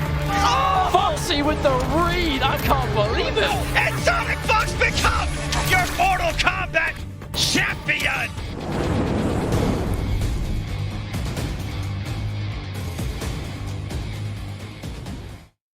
And so welcome everybody to the EVO 2021 North American Top 8 for Mortal Kombat 11. We've already played it out for Latin America and for Europe, but it's time to see who's coming out of this region on top, who's going to be winning a part of the prize pool, and who's going to be winning those top 2 spots to make it to the offline event later this year. Now, they say that this is EVO North America for MK11. It's basically NA East all over again, as it was in the MKPK. We got a couple of SoCal boys here to walk you through this East Coast rampage. Basically, if you take it right there from the top, we got a couple players. One from Texas, that's as far away as we're going to get on the West for Jukes, Hijinks Northeast. That's going to be a really interesting mirror match between two players who've had a lot of success. Then Hayate and Ninja Killa, both of whom have had absolute top level success offline and online, but there hasn't been a lot of that from either of them, who have mostly been kind of hiding away. We know that they're both geniuses. We just haven't had a chance to see it a lot when it comes to tournament play online. So I'm very excited for that winner's side. Oh, yeah, but the loser side just as good. Suneo and Splash, 2 players, again, out of the Northeast. We're going to have a lot of that, I think, today, like you said. Suneo, a player who plays a character, I think, very close to your heart, a lot of RoboCop. And Splash, always one of my favorite players to watch, with one of the most airborne Kung Laos of all time. But I'm also very excited for the bottom side. Big Daddy G, one of the only players still putting Sonya on the map, going up against Full Auto, who really kind of I guess, innovated a style of Sindel that he's been continuing to use up to this point. So, like you said, a lot of East Coast players, but it's a very, very strong bracket. I mean, these players played through a ton of matches just to get here into this top 8. And like I said, they want to make it to that top 2 spot to get those 2 spot qualifications for the offline event.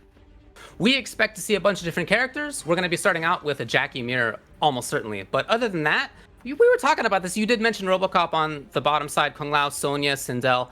As far as Hayate and Ninja Killer, probably Fujin, but then it's anybody's guess when it comes to Ninja Killer, who, again, is top level in the world with a bunch of different characters. Everybody knows that he can do it. He's already beaten very high-level players. We'll get into that when it comes to his particular match. But in terms of character usage, I'm open. I don't know. We'll see. Yeah, I wouldn't be surprised if we saw more than 8 characters overall used out throughout this entire top 8. It's a very varied one.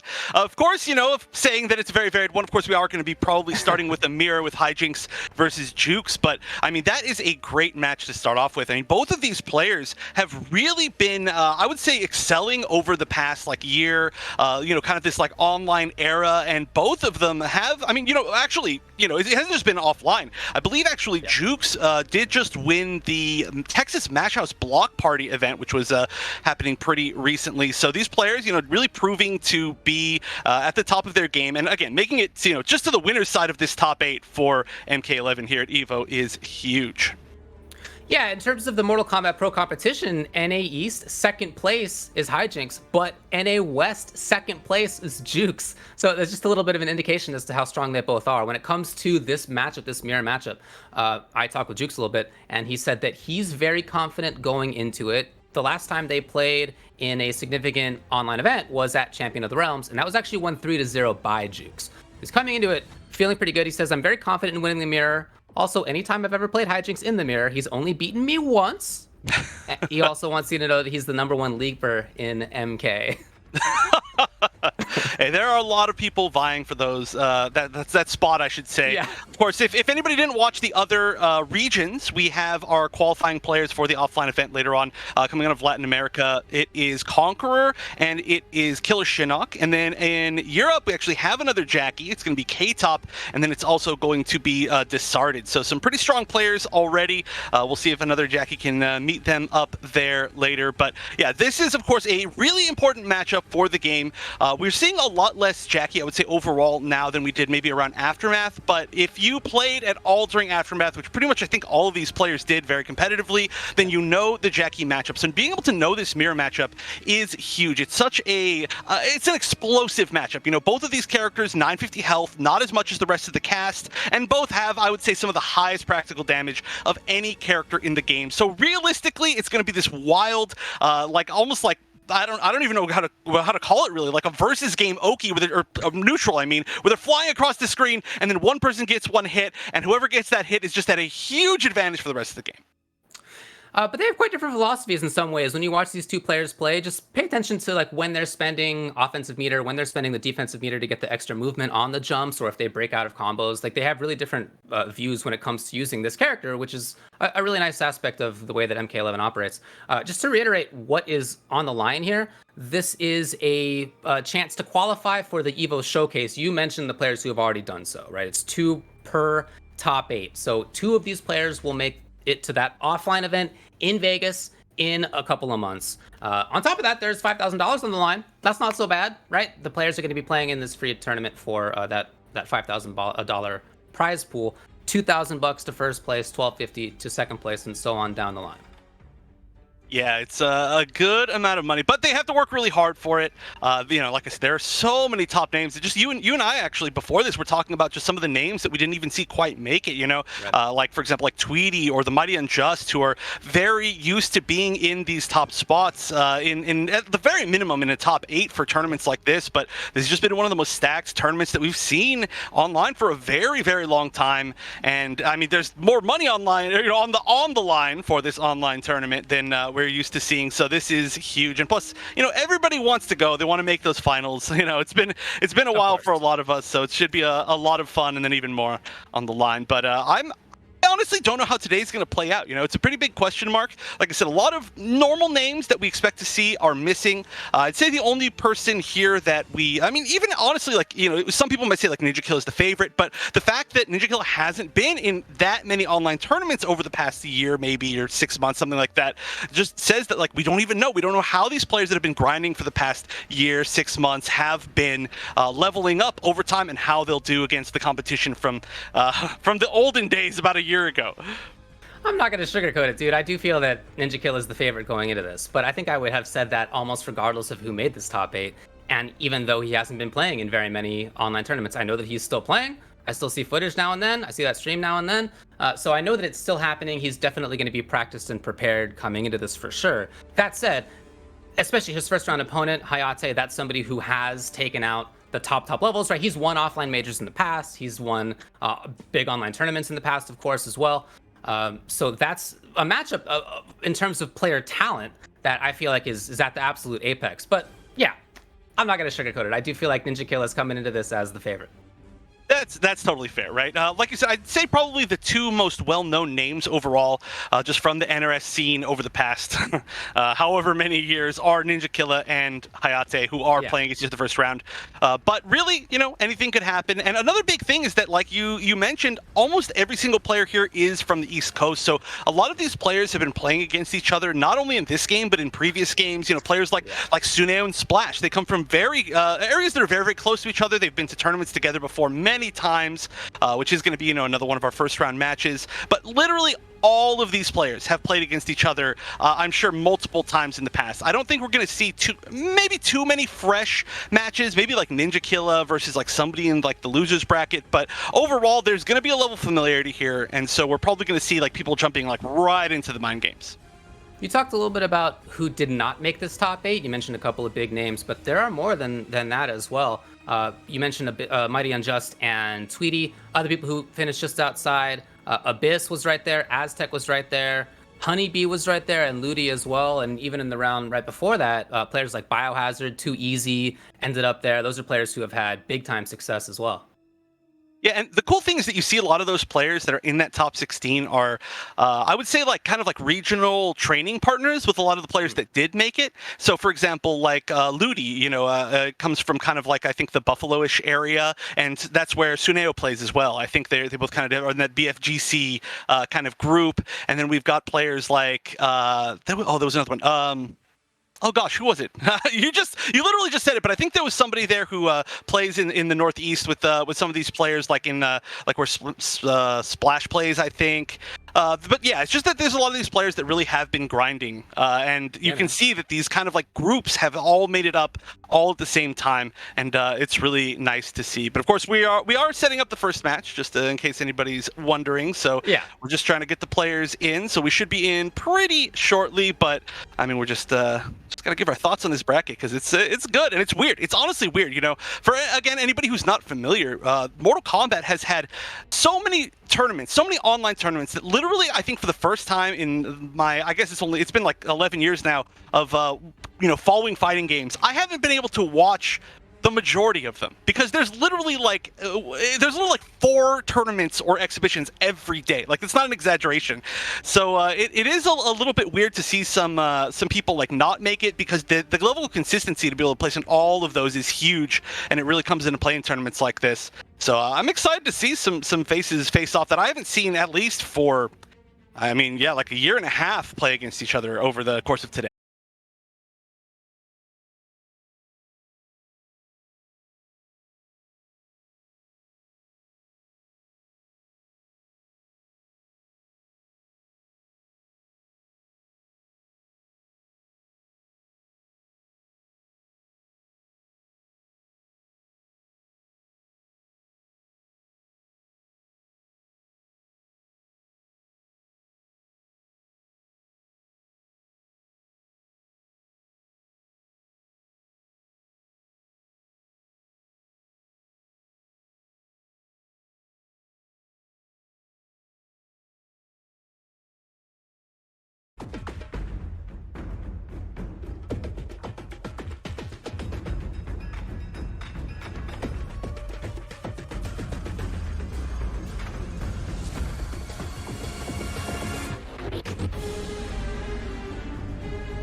All right, sorry about those technical difficulties, but things should be cool now. We'll be monitoring things as we move forward here, but we should in fact be moving forward in the top 8 of NA MK11. Should be happening.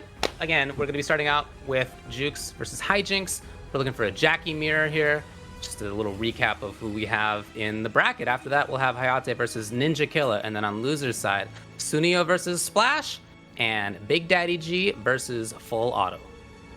Yeah, so we are going to start with probably the most fast-paced of all of them. We've got some, almost each one of these matches a little bit more of like a zoning type player in them, except for our very first one, which is, I'm assuming, going to be the mirror. You know, this is the, this is pretty far into the age of Mortal Kombat 11, though, so we've seen most players pick up some secondaries. Especially for mirrors, you know, I think kind of in every fighting game in existence, players don't like playing their own mirror, even if they are like the best at that character. It's just something about that makes people uncomfortable, and there are a lot of really good like secondary picks in this game to cover matchups. We've seen a lot of, like, for example, Setron secondary picks. We've seen there's just a lot, honestly. I'm not even going to go over all of them, but I still assume that we're going to see the mirror. I'm sure it'll be the mirror. Yeah, in fact, I mean, again, in talking with Jukes, he said that he thinks that this is going to be the mirror, and he's confident in it. You're right that a lot of people are uncomfortable with the idea of mirror matches. Just because you know how to hit people with stuff doesn't mean that you know how to stop the stuff from hitting you, right? Like, that's a classic problem. But at the same time, it's just another matchup that you have to learn. And I know many people, in fact, who become really confident in the mirror match. They feel that it's something they like to play. So it is a very one way or the other kind of thing. There's very little in between those two perspectives. Okay, I hear the characters being selected. I heard a Jackie Briggs, and I heard another Jackie Briggs, and I think we're going to be getting into MK11 Top 8 beginning now here for North America. Yeah, and this is, of course, the winners semifinals. So the winner of this is going to go to winners finals and then be one spot away from making it guaranteed to the top 2 for the offline event later. But here we go. Like you said, it is the mirror. I don't expect that we're going to see any sort of weird move picks. Yep, it's going to be the exact mirror. Grenade launcher, bionic bounce, enhanced air blast, upgraded. So this is immediately starting with the direct mirror. Here we go. Now, guys, the question, is anybody going to be using a slightly different costume? Oh, no, okay, we're going to let it rock. So on the left, we've got the more bionic costume coming out of Hijinks, and on the right, we've got Jukes with the jacket. Jacket Jukes. No sweat. Easy enough. Taking his turn right back right there. And pressuring in. Again, like I said, pay close attention to who's spinning the bar. Oh, wow, what a duck and punish. Oh yeah, immediate breakaway. But that is one nice thing about the Jackie combos is that oftentimes when you break away during them, she just gets oaky, and there's so much of the combo is already unbreakable because she usually keeps you grounded either with a kind of long grease kick or just by blasting you with the air blast, and so you're already taking a ton of damage, and there we go. Now you just don't have any defensive bar for any other openings. It's a real rangy style so far. Okay, Jukes finding the opening for himself. Getting legit damage into the pressure. Oh, but didn't believe in the rest. Oh, but that's not going to matter. Oh, wow, manages to get out. But yeah, avoiding any of that damage over time on the ground is so difficult. Even if you can fly in the air, eventually it's going to be so easy to just accidentally land on it. Of course, again, for people maybe not as familiar with how this character works, she's got the command jump, nice crushing blow. And then she's also got the damage over time. When you stand in it, when the flames are on the floor, it just takes so much damage. You just melt. That's super fast. If you get hit by it, then you'll take a little bit of damage over time. But the stuff you really got to watch out for is that thing on the ground right there. That is trouble. As I like to call it, the goo. As you can see, she has this angle on that actually deals with her own leap at this specific range pretty well. Once you're up close, yeah, you'll see people get the party started. This is where it needs to be. Oh. Yeah, a little bit of like kind of weird like lack of confidence there. Didn't go for the ending of the combo fully. Did go for the media afterwards, but then again just didn't fully commit to it. And now gonna take so much damage in this corner, and yeah, it's gonna be so difficult. There pretty much was no way to avoid death right there. Really a checkmate situation. And so this is already looking like it's gonna be a close set. Got Juke starting out. Okay, wow, okay, interactable usage. Just like that, taking the corner. Out of the corner. And directly away. If you'll notice, she has to spend defensive meter. Oh, what a duck! What? Not punished at all! Oh, no! Oh, no. Not the grenade instead of, I don't know, forward 1 or something, whatever it was. Yeah, it had to be forward 1. When you're crouching and then you do forward 1, sometimes you accidentally get kind of like this down forward 1, quarter circle forward 1, and you just get that projectile. Huge punish. That is a really rough way to start things off. And look at this. Now this is probably going to be in the corner. Yeah, not even a chance to break, and that's game number 1 going to Jukes. Ew. What a mess. Again, coming into this, we talked about this earlier. Jukes is really confident, and why not? He has, according to him, only lost 1 time in tournament in this mirror match to Hijinks. We know that when they played at Champions of the Realms, it was Jukes taking it 3-0. So, you know, coming into this looking good right there, there was definitely some back and forth and a little bit of, I don't know, nerves or dropping stuff here and there. But you can definitely see overall that Jukes able to make what he wanted to have happen more often.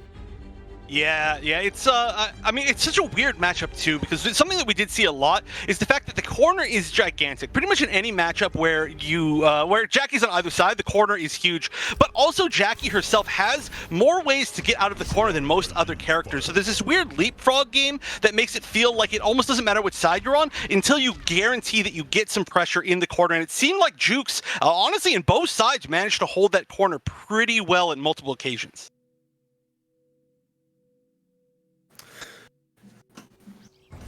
Yeah, again, it's all about playing at that range. There's that range where it's hard for Jackie to jump easily, but if you want to control that spot, you can. But if you'd like to play the more offensive style, you can absolutely do that too.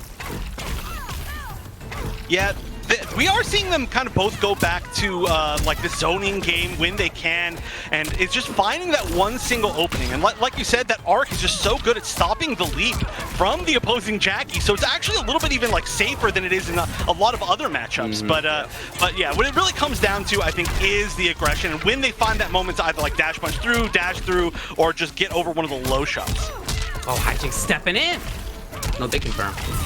Didn't have bar. Oh, very dangerous. Oh, look at Hijinks just blocking it out. Trying to block it. Overheads there. Dude, damage over time's enough. Oh, that was super guaranteed as well. I think technically you could try to roll out of it, but I mean, there's just no way to get in. You're not going to really be able to make the comeback. Oh, no full conversion. But here we go, another chance in the corner. Didn't spend any more bar than that, but just taking so much damage from the damage over time on the ground. But that's a great anti-air. Here's Hijinks now, taking some turns, finds it. Juke's in trouble, no defensive bar to break away from these things. And that was a lot of life. I mean, honestly, to lose in a situation like that, you just are stuck blocking for a while. Everything does chip damage in this game, and on top of that, you're cooking anyway. Yeah, and with that jab string that we're seeing so much out of Jackie, the 1-1-2, it's like multiple hits. There's so much that you can do off of it, and you just slowly take damage. Oh, slowly, which adds up very quickly. Ooh. But here we go. This might be a fatal blow. Gonna confirm, definitely. You do not want to take any sort of chances when you have that amount of HP. And now it's looking like Jukes wanting to take... Oh, wait, no, I'm sorry. That was the other way around. Oh, no, Jukes is on the left now. Oops. Yeah, so Jukes taking 2 games straight. I'm getting confused with the mirror already. Talking about all these characters leapfrogging over each other, it is very tough. But yeah, that was Jukes with the jacket. And now he's going to be going up 2-0. Like you said, looking confident. Yeah, I like a lot of it so far. Again, there are times when he's patient and doesn't feel like he needs to go in, but we also saw times when he picked the perfect moments. There is a specific spot, as you can see, where if you do the far leap, you can actually get over the arc, right? He did that one time. He pressured really well in the corner. He did have a defensive series as well, where he was stuck blocking for a while, and that was okay, just because he knew exactly what was going to be coming up next. You could see, again, the history here is absolutely behind Jukes, and the way that it's going right now is much the same. Yeah, and still not seeing any sort of changes. Oftentimes we do see kind of like I don't want to say a desperation pick, but like a last chance pick in the third match. But it does look like we're just going to be sticking with it, having confidence. Like I said, this is a very volatile, explosive matchup, so it could really, it could turn around very, very fast. Oh, yeah. And I like the confidence just to kind of stick with your guns. Of course, again, Hijinks, second place in the Pro Competition North American East bracket, which was the North American East Finals. And that is huge because that is considered by many to be, at least one of the most stacked regions in all of the pro competition. So to be able to, kind of get this strong 2-0 Jukes, it's just very, very impressive to me. Yeah, I've seen Hijinks take out extremely strong players, no doubt about it. But in this particular mirror match, again, there are players who feel confident in their mirror match, and you can see that from Jukes. Looking for the read. We actually have seen a couple of times of Jukes guessing right on whether to break away or not. Yeah, that's the guess of the down 2 right there. You still get the full damage, even if they do break away. But yeah, great choice not to break away there. Right.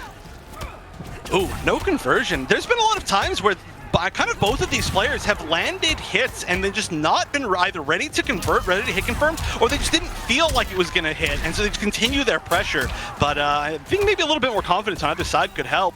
Woo. The text there, and here's what I'm talking about with Jukes. And again, exactly at the right spot. He had controlled that anti-air, and then he backed out of it so where he could cut in. Yeah, you've mentioned it multiple times, but that's been just such a huge amount of damage. And it really all it takes is one hit, and you know what? That's one hit right there. I think this should be enough. going to be close. It scales just a little bit off the jab string, but really not all that much. And of course, with 950 HP, yeah, that last hit is going to be enough. And so we are going to see at least one round here going to Hijinks. Fight. One of the few times when Hijinks has been tepid at that situation and Jukes moved forward through it. Oh, but drop! Yeah. There though. Oh yeah, I mean, there's so many good options. We've seen the down one as anti-air, we've seen the down or stand one as anti-air. Jackie actually one of the characters that's the best in the game at converting from anti-airs. Her down two recovering super quickly and her forward three being great, but all this corner pressure. All right, now he's gonna have a chance to reverse. Needs to just take this to the win. Oh, but that's not the way, and that's almost gonna be it. In fact, it is, yeah. You can try to jump out, but eventually, you're gonna end up in the damage over time. Oh, that's gonna be a match point for Jack and Jukes. Numa wants to be in there. Oh my god, look at all that stage just boiling. Oh my gosh, yeah, just the first person to move in is just not a good thing. But, you know, it's really scary to walk yourself to the corner because now look at this. Oh no, if that wasn't the drop. Oh, no punish not either. There. This is a sprint. Stabbing in. Okay, the grab, they haven't worked out very often, but Jukes is back in there. Yeah, that back throw giving really good Oki. Forward throw not as much, but that's why it's so scary, because now you have to guess between them, and again, gonna get at least a meaty here. Good plus frames. Yep, taking advantage of it with the overhead. And we got Jukes on a big life lead right now, but maybe not for long. Hijinks is here, out of there, did not want to get the KB. Oh. Stepping in again. No offensive bar, unfortunately for Hijinks, who's now in big trouble. 2 offensive bars on Jukes' side, and he's gonna take it just like he did in Champion of the Realms. 3 games to 0 to move on and put himself in winners finals. Wow, that was a really dominant set. I mean, you know, we've seen Hijinks a lot. I mean, we've seen really both of these players a lot, but Hijinks, I would say, one of the players who's entered some of the most amount of online tournaments over the past year and has done so extremely well in a lot of them. And it's very surprising to see, you know, such a one-sided matchup here because really both of these players have had some very similar results, I would say, overall. But I think it just comes down to the fact that, you know, you mentioned it before, Jukes looking very confident and saying that he's very confident in the matchup, and I mean that just shown through perfectly. It's one of those matchups that you just have to know. You know, if you're going to play a popular character, you have to know the mirror perfectly, and Jukes definitely has put a lot of time into it. I wouldn't be surprised to see Hijinks come back in loser's side. You know, if you're somebody who's watching this who hasn't seen these players very often before, yeah, you're right to talk up Hijinks, I think, a lot. I just think that it's that particular maybe character and player matchup that's tough for him, but of course we've seen him go really, really far in other events and absolutely still could. But is going to be on loser's side now. So we're going to go over to the other side of winners, where Hayate and Ninja Killer are going to be setting up. That will be the next match. Oh yeah, that's exciting. I think that's probably the matchup that people are most excited for going into the very first round of this top 8, just because, like I said, these players are so well known. Actually, really, I would say both of them making their name in Mortal Kombat X, but for very different reasons, right? Okay. Hayate making it in the kind of like the prime original days of Mortal Kombat X, being known as like one of the great Ronin Takedas, but then Ninja Killer being known like long after MKX was in its prime, you know, into even like the days of Mortal Kombat 11 being known as like, hey, this player is still really good at MKX, or even Injustice 2. And then they're like, well, are they good at other games? And then it's like, yeah. Oh yeah, yes, extremely good at every single thing. I think it doesn't matter what game you put in front of Ninja Killer. I would probably say that it's probably, they could probably have a good chance to beat anybody at any game if they put the time into it.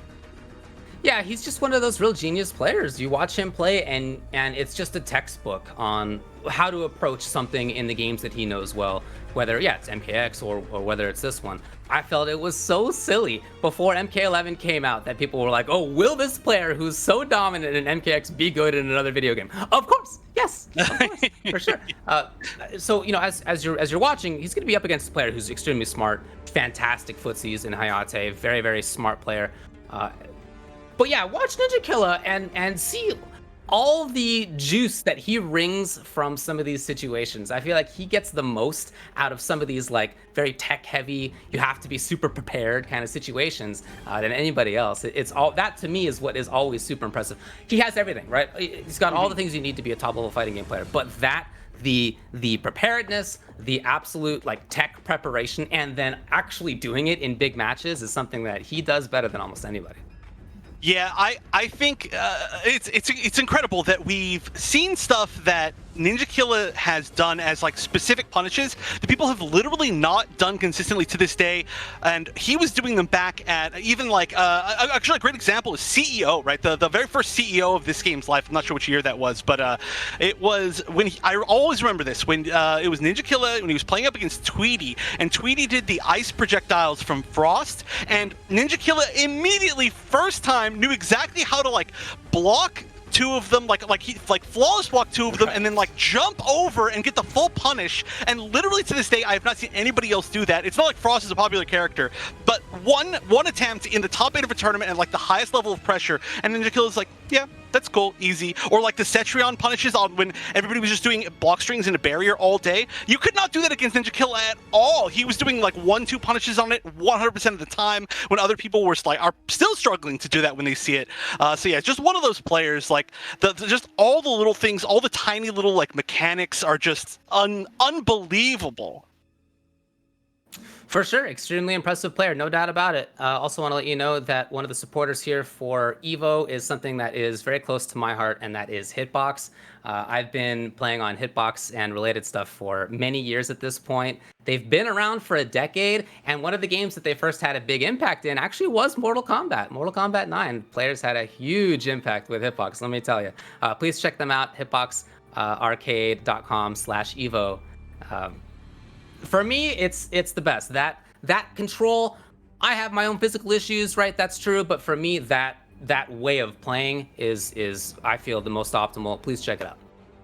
Yeah, that's you know, anytime you bring up the past, of course, I'm gonna always go into nostalgia mode, but that certainly is true. Thinking of like the Hitbox cabals and such back in the day, that was certainly something. But actually, I just got a Hitbox myself, so yeah, definitely check that out. But I'm like I said, I'm very excited for this next match. It's I mean, it's so high profile. You know, I was talking about of course we were talking about Ninja Killa for a long time, but Hayate, of course, our only representative coming out of Canada for this top 8, which is really, I mean, you know, really he's been one of the strongest representatives out of Canada for years and years now for the NRS scene, and he's just so good at finding kind of like his own unique niche, right? Like early in Mortal Kombat 11 was known as a very, very strong Aaron Black player.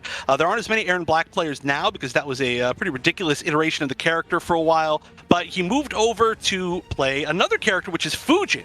And of course, if anybody hasn't seen much Fujin, which I think a lot of people haven't, Fujin, one of the more technical characters in the game, I think one of the coolest characters, and a character that people have considered to be top tier for a very long time. Did you hear that? It said Fujin as soon as I was talking about him. But not a lot of players good at this character. Not a lot of people have put in the time to be able to do all the stuff that a player like Hayate can. And we said we didn't know who Ninja Killa was going to pick. It looks like it might be the Liu. Yeah, and that would make sense. It's the character that he's best known for in olden times. The reason I wasn't so sure is that I've seen him play other characters, and I just haven't seen him play a lot in tournaments at all, so I didn't want to bet on it, but not at all surprised to see the Liu Kang come out for him here. So Liu versus Fujin. Yeah, Fujin is such a movement-heavy character, and that's one of the things I like about him the most. Very, very fun to watch. Back and forth in the sky, running all over the place, and he can really be wherever he wants to be. At the same time, Liu, still super strong, has a lot of control, mid-range, zoning, up close. Very scary character in the 3rd round, especially once the KBs are ready to go. Oh yeah, the crushing blows are huge. One of the best characters in the game at using them. I would say like top 3 in the game at using them. Gets the whip punish. Speaking of the crushing blows, starting off with really one of the strongest crushing blows in the game. If you land that in the corner and your execution's good enough, which we know Ninja Killa's is, that is just nasty damage. But there we go. Again, getting a little bit of conversion, actually, not the full thing. And now it's going to be Hayate with a chance. Yeah, there's a little bit of the movement we were talking about for Fujin. Watch as he block dashes around. Again, he can move very, very fast. Yeah. Pick where he wants to be, backwards, forwards. Oh, that's going to be that. Yeah, didn't even need to spend the bar. Actually, you know, had he been able to spend the bar, it might have been a little bit more advantageous because he could have built up one more for the crushing blow later on, and he would have built back most of it during the kind of like round break anyway. Oh, checking with the fireball. That's something that Ninja Kill is very, very good at. Is knowing how to use these fireballs. Oh, wow, ducked it, but no full punish. I think he tried to back one maybe a little bit too early. Maybe got like forward one or something like that. But unfortunately, just no punish. It's that slow approach here versus the zoning. Okay, the knockdown spent bar on it, so it does do damage. And now it becomes Fujin's range. No, he backs off just a little bit. Ninja Killer very solid at that spot. Yeah, not afraid at all. I mean, this is scary. This is a character that can move forward so quickly, but Ninja Killer just confident that he has the right reads in these fireball wars. This is very, like, I don't even know what to call it. This is like, oh, okay. Yeah, just not finding a big opening. And again, these wind pushes just don't do any damage. You do a little bit for the amplify, but it's very, very small amount. It's not gonna be winning the trades with fireballs. He backs off! Gets the whip punish again. Like I said, he's got some of the best flitsies in the game. And now he's got corner pull. He's got up close pressure now. Ooh, neither one wants to bet on it. Oh my gosh, he goes all the way out. Oh, and that's a huge deal. The fact that he's got that high fireball and it's going to be able to stop the aerial movement is gigantic, and he knew that exactly. It's probably why he's been throwing so many of those. It's just a matchup that he's familiar with. And again, I said this before, you know, not a lot of people are really high level with Fujin, even though he's considered a top tier character. And so it's hard to get that really true level of experience. But when you're Ninja Killer just, I don't know what his like labbing regimen is like, but he just knows every situation against every character in the game. It's incredible. Yeah, I think you could really see that right there. He was really confident about bringing out those high fireballs on punish in zoning situations. Even at ranges where it began to be where Fujin can play footsies or where he can dash up and start the business, he was still really confident at those spots. Yeah, and I mean, Hayate just not finding, I think, his like big moment, right? I mean, you were talking about how good at movement this character is, and the player is at doing that with the character. But one thing is that people don't realize is that his ground movement is actually one of the fastest in the game. Maybe him along with like Rain or something like that. But his actual wave dash is on the ground incredibly fast. But Ninja Killer just stopping any chance of that with the fireballs and stopping the air movement. It just feels like you just can't do anything. Oh, command grab! Ninja Kill is on the approach again! He spent an entire game zoning out, and he actually dashed in to get the forward movement again! Look at this pressure all of a sudden! He double dashed just to catch that back roll. That was ridiculous. Oh my gosh. Or the back It's dash. like a totally different player all of a sudden, and strong either way, whether it's zoning or whether it's pressure. Either way, he's killing it. Yeah, I mean, Hayate does have the damage with this character to be able to make a comeback, but it's not going to be easy. All right, goes for a big risk right there. Good breakaway. There we go. All right, decent damage without any bar, and here's Hayate. Oh, but yeah, the chip is going to be a big issue here, and yeah, probably expects the command grab there again, or maybe just the grab, but just going for that meaty mid. Liu Kang with some of the best, just like fast mids in the game, right? Forward 4 and back 1, both of them just so good. Getting a couple on the crushing blow right there. Oh! What? Come on! Who has those punishes ready? Who has those punishes ready but Ninja Killer? I've never seen that in my entire life. Yeah. Oh, I want to watch Ninja Killer play forever. But again, another beautiful punish. The knowledge is unbelievable.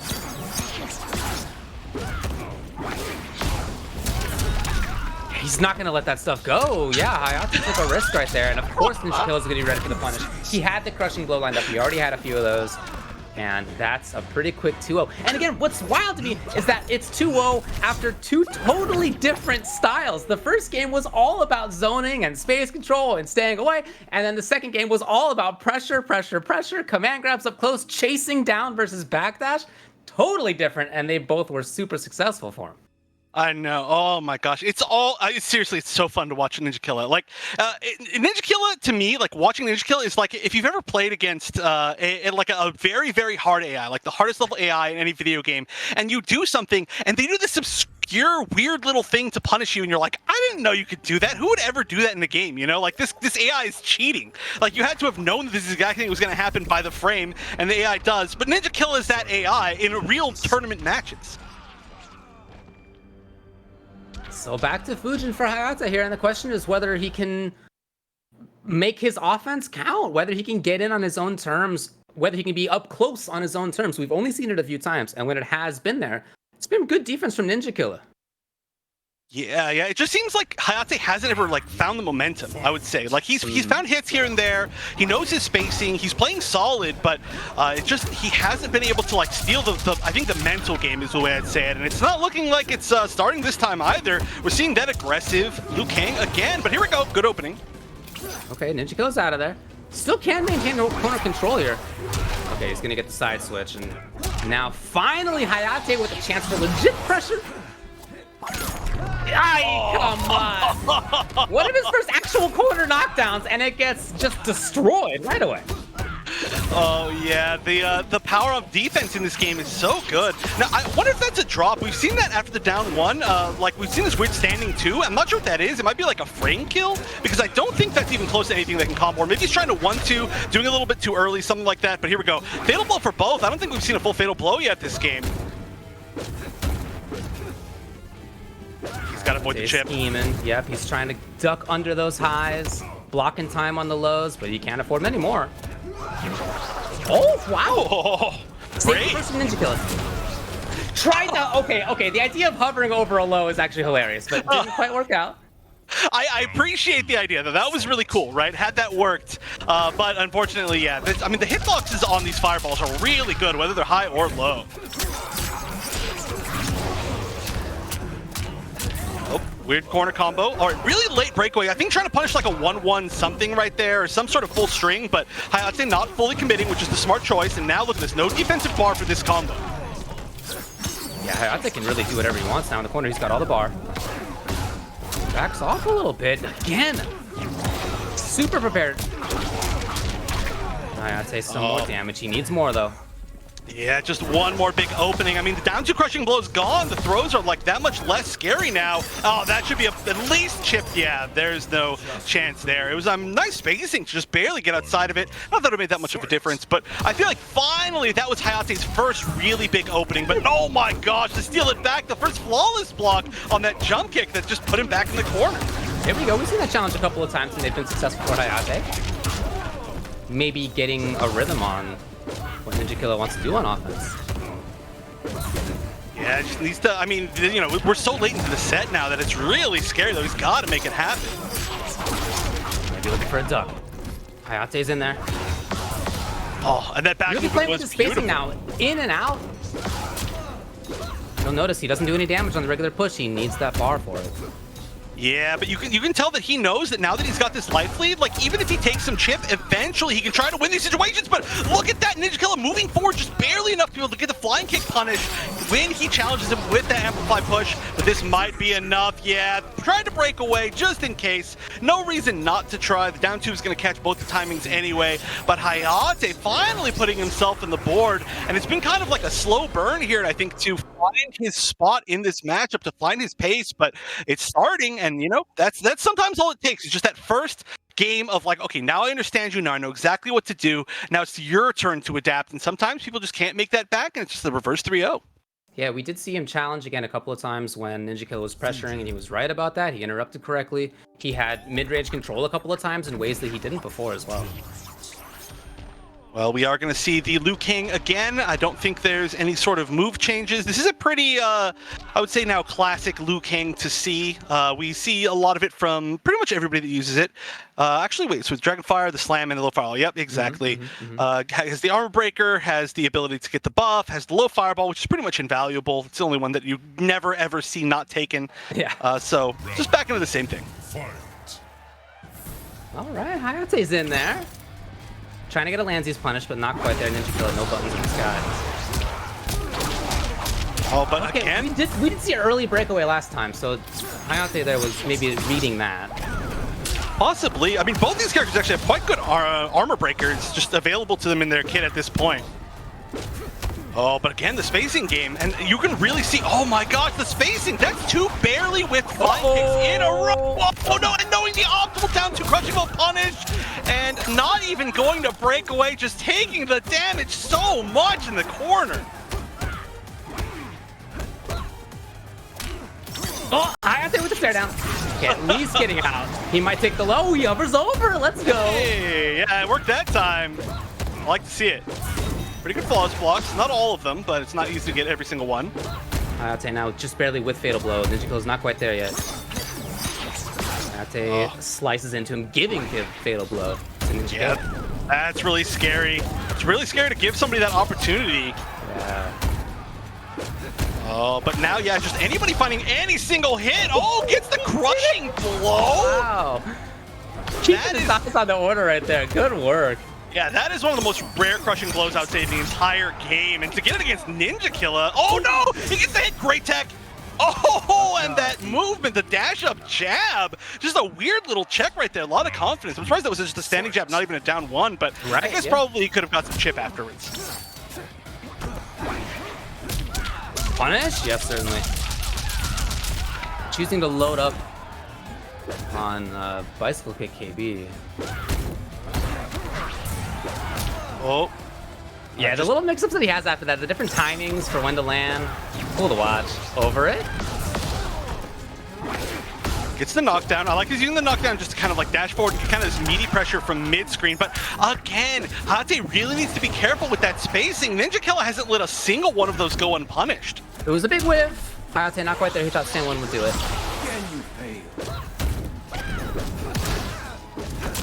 Ooh, weird trade. Nice. Goes under the fireball with the 4-3. One of the best like slide type moves in this game. But here we go. Gonna put him behind him. Take the corner. Chip is very much a possibility at this point. Or just another command grab. Even spinning the bar just to guarantee it. But now Ninja Killer on match point to move up to winners finals. Trying to be tricky about when he lands.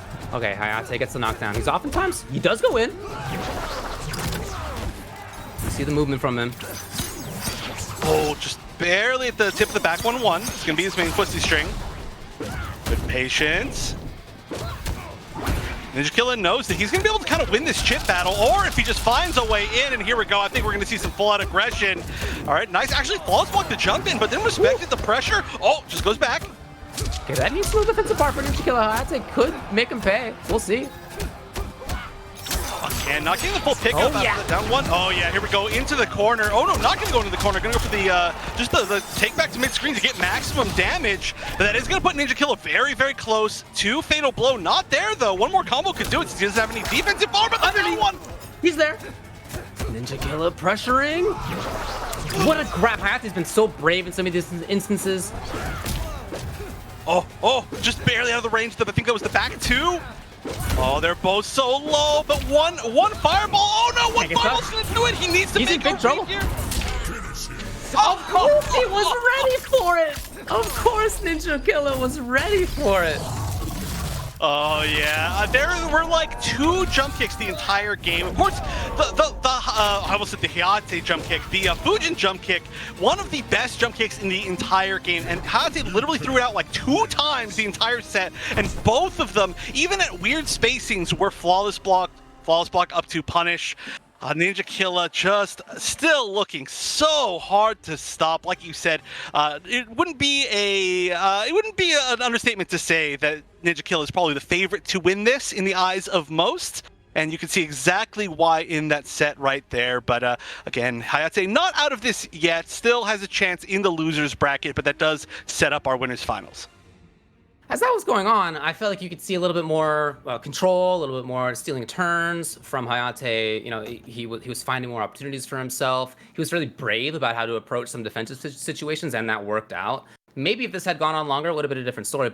But you know, Ninja Killer started out so fast and so far ahead that he just could not quite catch up. Yeah, exactly like you said. Like if this had gone to like say like a 1st to 10, I think it could have really gone either way. But it was nice to see Hayate like really kind of like catch up at the end. And you know, it's good that he's in the winners bracket, right? So like he might be like kind of more awake now, as to use it kind of in an incorrect term. But you know, he's going to be more ready for all of his matches in the future. Like he's in the zone now. You can definitely tell. Yeah, like you said, he was really brave, super brave. Like even at the very last round, he did like a defensive grab, and it worked perfectly. Yeah. So he could make it back up. And if he does get the rematch against Ninja Killer, which is very, very possible in this bracket, then I think we're going to see a much closer set. Makes sense to me. Yeah, okay, so we've been through winner's side. Jukes versus Ninja Killer will be winner's finals. In loser side, as a reminder, we have Splash versus Sunio. We have Big Daddy G versus OD Full Auto. And we're going to take a break. When we come back, we're going to get down there into loser side.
Hello, everyone.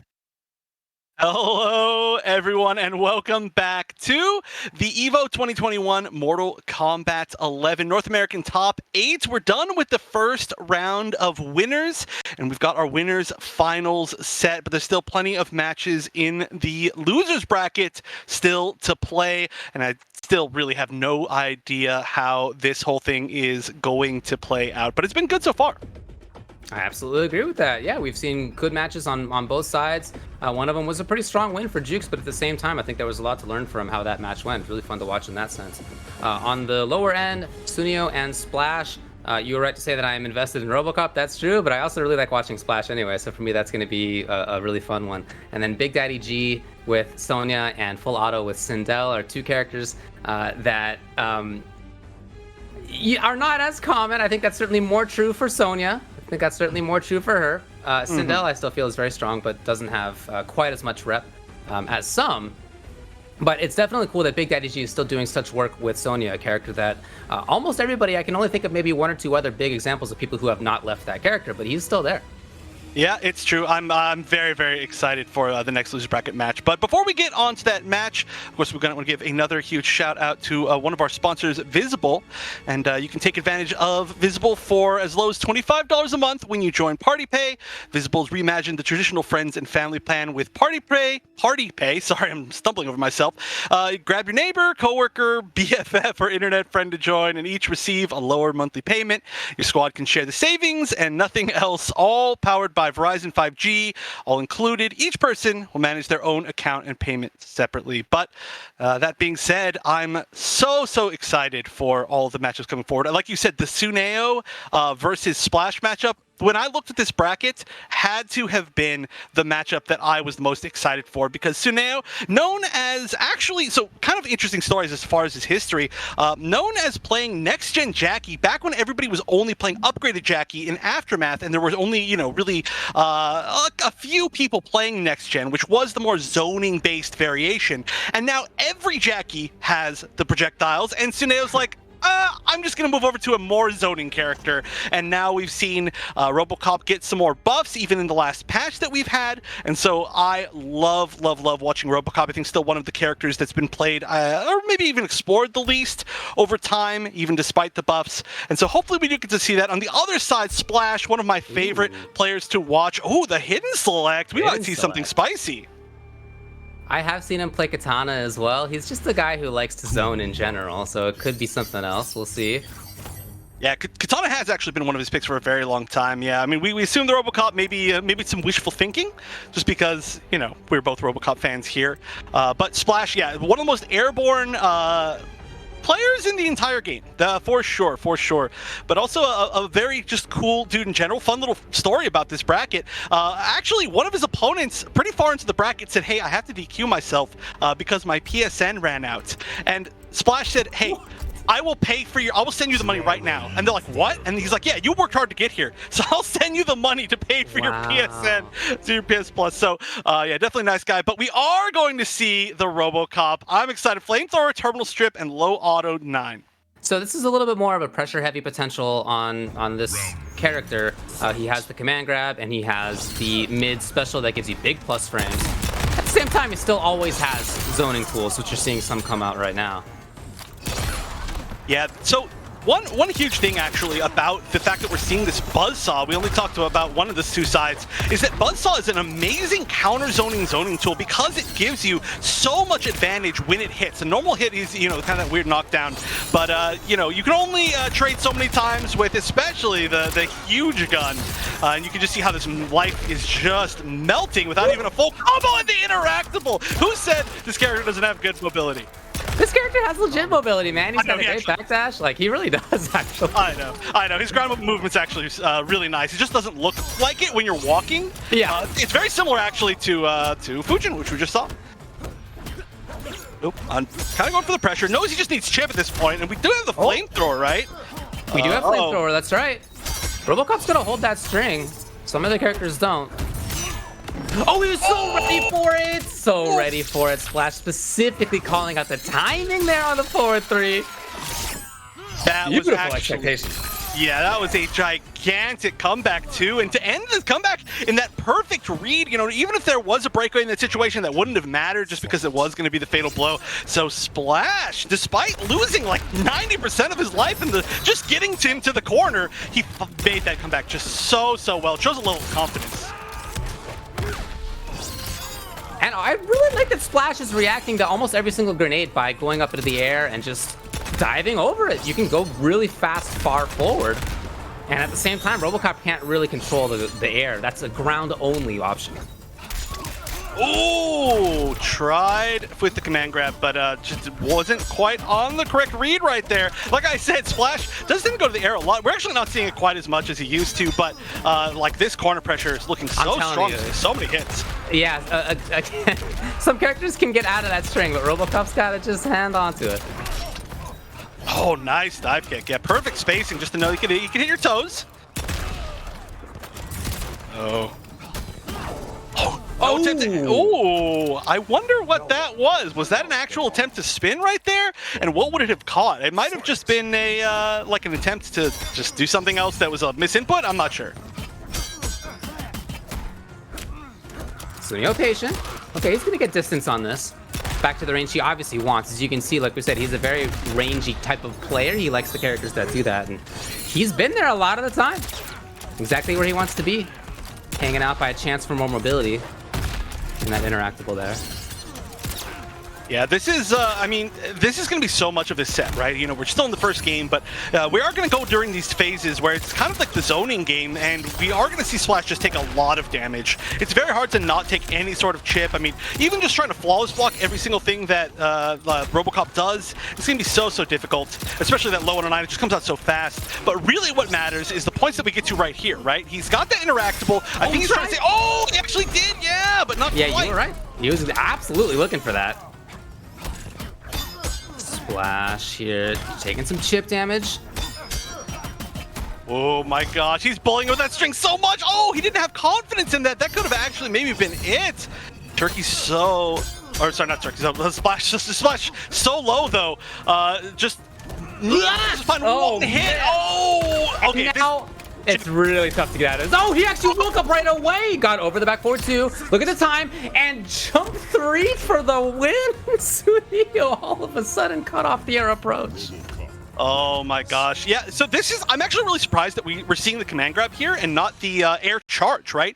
We see the air charge used so well from a lot of different RoboCop players, just like as this like air-to-air with like the jump kick. The jump kick has an amazing hitbox, a little bit weird, a little bit awkward, but catching people that are trying to go to the air, do jump kick into the charge, or even just the charge kind of as like as an instant air, as like a far anti-air has been working really well for a lot of players, but maybe it's just not Sunio's style. I'm not sure. Regardless, I mean, he made it work. Honestly, I see him use that quite a bit when I've seen him play. So I was a little surprised to see the command grab as well. It's useful, and I like it. It's certainly a good way to play the character. It's a legit style is what I'm trying to say.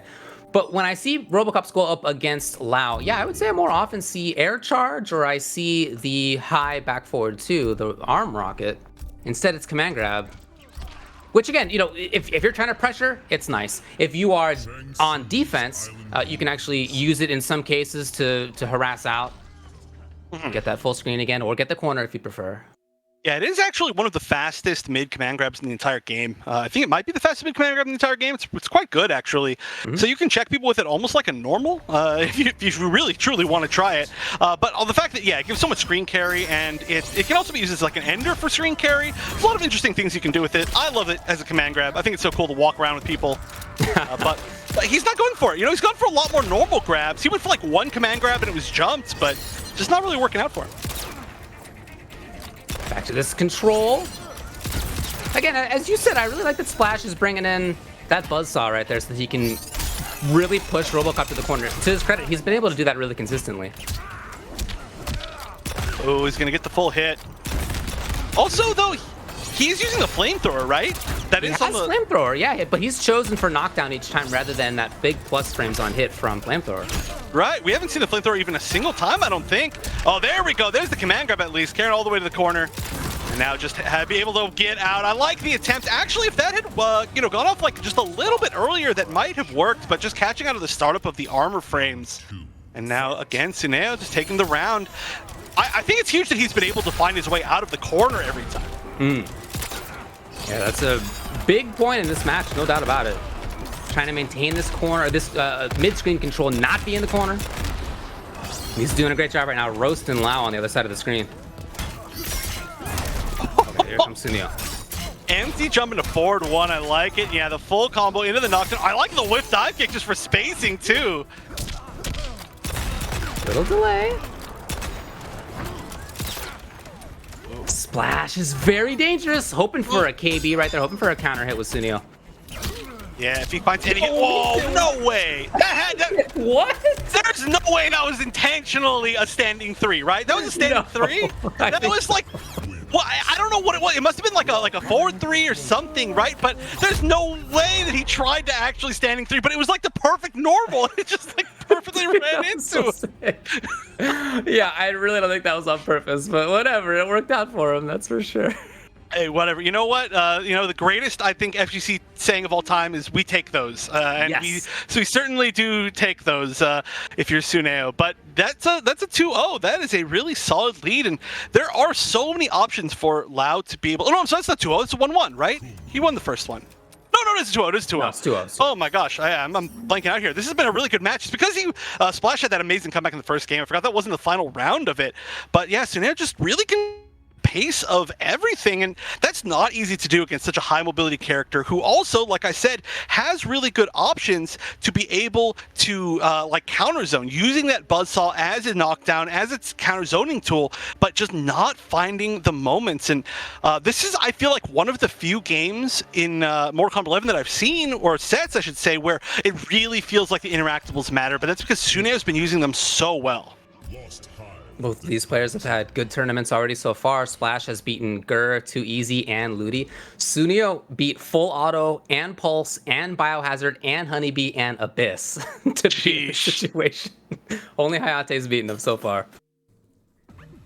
Well, he definitely could have a chance to make that run back a little bit later if he just manages to win one more. But we did see, speaking of Hayate in his match, that there was the chance in the third game to kind of readapt, to find your pacing, and potentially make the full comeback. Hayate didn't, but Splash still could.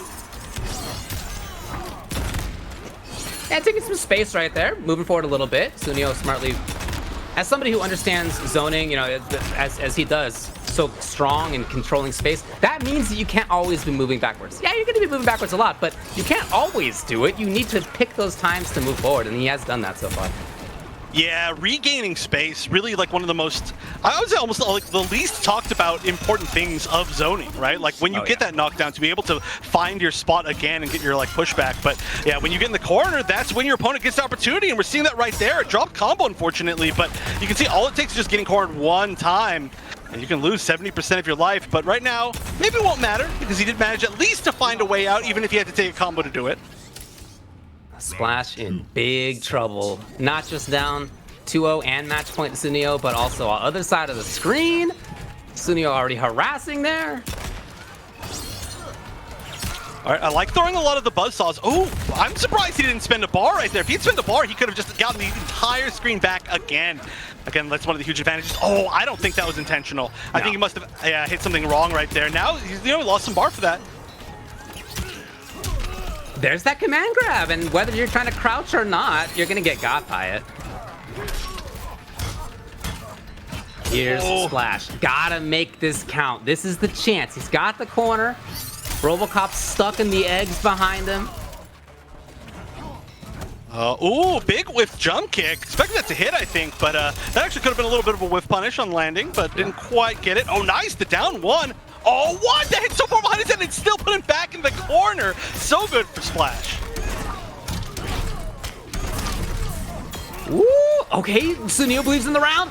Not gonna happen. He was making a big call on a high, I think it was, and that's not what Splash decided. Yeah, Splash managing to really hold the corner this time, using, again, a lot of the air mobility. I would say that kind of, well, actually, I was literally about to talk about that, but the anti-air ability of RoboCop is a little bit weird because he has some of the really best anti-airs in the game as long as you have the up pistol, but they're a little bit more preemptive maybe against some of the better jumpers in the game, and so you just really need to like make the right reads in a lot of certain situations. Kung Lao, of course, known as the airborne character, and Splash known as taking advantage of that very well. He hasn't been able to very much in this set. It's been Sunio controlling the stage even before jumps become a big issue. That was probably supposed to have been command grab. Flash, an opportunity as a result. No, it's not going to last long. And there you go. Sunio will take it in a clean 3-0 sweep. Yeah, again, pretty surprising. And unfortunately, that was, of course, our first losers bracket match to finish. So that does mean that Splash is going to be the first player to go home, but he will be at least getting 7th place. So congratulations to him for making it that far.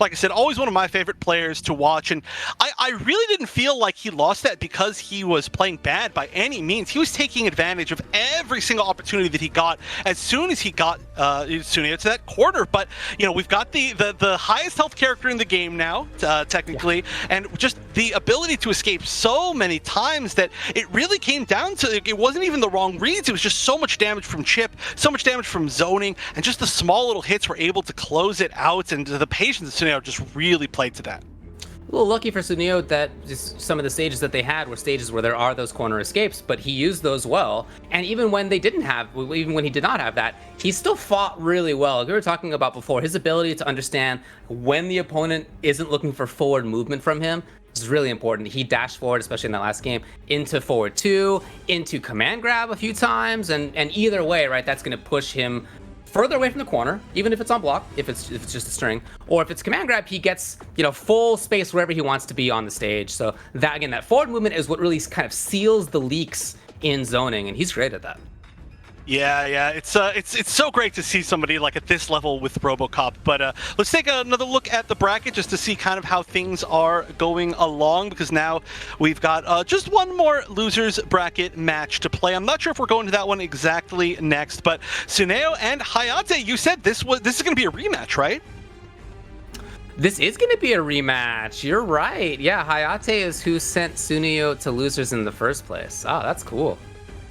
Yeah, that's, I mean, we're going to have to see a lot of runbacks at this point then. If Hayate is going to make his way all the way back and try to, you know, win this thing, this is, I could see, understandably, like a little bit of a tough matchup overall, just because the air mobility is going to be a little bit maybe harder to control from the Fujin, of course, which we did see, you know, controlled pretty well by Ninja Kill in the last game, but overall, he's just going to be able to zoom his way in. But I mean, I would have loved to see how this match played out the first time they played. I could see, you know, I could see the air control doing quite well. But I'm really curious, just based on that last match against somebody that is also airborne, why we saw all those moves chosen from Sunio. Because, like, I felt like we saw the command grab a few times, it worked well, but we didn't see flamethrower at all, and I feel like the flame charge could have helped out. Or the flame charge, the air charge. Yeah, we'll see what he goes to when it comes to that match. That's for sure. It's going to be fun to watch. In the meantime, shoutouts to Sony Imaging for being one of the sponsors here at EVO. Their line of cameras can take your stream to the next level, along with allowing you, of course, to create unique content. Lots of different things you can do with that, of course. Please check it out, and thanks for the support. In that match, when it comes to RoboCop versus Fujin, it really depends on your loadout. And what I like about RoboCop in part is that there can be lots of different moves that you use. I feel like he has more legit options in terms of the custom loadouts than many others. I guess we'll see what he goes for. Lots of different options on that. Yeah. Again, you know, one of the characters that, well, okay, so this is a big thing for me, right? Like, I feel like a lot of times in NRS games, people really don't explore the final-ish DLC characters because the game kind of reaches the end of its normal cycle. But this is the first game, I've said this before, but I'm so excited that this is the first game that we are going past that initial cycle. It's the first time we've ever seen these players, like, make it to this far in and explore these characters that maybe if this was the normal 2-year cycle, we weren't going to be able to see. So, yeah, we are probably going to see some other unique stuff from Sunio, but I do believe that we're going to be going to a short break before we move on to the next match, so don't go anywhere, especially if you're looking forward to some more RoboCop, because we'll be back right after this.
going directly into the other loser's side.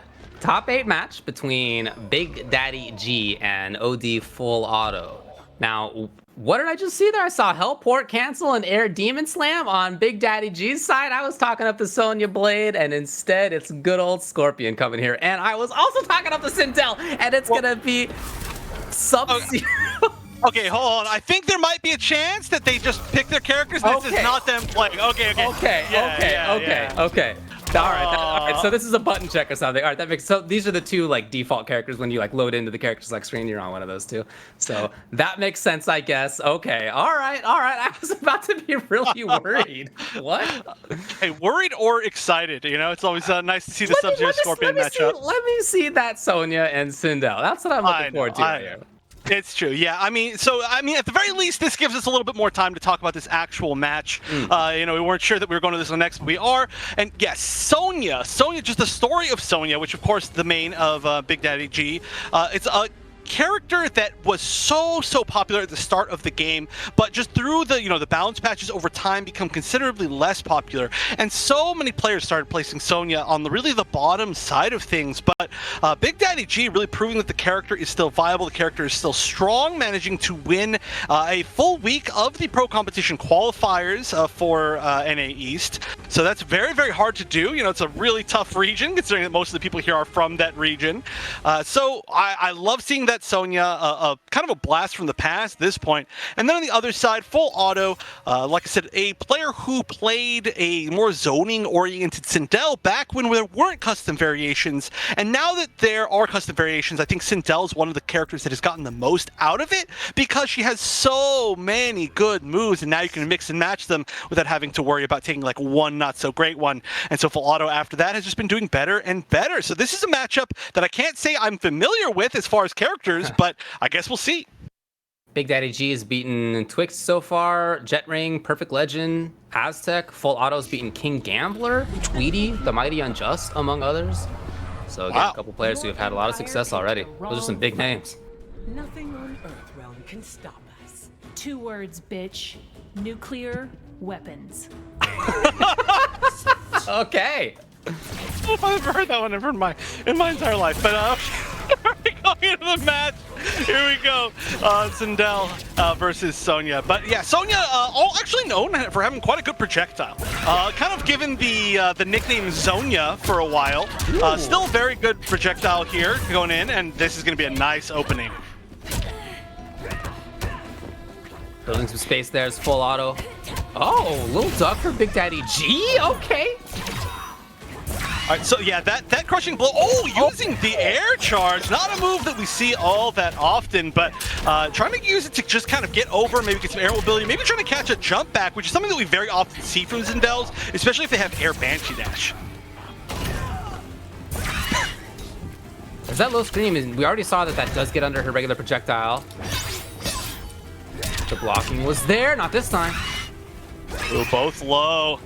And yeah, this is really a battle of kind of the zones of their projectiles. You know, you've got the overhead, the drone drop, but it's not full screen. Oh, as the air projectile, but does get punished for it. Oh, catches with the whip and flip. As you saw before, that whip and flip is definitely punishable, but if you think the opponent's going to make a bet on what button to press, then you can make your own bet and sometimes come out on top. Yeah, you also have the ability to take some like really risky kind of like I'd say like janky 50-50s, either using the low projectile or the flip. And sometimes, you know, that's exactly what you got to do in those last hit situations. It makes your opponent guess, or at the very minimum, at least makes them think more that you can make that guess. Coast to coast. However, Full Auto's got the pressure. Never mind, it's going to be back to this distance game. Pestering from afar, soaring through. Ooh. Yeah, so, you know, that move, I gotta be fully honest, not as familiar with it as I am with most of the rest of the moves in the cast, but clearly has quite a bit of landing recovery, just because we saw all the full, like, dash up into grab a little bit after it landed. Still a grab punish. Threatening with that approach, most likely, going up into the sky like that. Threatening with the interactable as well. Yeah, so much of this match is going to be trying to get in the range of that drone drop, just because that is a really nice damage projectile. It does manage to stop the low projectiles from controlling everything. Oh, the cancel doesn't get a full combo, and this one is going to be a full combo, not able to convert. Jumps back! Oh my god, neither one can touch the other. Look at the time, there's 10 on the clock. Full auto's down. Full auto's down. Does he realize? Oh, he got it! Oh!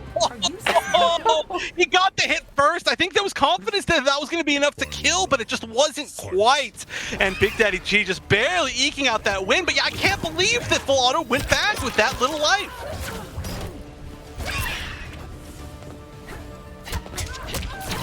Ooh, just gets the jab opening. Maybe expecting a grab right there, something like that. But I mean, the life lead, as you can see from that final round, is just going to be so gigantic in this match. You know, this is really kind of a zoning match. Both of these characters have great up close options, but at this point, we've seen more zoning than not. Full Auto just pestering only a little bit, and right back to that distance game again, over the interactable. Oh! The breakaway, and now Full Auto has Fatal Blow. Fatal Blow, very, very good hitbox for Sindel. Just needs to get a little confirmation, or, oh, that was actually a punish, and that should be it. No defensive bar to break away, and Big Daddy G taking the first game. That's the kind of thing you're gonna need to do. Not just at this level of play in general, but if you're gonna play a character like Sonya, you really need to make the best that you can in every single situation. So you've got to be looking for false blocks in those situations like that. We did already see that Full Auto tried to end the string in the same way before. You know, so that was already something that they were thinking about. Big Daddy G, really aware, ready for that when it came. Yeah, it's this is a very interesting match. You know, like I said before, this is not one that we've seen a whole lot at a super high competitive level. There's not a lot of Sonya players left, you know, at this point in time, but obviously still quite a good character, as Big Daddy G is showing. But this has really been a lot more of a zoning matchup than I thought it was going to be. And I made the Zonya joke earlier in the match, but that really is what it's coming down to. You know, trying to get these trades, trying to get in range for the drone.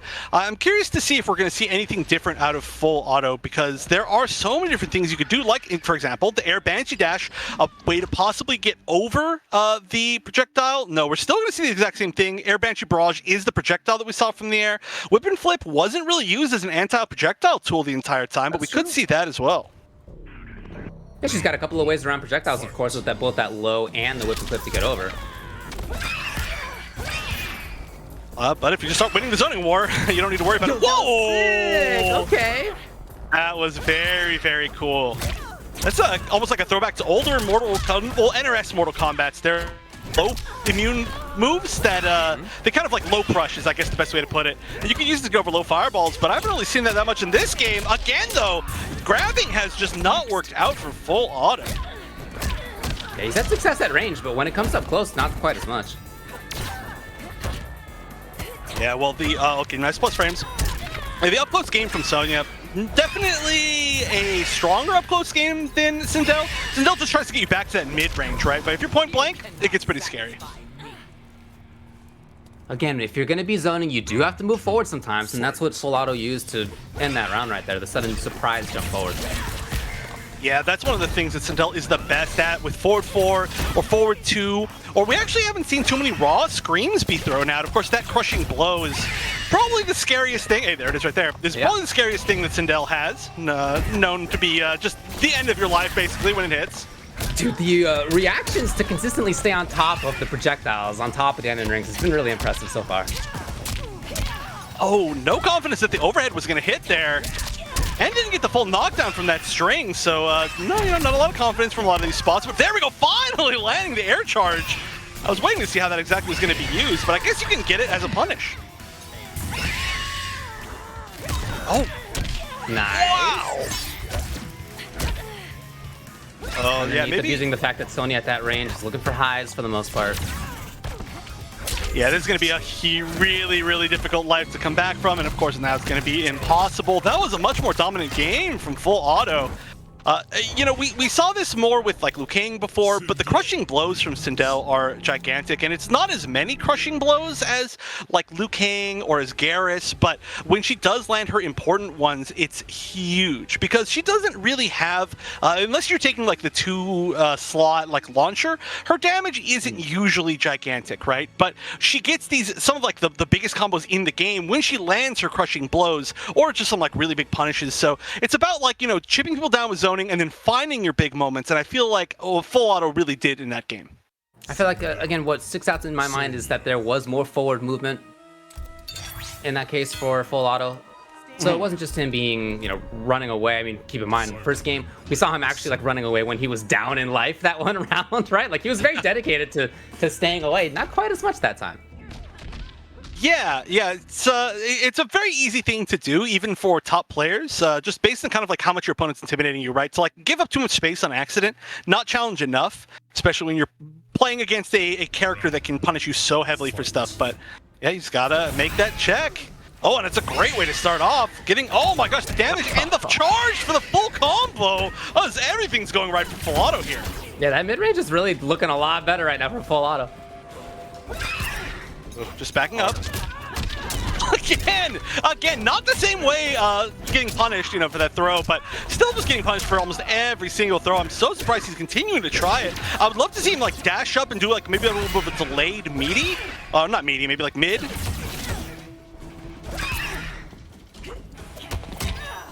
Oh, didn't believe in the rest. Big Daddy G still here. Hopes. Full Auto just patient. Again, he ran away when he was way down in life before. He's still feeling confident, I'm sure. Yeah, but he's definitely got to find an opening. He's got the fatal blow. That's really the only answer out here. Wow, what are both? Yo, there's the over with whip and flip.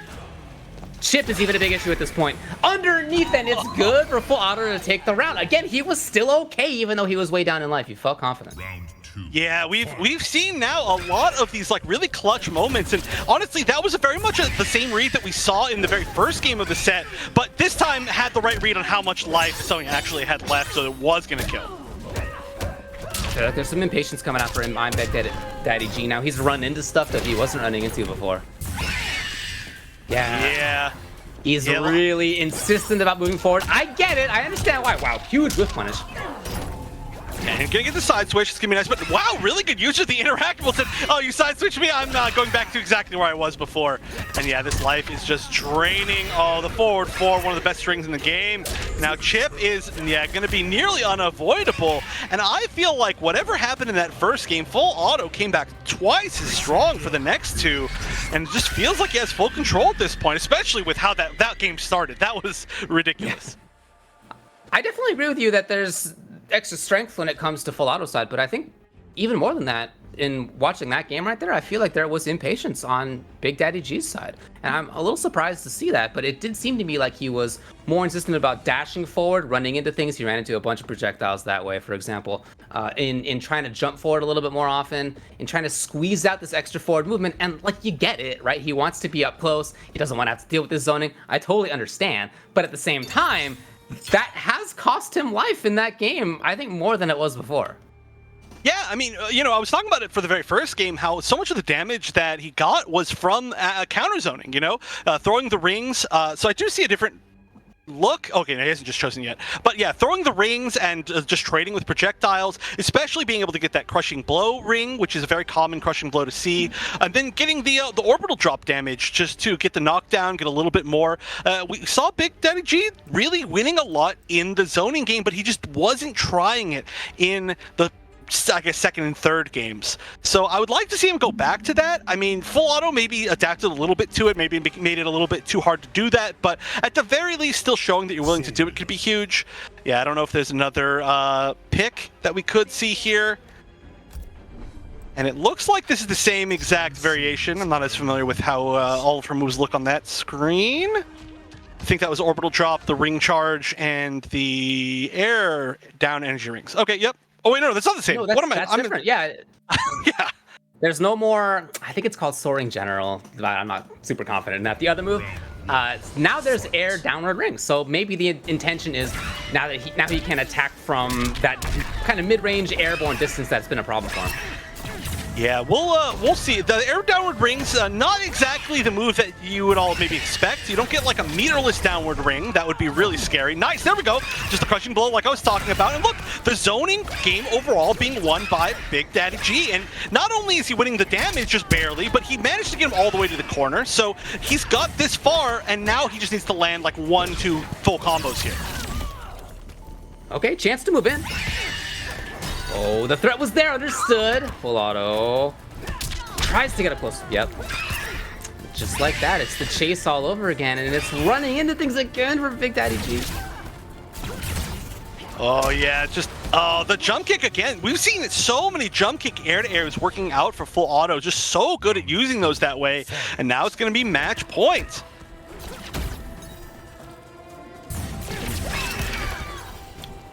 Oh, he's ready. There's full auto. And then this the threat of that. Oh, there it is! Oh, no. Scream into Scream. The ultimate nightmare thing to get hit by. And gonna get the side switch when you amplify the hair whip. Oh, that is tough. Look at that. Life is just gone. Sonya, not a huge life character. I think 950 as well.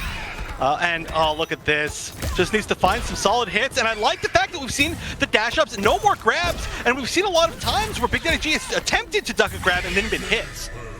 Wow. Yeah, that mid-range was really just all full autos.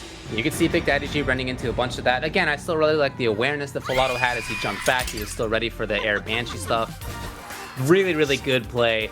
Great zoning, great understanding of that. You know, he could still make comebacks in some of these rounds. He didn't feel like he was overly pushed to do so. He moved forward at great times. It was just a really great performance, I think, from him. Yeah, I think the adaptation was huge, right? Obviously, that first game looked pretty tough, but like you said, it was just finding those moments. A big thing, you know, I was just literally just talking about it, but I think it was huge, is that every single like small hit means so much when it knocks you back, because it means that you get to get that much more damage in chip in zoning. And a lot of these small hits were from baiting out the attempt to deal with grabs, either a jump or a little bit late of like a duck into a normal. And so we see these like delayed like dash up into like forward fours or into 2-1s, just a lot of these small little hits. And then we saw full auto just manage to like run away with the getting just that much more chip. And of course, the moment that you actually just saw on screen, the double scream. That's one of the most tilting things in the entire game for free, but it works. And especially, you know, you just got to know your character's range. Some characters, like Sonya, works especially well against. All right, so we got the first round all ironed out. We can go check out the bracket just to remind you all where we are at. We know that the winners finals will be Jukes versus Ninja Killa. We know that the next rounds in losers will be Hayate versus Sunio and Hijinks versus Full Auto. Ooh, yeah. But before we go right back to the bracket, of course, I just want to give one more shout out again to Astro for providing all of the audio equipment for this. It's we're wearing them all right now. They're very beautiful, very comfortable. I've been wearing these not only for this, but through the entirety of the pro competition. So I've been getting a whole lot of usage out of it. But yeah, check that out for sure. But like you said, we're moving forward. We're moving forward in the bracket. I think things have been, I mean, it was pretty hard to judge, especially in the losers bracket. A lot of these matches I felt like could have really gone either way, but now that we're moving forward, I think that it's going to be even maybe a little bit more of like upset territory for a few of these players. Hayate and Suneo have definitely played against each other a good amount in the past, but Hayate, you know, very, very well known for a very long time. And on the bottom side, Hijinks has just been doing so well recently that I feel like full auto beating him would be also a little bit of an upset. However, you know, anybody making it this far, they made it here for a reason, and people have just been leveling up so much over the past few months that it's really hard to call anything an upset for me anymore. Well, as you were saying earlier, this next one's going to be a runback. Hayate versus Sunio, which was, of course, in favor of Hayate when they played earlier in the bracket. So it'll be a chance for Sunio to try to make it happen, or Hayate to move on and move forward still. I would expect Fujin, of course, from him. As far as Sunio, I think I would expect Robocop still. It's just that there are things you have to look out for as Robocop versus Fujin. He can run, it depends on what moves you have. If you have the high rocket, then you can actually hit him out of the air run. That's cool. But at the same time, he can also do forward 3 slide under that, and also under the crouching shot too. So like, you're never super comfortable. But what I really like about Sunio and his play is that he's great at picking those moments to actually zone, even with the understanding, as like a ton of characters do in this game, that characters have teleports, or they have ways to get under, or they have ways to get over projectiles, or even through projectiles in a couple of cases. He's still really, really good at picking those exact moments. And we saw that versus Splash, for example, right? He did not get got by things like dive kick from far, right? He just was really good at not being in those ranges. He was really good at not overcommitting to the zoning at that stage. He moved forward a lot instead. So it's that kind of more active play that sometimes is necessary in this match. Yeah, and it looks like he is going to be going the Robocop. You know, there are a few of the characters that we've seen him play in tournament, but I expect the Robocop. And yeah, so much of it has just been his movement. But on the other hand, you know, I literally talked about this actually in both these players' first matches. But both these characters have some of the best ground movement, really, in the game. Fujin, though, probably outclassing Robocop. Not to say that Robocop's is slow, but Fujin's possibly the fastest ground movement in the game, at least top 2. So it is that air crowd control cannon, as you can see. And he has the air charge, so it's a very anti-air focused build. Oh yeah, that makes a lot of sense to me. And so far, it's already paying off. Oh, but the down to crushing blow. I'm not sure exactly what that was punishing, but that's going to be a lot of damage.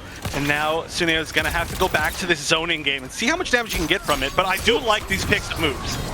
Love that little backwards movement from Hayate right there to be outside of the range that Tsuneyo wanted to attack at. At that real dangerous interactable spot right there. Oh, no, it's instead going to be Hayate. Yeah, can he finish it from this? It's going to be pretty close. Yeah, he's going to spin the bar and just barely be able to do it. And yeah, this has been a pretty much exactly, honestly, I would say how I expect this match to go, right? We're not going to see a whole lot of this kind of like footsies range stuff. It's going to be a whole lot of like making the right read on when to go in with the either high angle moves or the low angle moves. And we haven't seen the forward 3 yet, but I'm sure it's coming. Tried it out, why not? But Hayate's there instead. He's got the knockdown, he's got the corner. That's a normal string, even though it looks like a special. Oh, nice! The short hop. That's a great way to anti short hop into the shield charge. He's gonna get out of the corner for himself. Wow! Yo, that was about to be the sickest forbidden combo, but cool anyway. It was very, very cool. I would love to see exactly what he tries to get off of that. All right, goes to the down 2, just expecting a breakaway, getting max damage. He just needs chip here, but now he's got no defensive bar. That's really scary. Threatening with that air forward charge, even on the jump back. But Hayate's here. Oh yeah, he's playing so patient right now. He knows that one hit is dead. He can't get clipped by anything. Oh, that was so scary. That could have been a punish into fatal blow. Oh, Tsuneyo's like so safe. Okay, all right. Understandably. All it takes is one hit. But yeah, making usage of the fact that he's got so much life, he can play patient, he has the life lead. Wow, max range! Great reaction to that whip push. I would have thought that would have hit, but Tsuneyo knew. Here's Hayate. Tsuneyo tried to press a button, and Hayate takes great advantage. Great damage, 300 into the corner. That's not 30% against this big boy, but 300 nevertheless. Ooh, yeah, another nice advantage of having that wrist rocket is actually it's the like highest damage ender that he has as far as going meterless. Weird little fact. I don't know why it does so much damage, but it's a great move. He's got to find another way out of the corner.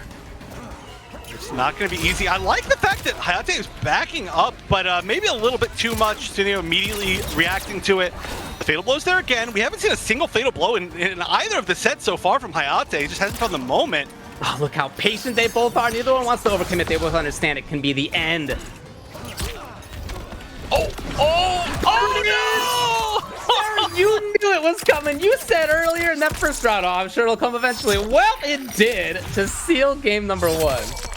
Both of the things that I'd mentioned we hadn't seen yet, he bought them both out at the exact same time, and for perfect effect right when he needed to. And I also got a note, it's really cool because we saw him do a really late cancel into the fatal blow, so I think he actually hit confirmed it, which you can actually do with forward 3. It has one of the longest cancel windows of any normal in Mortal Kombat 11.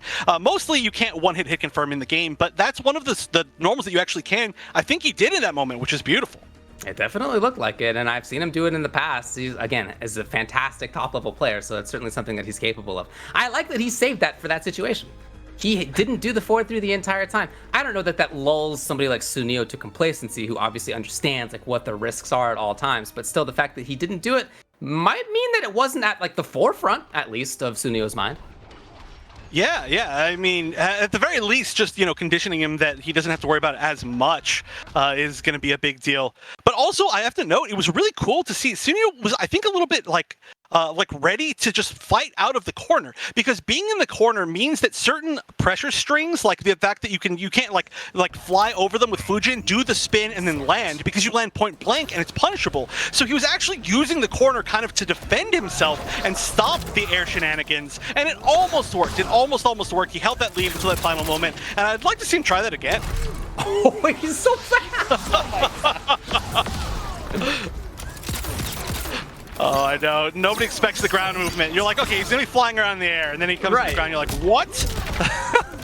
All right, no crushing ball on the forward 2-2 yet. Oh! Oh! One. Yeah, I'm surprised they both, like, that was a very weird interaction. Oh, just whipping. Oh, beautiful pickup. After the rest, committed to ducking, it looks like, with Sunio. Yeah, that's the other actually nice thing, is that a lot of times point blank in the corner, you don't get the conversions that you want to with Fujin. He's such a complicated character. You have to have space to be able to guide the tornado in, which is a really awkward thing. So without meter, you get less in the corner, and a lot of pressure is worse in the corner. Not to say that the corner isn't advantageous, but it looks like Sunio is kind of taking advantage of that.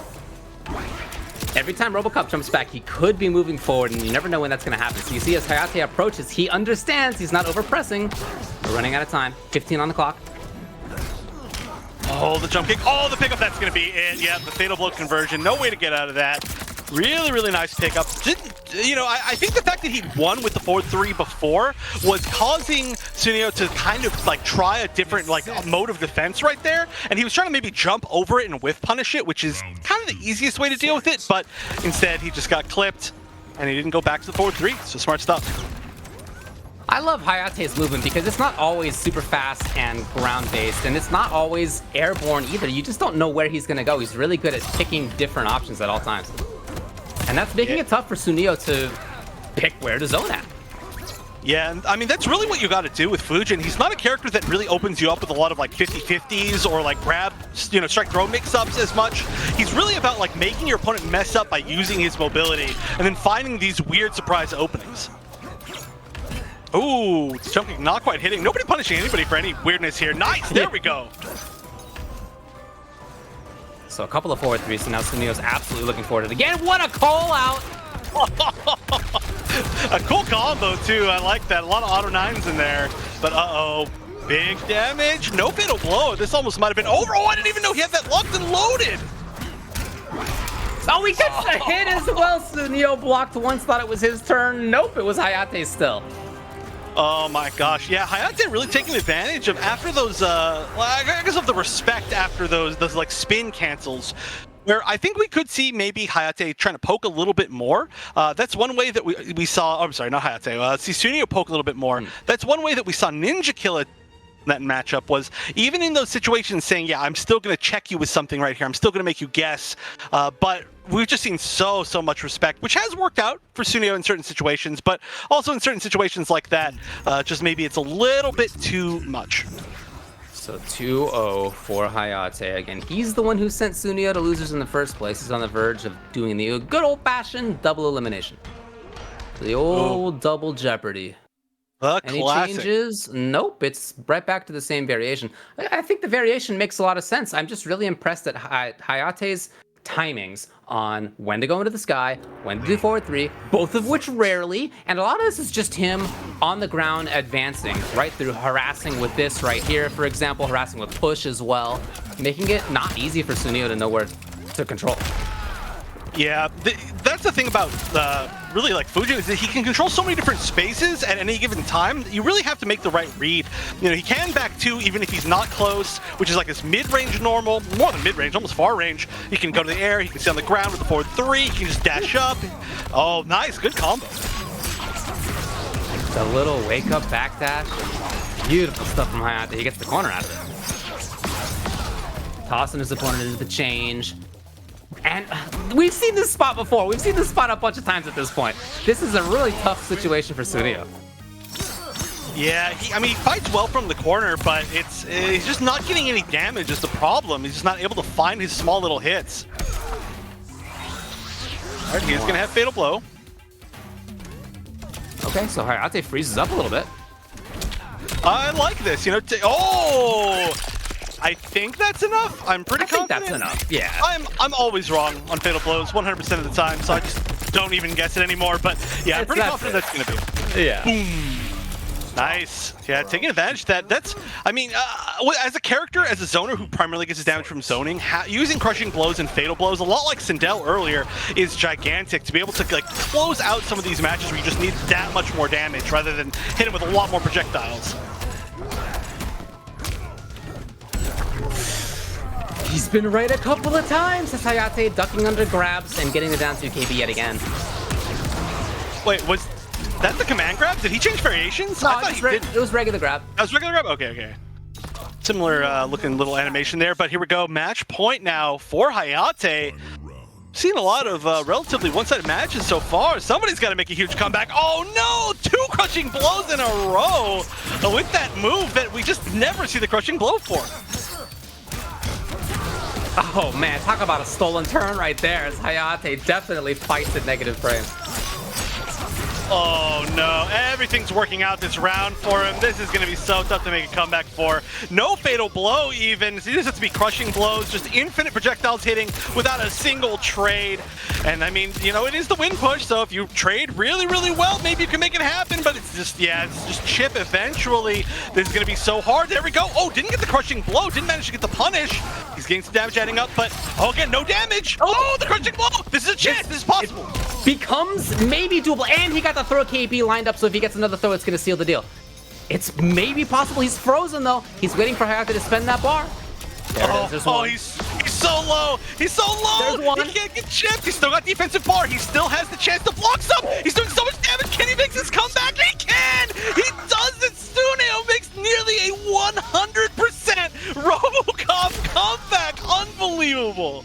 That was an amazing, amazing comeback. For somebody who needs to hit so many times. He did it. I know, and no fatal blow at all. Just only managing to get these perfect crushing blows that you have to like just perfectly set up, and just every single bit of that, like managing his meter, managing his defensive bar, being able to like, you know, just survive on these weird little hits of chip that Fujin can throw out in these most random places. That was incredible. I mean, that's got to be a morale win, right? At the very minimum. I mean, you got to be going to the next game just being like, I'm the best in the world. You know, you talked about this character's buffs that came not too long ago in the last patch. One of them was that he got 50 more health. And you can see how important that was right there, because that comeback was made possible by having 50 more health. It would have been over well before that. Yeah, back in the day. So, I mean, it really does matter. 2-1 now. Still a lot of control that we've seen from Hayate's Fujin. Yeah, I mean, this is still going to be a pretty tough road, right, to come back. I mean, you've already lost to somebody once in a tournament, and you're still down 2-1. But again, you know, morale is a really big thing, and no matter how good you are as a player, whatever happens did in fact happen. So you just got to be ready. And right now, it looks like Hayate is totally ready, just not missing a beat in taking so much of this life bar. Suneo really making some bets right here on defense, and absolutely none of them is working out. None of them worked out, even right there as he looks to block instead. Oh yeah, all right. You know what? Right. I can't like wish for another one. We've Can't already even say got it. our wish. Yeah, No. yeah. He actually did almost get the crushing blow right there, but yeah, he's only got one defensive bar. The other one just still charging. Actually, he'll get it back in time, and it's not that easy to get that many hits of chip. There we go. One defensive bar gone. Oh, gets the charge. That might have been it. I'm surprised we didn't see a little bit more just as far as trying to get guaranteed chip there. But yeah, Hayate playing a little bit safer this time. Just going for the back 2, just waiting for the bar to disappear. And he says, yeah, not 2 rounds in a row. There's that dashing forward. Just that sudden surprise movement when you don't expect it. As Suneo gets big space, but not much control. Yeah, he's playing very patient, but he's not as actively zoning as he was before. I mean, he's now finding a lot of damage. Again, like the wrist rocket does a ton of damage, but he's just not finding a ton of hits this time, just because he's waiting to try and punish things. Suneo now very patient on his defense. Okay, finds out. Oh. Yeah, good breakaway. Not a whole lot you can do to stop that at that point in time, but now you just have the defensive bar in the corner. Oh, tried for the down. This pressure from Hayate is so free form right now. Okay. Back to the distance. Looking for plus frames on that. Didn't quite connect. Oh my gosh, this patience! He's just not hitting anything. He's so worried. He's so worried. Yep. Oh no, this is match point. Hayate just needs to find a hit. 2 grabs. All right, maybe one more grab and Chip could do it. At this point, maybe just one more grab. Lands the charge. Oh, so close to Chip, and the time is so low. The time, 5. Can he just wait it out? Oh, maybe. Did he get the back? Did he get the Chip? Oh, this extra 50 health. This extra 50 health is coming in big time. That's for sure 2 rounds that have been taken from that 50 health. Well, for sure. There's no doubt about it. You can't question it at all. That's amazing. And all right, Sunio's still in it. Oh my gosh, playing so patient all the way to time, saying, hey, you know what? Grab me. I don't care. I'll still win. And now escape failed, by the way, for Fujin, so he's even scarier up close. Oh, down one anti-air. That was really nice.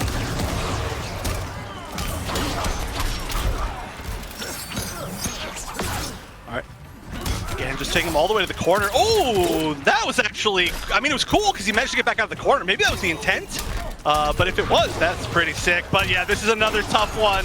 This is going to be almost all of his life. And again, match point despite the sick comebacks. Oh, the kick parry. Okay. There's a chance. Fatal Blow exists this time. I'm never going to give up at this point with Sunio. It's possible. The push isn't going to do any damage. There's not enough meat up for it yet.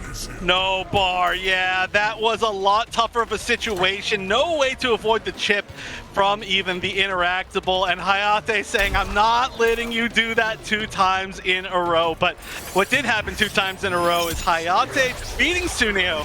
But I gotta say, I still felt that Sunio was the star of that match. With that comeback, that was something else. That was a super good match. I really enjoyed watching that on both sides. Really interesting decisions on both sides.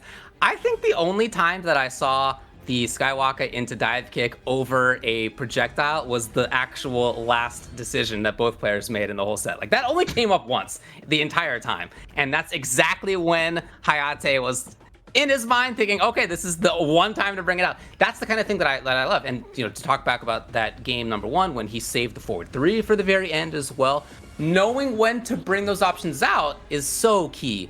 And again, Sunio knows all the options, right? It's not like the case of like him being surprised that, oh, this is an option. No, it's just knowing when to bring that stuff out and when to make it, as you were saying, almost something that he wasn't paying as much attention to.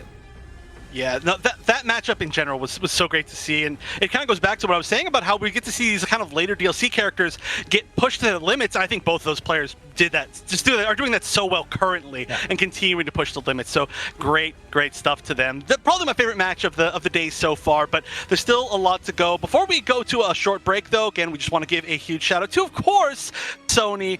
You can type !PlayStation or !compete in the chat, or just go to compete.playstation.com and you can see everything that there is to see. But of course, without them, this for sure wouldn't be possible. But that being said, yeah, I need a little bit of a short break after that match, because that was probably one of my favorite sets that I've seen in MK11. So we are going to be going to a short little break while we set up the next ones. So don't go anywhere, because we're going to keep going right after this.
And you just saw the trailer for My Hero Academia, The Strongest Hero. Be sure to check that out. You can play just everybody from the show: Deku, All Might, Bakugo, Endeavor, Shigaraki.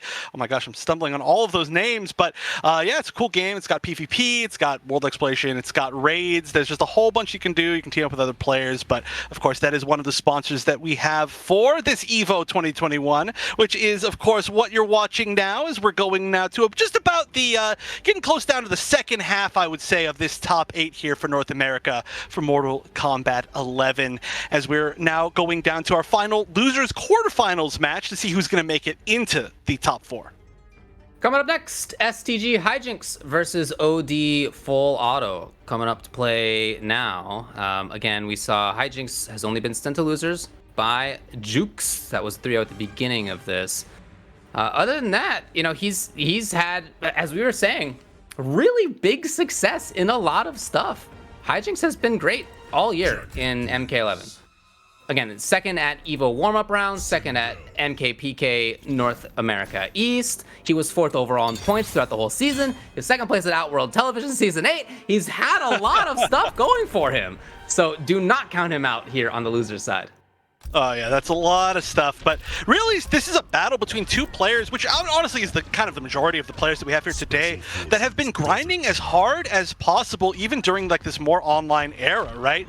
Where these players have, I mean, that's been Full Auto's thing forever, right? Even since MKX, all of the OD boys have been just entering every single thing that they can. But Hijinks really kind of that of this era, and both of them, I mean, you know, if you take a look at them versus them before, you know, like maybe like two years ago or a year ago. They are just so much more improved, but only one of them can make it into this top 4. So we got haircut here for Full Auto. You just saw come out a little more damage. Yeah, this is going to be about zoning here. This is interesting to see it, actually. Very infamously, a lot of the Sindels really like to go the Air Banshee Barrage, not Barrage, Air Banshee Dash against Sindels, or sorry, oh my gosh, I'm getting these all mixed up, against the Jackie players because they like to be in the air. But that conversion that you get from the haircut, not quite as much maybe. Woo! It's not enough quite yet. Moving out of the goop. Yep, very quickly. Trying to strike in, and I really like Hijinks taking his turn right back right there. Yep. As soon as it came up. Yeah, so many different ways to chip your opponent out. Jackie, probably the character that puts you into the most checkmate situations in the game. Oh, but there we go. Great way to start it off, especially against the 950 health character. Oh, let's go. That's so much. That is the power of that variation. Being able to get those launches, it really changes completely how Sindel plays. But, you know, speaking of high damage, you don't need anything all that special to get high damage from Jackie. However, she gets even more when you do have all of these leaps. Ooh, okay. 4-2 right underneath, and Hijinks gets the punish. Yeah, and reads the breakaway, so just even that much more damage. Follow does have the Fatal Blow. It's going to be a pretty good Fatal Blow. You know, can catch a lot of things out of the air, so even one straight leap. Oh, that was an attempt to bait it right there. Oh, actually gets the air-to-air, but again, no conversion. And again, no conversion to the Fatal Blow. That could have been it. Oh, taking all sorts of risks, and it did work. Nice. Hey, we take those. Imagine to hold on to that Fatal Blow for later. You know, that is going to be a huge deal to be able to save that. Wow, flawless block from that range. Maybe an accident, but if not, that was impressive. Oh, big chance? No. Here you go. No offensive bar, so not going to be so much. Quite meter dependent. Oh, jumps over and gets the hit. Again, no confidence in the hit. Oh, tried to get a weird little pickup right there. Not going to be the easiest thing. Still managed to get a good amount of damage from just the plasma being on the ground. Oh, and look at this. Life bar disappeared. Needs to find some huge hits here. I mean, that's a good start. Probably not going to, cash out on Fatal Blow or anything yet. Yeah, needed to find at least one more opportunity, but wasn't able to. Just getting clipped a few too many times, which, I mean, it only takes a few, and then Jackie just eliminates your whole life bar. Yeah, the idea of the haircut, I think, was not just about damage, but we saw, I think, what looked to me like the startup of it as Anti-Air versus Jackie trying to do a leap in, and it got hit by the shrapnel as she shot. So that didn't work out at all. I wonder if there's going to be a change. I mean, Full Auto certainly plays this matchup a lot, right? It's not like he's going to have, like, not fully formed ideas about how to approach Jackie. But what we saw him try to use haircut for there didn't seem like it was quite working. Yeah, so I bring it up again, you know, a lot of players that played Sindel really liked having that air Banshee dash because you can do it kind of as an instant air, and the Jackies really have to respect it. You know, it covers the entire space that Leap covers. You can't dash punch through it or you just get caught, and if it hits a single time, then, you know, you just amplify it. It's kind of like the option select where you easy amplify it, and then you get a full combo no matter what the situation. But, you know, we're just, again, not seeing that as an option from full auto, and so that's going to make even the fact that he's got the low star screamer not that scary, because that's just one of the easiest things to punish in the game by just leaping over it. I say as he hits it immediately. Yeah, it's pretty fast. Oop. It's the guy, but is he standing in the damage? No, He's not. He wasn't quite, yeah. It looked like it, but I guess it's just the extra range of the heals. Right back to that mid-range. Okay, yeah, a little bit of damage here as well. So full auto playing this mid-range game. Great call out on when to move forward yet again, as we've seen. Yeah, but the guesses as far as like how many blasts there's going to be have pretty much all gone the way of hijinks. We just haven't seen the correct anti-air reads. And Sindel does have some really good anti-airs. Plus, you should be getting a little bit more damage off it with the haircut. See, not really coming into play that games, though. Just making the right reads in other places. Mm-hmm. At that mid-range. Super good! And calling out correctly that there was going to be a breakaway. Yeah, getting Max off of that. Now here's the Oki. Oh my gosh, trying to get out. Again, it's just these mids. You know, you just get scared to be grabbed and then get chipped over and over. But here we go, big full conversion. Oh, playing aggressive. That's pretty interesting. Yeah, it's a really different style right now. It's a lot more about not just offense, but like active kind of mid-rangey stuff. It's not really keep away at all. Oh, nice. Gets the side switch. Now needs to find an answer out. That down four, really good. It actually is an anti-air as well as a poke, but oh no. Oh, the full no! What the punch there? Okay, Both still have a chance. Getting a little wild here. I know that was it. Oh, no full conversion, and now just needs chip. Forward four is one of the best at dealing with that. Tried to whiff punish it, didn't quite get it. That is a super unfortunate drop to not be able to get that fatal blow conversion, but regardless, I'd have to say that full auto is playing a lot like in the previous set that we saw him in, where the first game, not going his way at all, but it just seemed like immediately he's made that full adaptation, and he's just in control now the rest of the time, and a lot of it, that game was honestly playing a lot more aggressively. It just seemed like it was working. Yeah, and it was a similar kind of adaptation too. When we saw him before, first game was him running away. It was him like having that full screen distance even when he was down in life, right? And then after that, he really changed it up. It, as you were saying, looked a lot more like pressure mid-range, active mid-range, not just passive stuff, and that really worked out. Yeah, we'll see if there's any sort of change as far as style from hijinks now coming. Of course, you know, don't expect any change as far as characters or variations, but there is the opportunity to try and kind of like counter zone or maybe just play a little bit differently, maybe even just a more patient on defense, because, you know, it is really more of a strike throw game. Again, you're not really getting mixed up with highs, lows by Sindel at any point in time, so you can kind of play wait, you know, if you get hit by something like this, though, that's the thing. When you swing, it's Sindel's time to get that damage. Yo, what a whiff punish as well. Wow, jumped over the back too. That's so sick. All right, yeah, earning that damage back immediately. You know, it takes a big crushing blow for that damage from Sindel, but Jackie can get it pretty easily by herself. Yeah, look at this very offensive, active stuff. We're seeing dashing forward from full auto. We're seeing pressuring up close. Yeah, look at that. Just choosing movement, and the spacing is just working so well. And look at this. Now that he's got that amount of lead, yeah, perfect choice. Also got to say, amazing usage of the amplified scream. Not a move that we see a whole lot from a whole lot of Sindel's, but you can tell that full auto is very comfortable at knowing what its max range is, and people aren't used to having to worry about a mid at that range. It takes up such a big spot, not just like horizontally, but vertically, as you see too. Oh yeah, so many times the crushing blow out of the air.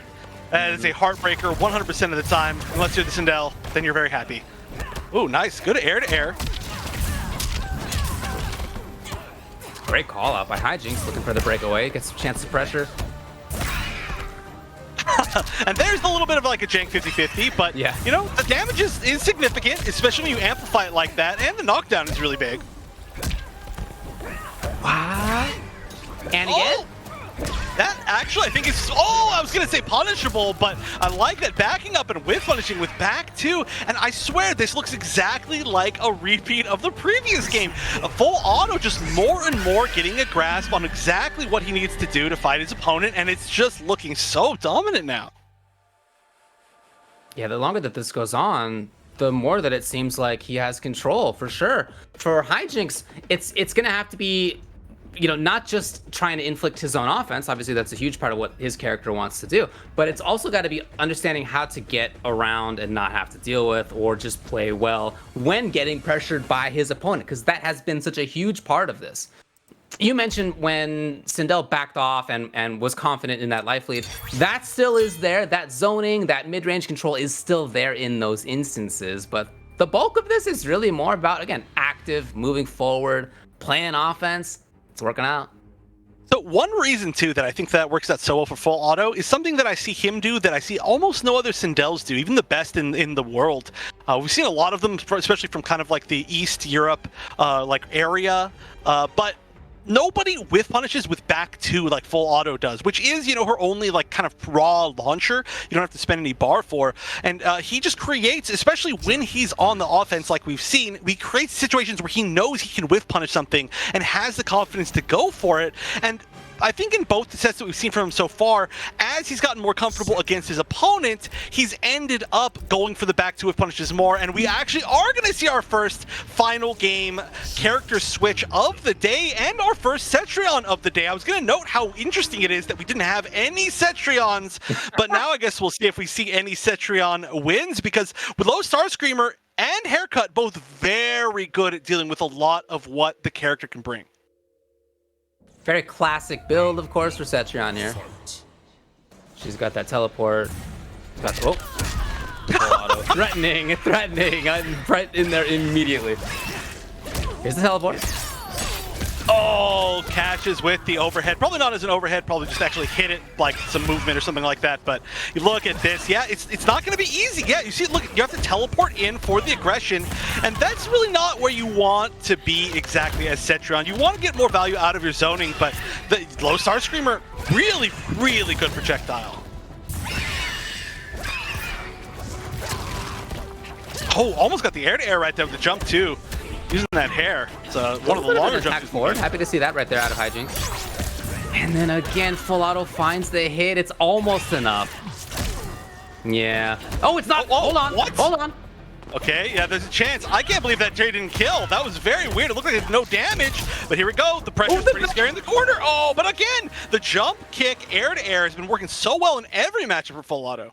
Round two, fight. And he's at it. Wow! What a whiff punish! That was too good. Oh, this. Looking for break. Yeah, and then just as he gets up, uses the command grab from the interactable. Oh my gosh, I have to say, I don't know if I like this pick. I mean, I understand the point of it, but overall, it just doesn't seem like it's been working out. It looks like full auto is just too comfortable in this matchup, which you truly have to be. Another one of those characters. Wow, use the float to get over the Hell's Wrath. So good. That's just an unbelievable level of comfort, and the flawless block, everything all in a row. That was just a class on how to play that matchup. Super impressive. You could see that he knew everything about the matchup and also everything that Hijinks was going to do. I mean, I feel for Hijinks here. That decision to go to Cetrion didn't work. Didn't work at all. I liked more of what the Jackie was doing. I mean, the Jackie got the W in the first game. Obviously, after that, Sindel changed quite a bit for full auto. He had a great adaptation. But that change, boy, full auto really knew what to do in that match. He just completely shut that character down. That was a gorgeous, gorgeous match from him. Yeah, I mean, that's one thing that I love that we're seeing. You know, for a while after Ultimate came out, and I mean, I think still kind of a general consensus, you know, we see a lot of people say, yeah, Cetrion, clear #1 in the game. And a lot of people are saying, you know, there's absolutely no answers to her. But as time has gone on, people have gotten a lot more comfortable with a lot of the weirder characters, like, for example, Sindel, of course, that was the clear answer. But also like RoboCop is one of the characters that we're not going to see here. But a lot of people have really not liked that matchup as time has gone on. So it's really cool to see people just continue to develop tech against Citron. And she's not this character that we're just going to see in every single matchup because she can counterpick to at least a 5-5. But yeah, great stuff. That knowledge was just impeccable, and the execution of that knowledge was impeccable. But that does mean that we are now set with our top 4 of today, which is going to be now even just more of a bloodbath. But before we move on to that top 4, just once again, I want to give a shout out to Visible, one of our sponsors for today, bringing you EVO 2021. And just again, you can take advantage of Visible for as low as $25 a month when you join Party Pay. It has reimagined the traditional friends and family plan with Party Pay. You can have your neighbor, your coworker, your friends join. Each of them receives a lower monthly payment, so your squad can share all the savings and nothing else if you don't want to. It's all powered by Verizon 5G, and of course, each person will manage their own account and payment separately. So thank you again to them. But yeah, top 4 decided. It's very interesting just to even see the characters that we've ended up seeing in this top 4, because we will be seeing one Jackie. I think people maybe expected a few more Jackies, but then we're going to have Ninja Killa playing all Liu Kang so far that we know of. Of course, there's a chance for more. Liu Kang, a character we haven't seen quite as much recently. Then Hayate playing the Fujin, and then Full Auto playing the Sindel. So pretty varied top 4, even getting down to it. Well, as you said before, as we began, even though there are 8 players and one of the matches was a mirror match, we expected we might see even more than 7 characters, right? And we are. We already have seen that. So it's been cool to watch so far. As you just mentioned, we have narrowed down the top 4. We're going to take a short break, and we'll be back with that coming up soon. Oh, maybe not. Actually, just hearing word. Yeah, no, you know what? We're going to phase on through. Yeah, let's make it happen. Let's get right back into the matches then. I'm very happy to hear that. It makes sense to me. I don't know if you all were watching the Tekken Grand Finals right before this, but it was incredible. However, it was very long. It was very long, which has just meant more good good matches of those Grand Finals. But yeah, I was definitely watching that. I was waiting for this. So yeah, we probably should continue to move through. Works for me. Huge shout outs to all the production team, by the way. Yeah. They've been going through a lot to bring everybody EVO this year. So I'm glad that we do get to have something. But let's see which matchup we're going to. We're going, wait a minute. Ninja Killa with the Scorpion? Is this for real? I'm not sure it's for real. Okay, I don't know. All right, I was excited. Okay, some pretty suspect decisions on defense right there. I don't know about that. Hey, you know what? You don't ever do damage by blocking, but no, these players once again trolling the said production team by going into a match and then not being the real thing. But I always expected that it was a possibility. We know Ninja Killa for a lot of his MKX play as well as his MK11 play, and Scorpion being like a very high pressure run cancel character in that game, he does have a quite good Scorpion. So you never know, especially with Ninja Killa. I've seen Ninja Killa play like Kano before. I've seen him play Johnny Cage. I've seen him play just basically every character in the game. So you just really never know, especially if, maybe he's got some tech that nobody knows against Jackie. But Liu Kang, probably the pick to go to. I don't think Liu Kang has too many matchups where you're really just like lost and you're like, I really need to find another pick. He's just kind of the average, at least, character in the game. So it's pretty solid. He's definitely a very strong character, no doubt about it. You're right that we see him a little bit less than we once did, but he's definitely legit. So that seems like a reasonable guess to me. I also wouldn't be super surprised to see something else, but for Jukes, of course, it's going to be the Jackie winners finals of North America. Ninja Killa was okay. Character that we see against Jackie sometimes. He's got a couple of normals that deal really well with that kind of air approach. They attack the sky nicely. They control mid-range. We actually just saw the little CPU shadow do him down there. The 3/4s are nice. He deals a lot of damage. Soul Forfeit means that once it activates, he gets access to every crushing blow whenever he wants. And that means gigantic combos, gigantic damage. You know this player is going to be hitting that execution for sure. I don't know if, oh my gosh, what a great start, but I don't know if this is something that like we should know that Ninja Killa's played before, because I don't think I've ever literally seen this, but this is like a dream choice of mine. Like if I got to see any player with any character soul forfeit spawn from Ninja Killa is like, I don't know, it's definitely up there, because the combos that Ninja Killa could get are going to be absolutely disgusting for sure, but I'm so glad we're seeing spawn. Yeah, this is our 9th character to be seen in this top 8. Really good projectiles as well. He can delay the second one way longer than you even think. It's pretty wild. And you can hit him from really far too. Yeah, one of the biggest things. Option up close. Ooh, nice flawless block, but yeah, immediate breakaway. But yeah, the standing 3, of course, so, you know, we kind of have to talk about that. It's like one of the best anti-airs in the game, but only from far away. That move right there, it also just checks people in neutral so well. Yeah, when this game shows chain normals, you can bet there's no hitboxes in those things, baby. He's not gonna get hurt if you attack through those. He's attacking you, that's all. You can't attack him. Hey, you know, a chain attack, one of the most infamous attacks in Mortal Kombat, so you gotta put respect on the chain attacks, but yeah, it's been the case for quite a while, either with the Takeda stuff or now with Spawn. And yeah, you can just see, I mean, Juke's just playing so patiently, just trying not to get hit, because every single hit is going to be converted into full damage when you have that hell charge. And there it is again. Tried to challenge. Oh, no full conversion there. Can't get all that much. You can get, like, I don't know, back forward 2, but you're not really getting that easily. Oh, good flawless block. Oh, that's it. Great conversion, my gosh. Just no chance to get the pressure going from Jukes.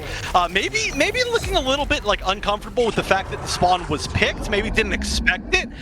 Again, you know, it's not something that I've certainly ever seen Ninja Killa play. It might be a pick that he's chosen a few times before, but you know, it's hard to follow every single person, and definitely not one of the picks that I think he's used in like tournaments very heavily. I mean, the man hasn't been playing in tournaments very much, right? That's part of why we know coming into this, we said he's probably the favorite. We know that he's extremely talented. And, you know, you can watch him play sometimes. He streams, that kind of thing. But, like, in terms of tournament play, you just don't get to see it very often. And so it's not a surprise that we are surprised. Yeah, but I mean, I'm just so happy. I just gotta say, I'm so happy to see sick. Spawn. I mean, Spawn is such a sick character, but also just think about all of the DLC characters that we got to see today so far. We've seen Spawn, Sindel, Fujin, RoboCop. Like, we're seeing a whole lot of the cast that have come into the game a lot later into it and are still now just being explored more and more. And to see Ninja Killa do it, oh, that's just, it's special that we get to see this.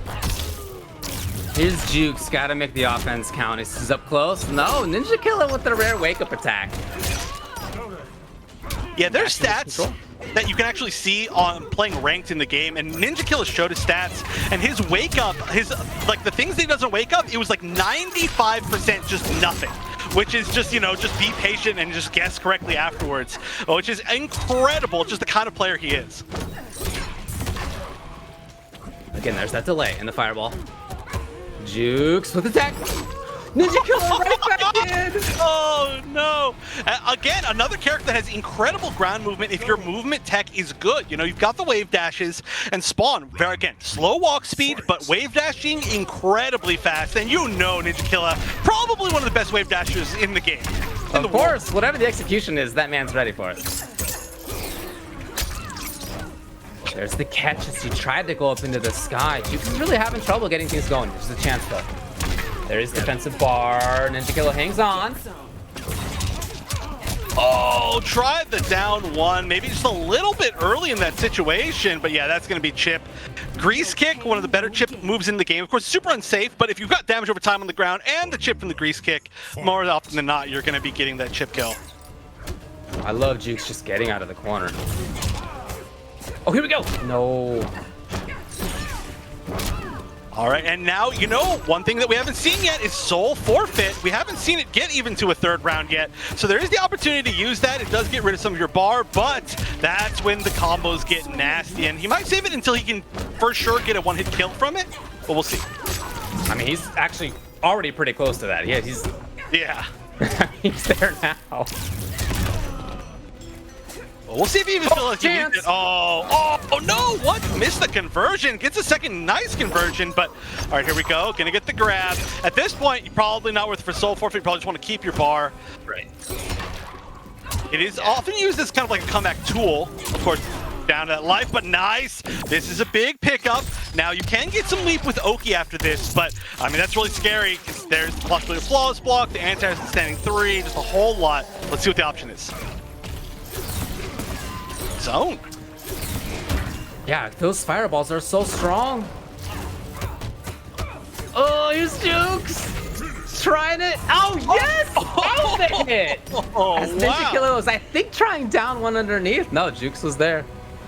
Yeah, that is going to be the guess right there, because if that was just a jump punch after that first blast, we were going to see, again, probably the 1-1-2 or just some sort of normal into the grease kick, which would have been enough hits to break through last breath and then get the kill, probably. But if it wasn't that, then it was 2 blasts in a row, which is going to beat the anti-air for it. So it really was a 50-50 situation where if either person guessed correctly, they were going to win, and it just came down to that one final read. But yeah, this is not going to be super free for Ninja Killer. We are going to at least go to a 1-1 here. I would love to see more of the spawn. We'll see what his choice is, but what's he? Yeah, he's right back in there. That's what I'm talking about. Nice. And I think you can see some of the strengths that the character has. It's not that he has, like, you know, spine burst, easy anti-air or something like that. It's that he has this big mid-range control. He's got great movement so that he doesn't have to deal with where Jackie can easily attack with leaps and the like. Got big damage when those situations come up. He has nice pressure for himself. He has the fireball to control space too. He's a good character. Yeah, it's, I mean, it's been really well played so far, too, of course, by Ninja Killer, but it just came down to a few reads, right? That can happen, especially at, like, the highest level with 2 high-damage characters. That's sometimes just all it takes. But again, finding that opening, and yeah, that's the thing with Spawn, is he doesn't really have any great ways of baiting breakaways in his combos. He just lets them hit and then tries to open you up one more time, and if he does hit you in the second time, you're dead. There's that super late delay.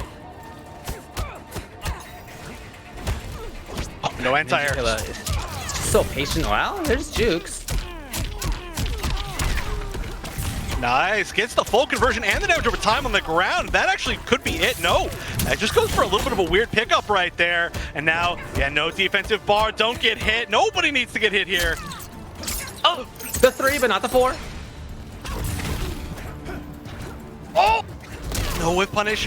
Goes to the overhead. That might be it. Damage over time. Yeah, you have to jump out, but even if you do jump out, the upward angle is going to work.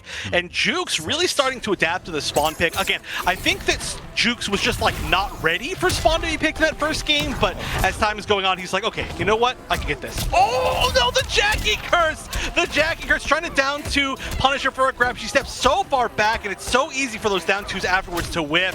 And, I mean, it was a great reaction, a great attempt to punish, but look how much Ninja Killer has paid for it. Jukes has been totally in control until now as Ninja Killer finds the hits, the restand after a ton of damage. And the grab again. It's been more the focus for Jukes as this goes on. Ooh, good tech. Oh, there's full forfeit. That can't get by anything. Bar's gone permanently, as you can see. Grab or strike or death here. Nice tech, nice tech. Had to go for that there. He will literally kill if he finds... okay. There's one. Part 1. There's 2.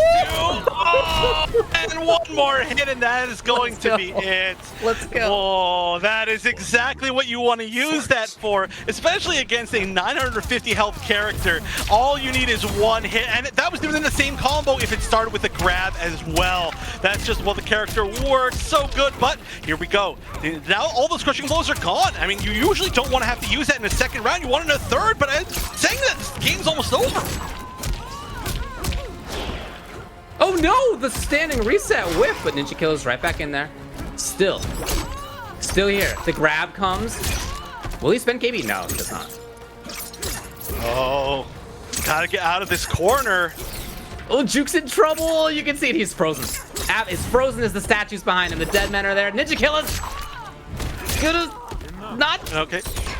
Oh, down 1 to 5. fireball. What a challenge. Okay. Oh, catches the back roll. That's going to be it. The long arm of the law that Jackie jumped to, one of the longest jump punches in the game for some reason. But that is going to be Jukes now going up 2-0 against Ninja Killa. We were talking Ninja Killa, probably the favorite for this entire tournament. But if Jukes knocks him into losers, that's going to be huge. And also, let me remind you all, this matchup is not just to see who goes into the grand finals, but it guarantees a spot at the offline event later this year. So this is like one of the two probably most important matches of this tournament. Of course, grand final is extremely important as well, but these players want that chance probably more than anything else to make it there, and Jukes is now one game away. That's right, yeah. Getting into grand finals, let me bring up the money as well. Top two, second place, $1,250. First place, $2,000. So getting into grand finals for that reason is pretty nice. Third place is $500, so it's quite a jump right there. So now, if you are Ninja Killa, do you stay with the Spawn as he's now down 2-1? Wouldn't be surprised to see a change. I mean, I think the Spawn has been fine, but... Yeah, but Jukes has just been, I mean, in control, just really figuring it out. Yeah, and that's the thing about Spawn is you do have to commit to a lot of your options. It's not the safest character in the game. The standing 3 is like an amazing normal, but if it's jumped over, then that's it. But wow, sticking with the Spawn, confidence to be able to make it back 2 games straight. Let's see if that pays off. Little stolen turn for Ninja Killa there. Flawless walk the down 3. I love how he walks through the goop without worrying about it too much. It is damage that you take, but it's more important to have the positioning is how he's playing. Yeah, it's, I mean, you can wait, but the thing is if you wait it out, then they just get to basically reposition themselves and then place down more goops. So it's kind of lose-lose. You just kind of have to accept it and not think of it as like you're being hit. Okay, we got Jukes here. Oh, that was definitely an input error. Tried to do the air blast, I think, instant, but maybe accidentally got jumping too. Not going to matter. Going to find another opening, and that's going to be crushing blow, and that's going to be match point now for Jukes to confirm his spot at the offline event and confirm his spot in the winner's side of grand finals. Again, this is our only player who's not on the East Coast as well. Texas. Our furthest west, so it's 2 West Coast commentators, you know the feeling. Yeah, we're claiming them. That's how Texas has to be. Both sides can claim, but okay, so lots of pressure here from Ninja Killa this time. Playing a lot more aggressive, I think, realizing that the passive game is just giving Jukes opportunities.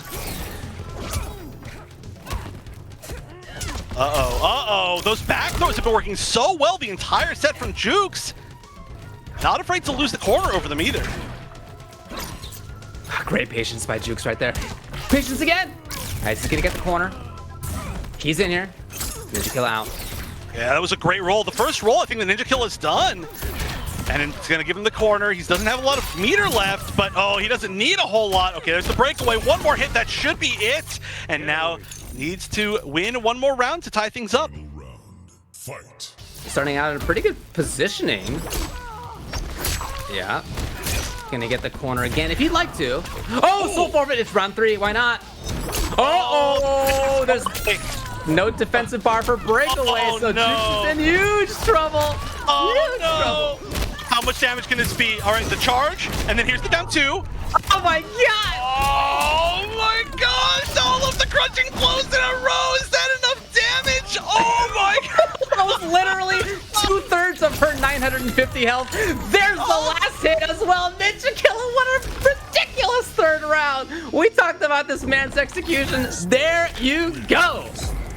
Oh my gosh, it was so close, so close, so close. Jukes just right there, and then soul forfeit. It's one of those moves that, I mean, a lot of spawns really just didn't think was gonna be that useful, but when you get into those situations where it's like it's do or die right now, you want your do basically to be a grab or strike into like 900 damage, right? Like that's what you want as far as risk reward.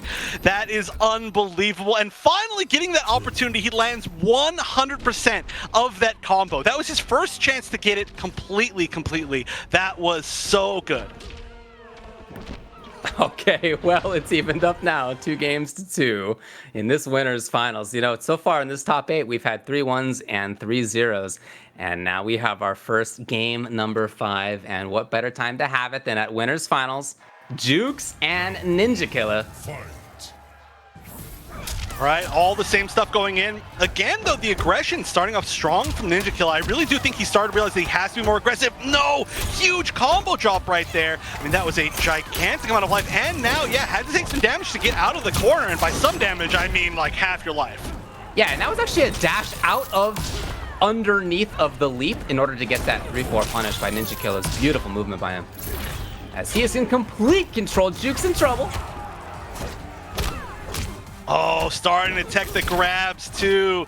It just feels like everything is falling away from Jukes. But okay, here's the chance. Jackie always has a chance. Okay, maybe not right now, but now actually coming from behind, Ninja Kill is now the one on match point to guarantee his spot and make it to grand finals. But Jukes just needs to readapt, just needs to find his space, find his hits. Ooh. Defensive bar's gone now for Jukes. Ninja Killer with the knockdown, so forward again. Oh, he wants to end it here. He wants to immediately. And this honestly has to just be basically knockdown and a knockdown. Yeah, no grab. Yeah, you got to take a forward throw, that's for sure right now. Oh no. Oh no, could this possibly be it? No, I don't think it quite be. I think only off the grab could you get that much, but this is gonna be so close. And there's the next crushing blow. Now one more hit. Oh, the big drop, wasn't able to get the 3-4, but there's still a chance. And winning this means that all those crushing blows are gone. That could be huge. Oh, the drop! It's a huge opportunity for Jukes. No, the execution error is gonna lose it for him. The execution error when he had the chance to take the round and send us to the final round of the set. Instead, it's Ninja Killer taking it 3-2.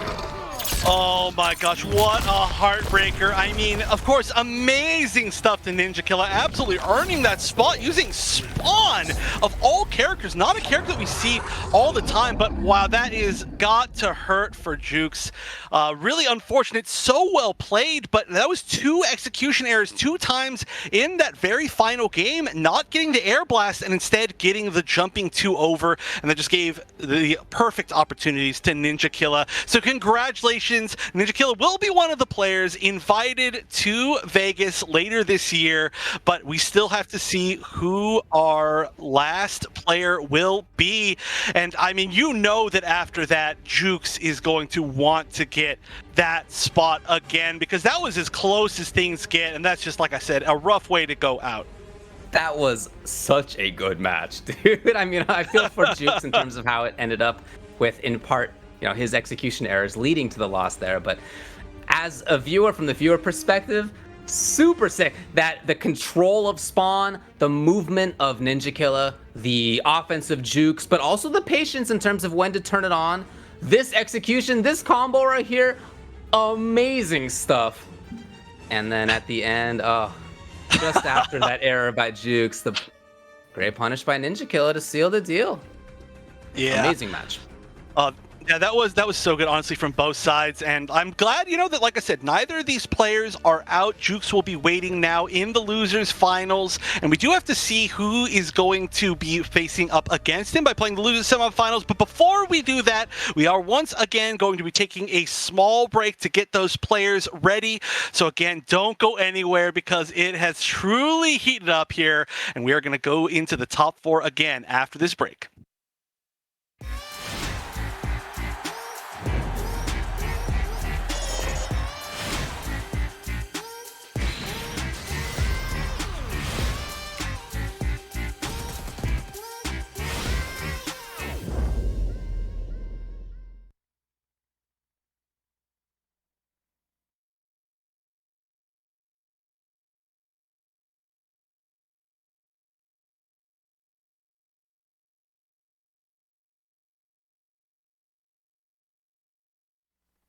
And now for the Fusion by Power A play of the day.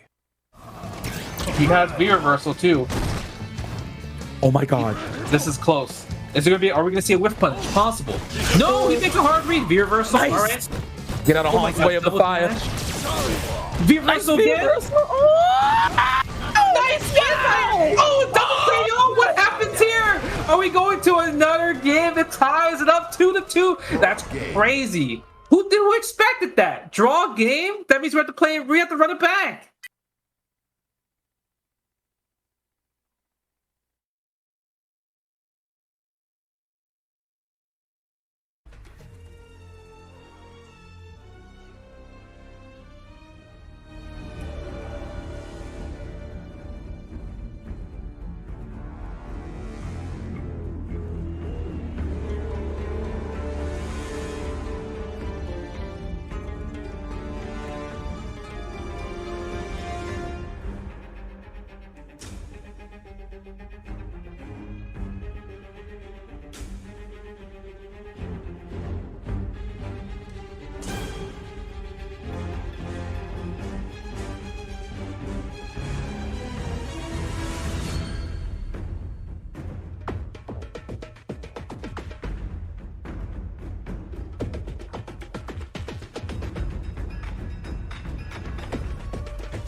We have made it into the top 4 here at EVO 2021 Online North America for Mortal Kombat 11. We just saw a barn burner of a winners finals. Fantastic match between Jukes and the winner, Ninja Killa.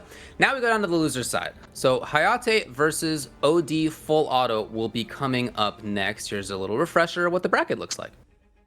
Yeah, so we do have one player again confirmed for the offline event later this year, but now only one of Hayate, Full Auto, and Jukes can be joining Ninja Killa there. And I guess just as a little bit of a reminder, if you didn't see the other regions from Latin America, we have Conqueror and Killer Shinnok, two of my favorite players. And then from Europe, we have Desarted and K-Top, who are also two of my favorite players. So yeah, we've got a lot of really good matches coming up for that. But yeah, like I said, only one of them can, or one of the players that we have here can be joining them there. And we're starting off with, like you said, Full Auto against Hayate, and this should be a really interesting match.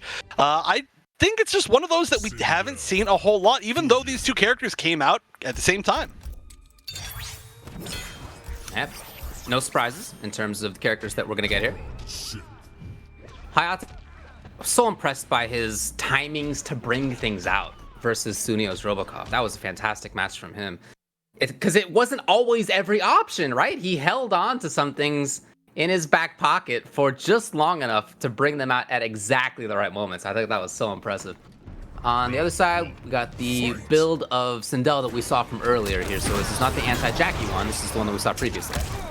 Yeah, so if the pattern continues for Full Auto will decisively lose the first set and then make an adaptation to win the rest of them. But I'm sure Hayate is not going to want that to happen. Maybe the key is to lose your first game against Full Auto, and then he won't be able to win. Maybe that's the secret. Ooh, over it. Oh, that was one of the first times that we've seen that air projectile work really well today. For, you know, a lot of cases like that. But yeah, just holds you in the air so long. That was beautiful. Yeah, we've seen him react to projectiles. He got over Sonya projectiles. He got over Hayate as well. However. Oh, the pushback on that so far. Great usage of it like a zoning tool. Patience. Oh, maybe too much patience. A little duck from Hayate afterward. And he's going to seal it.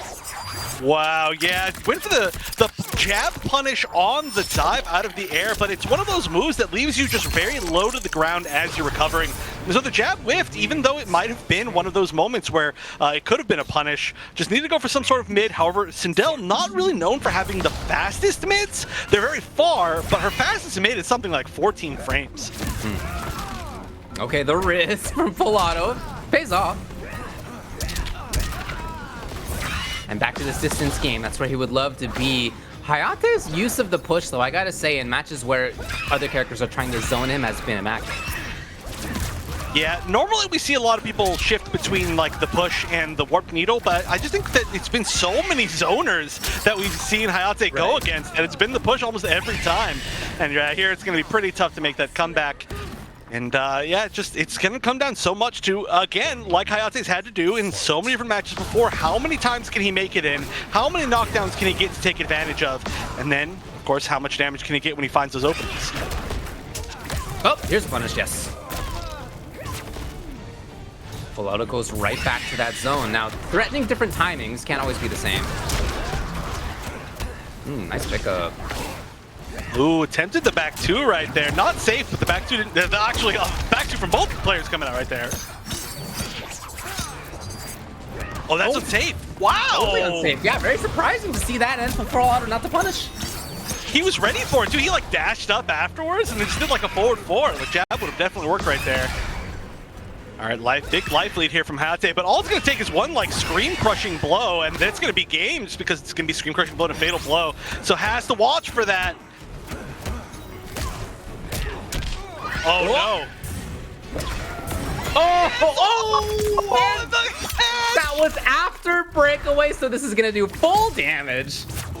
Oh, that is killing. For sure. That's the game.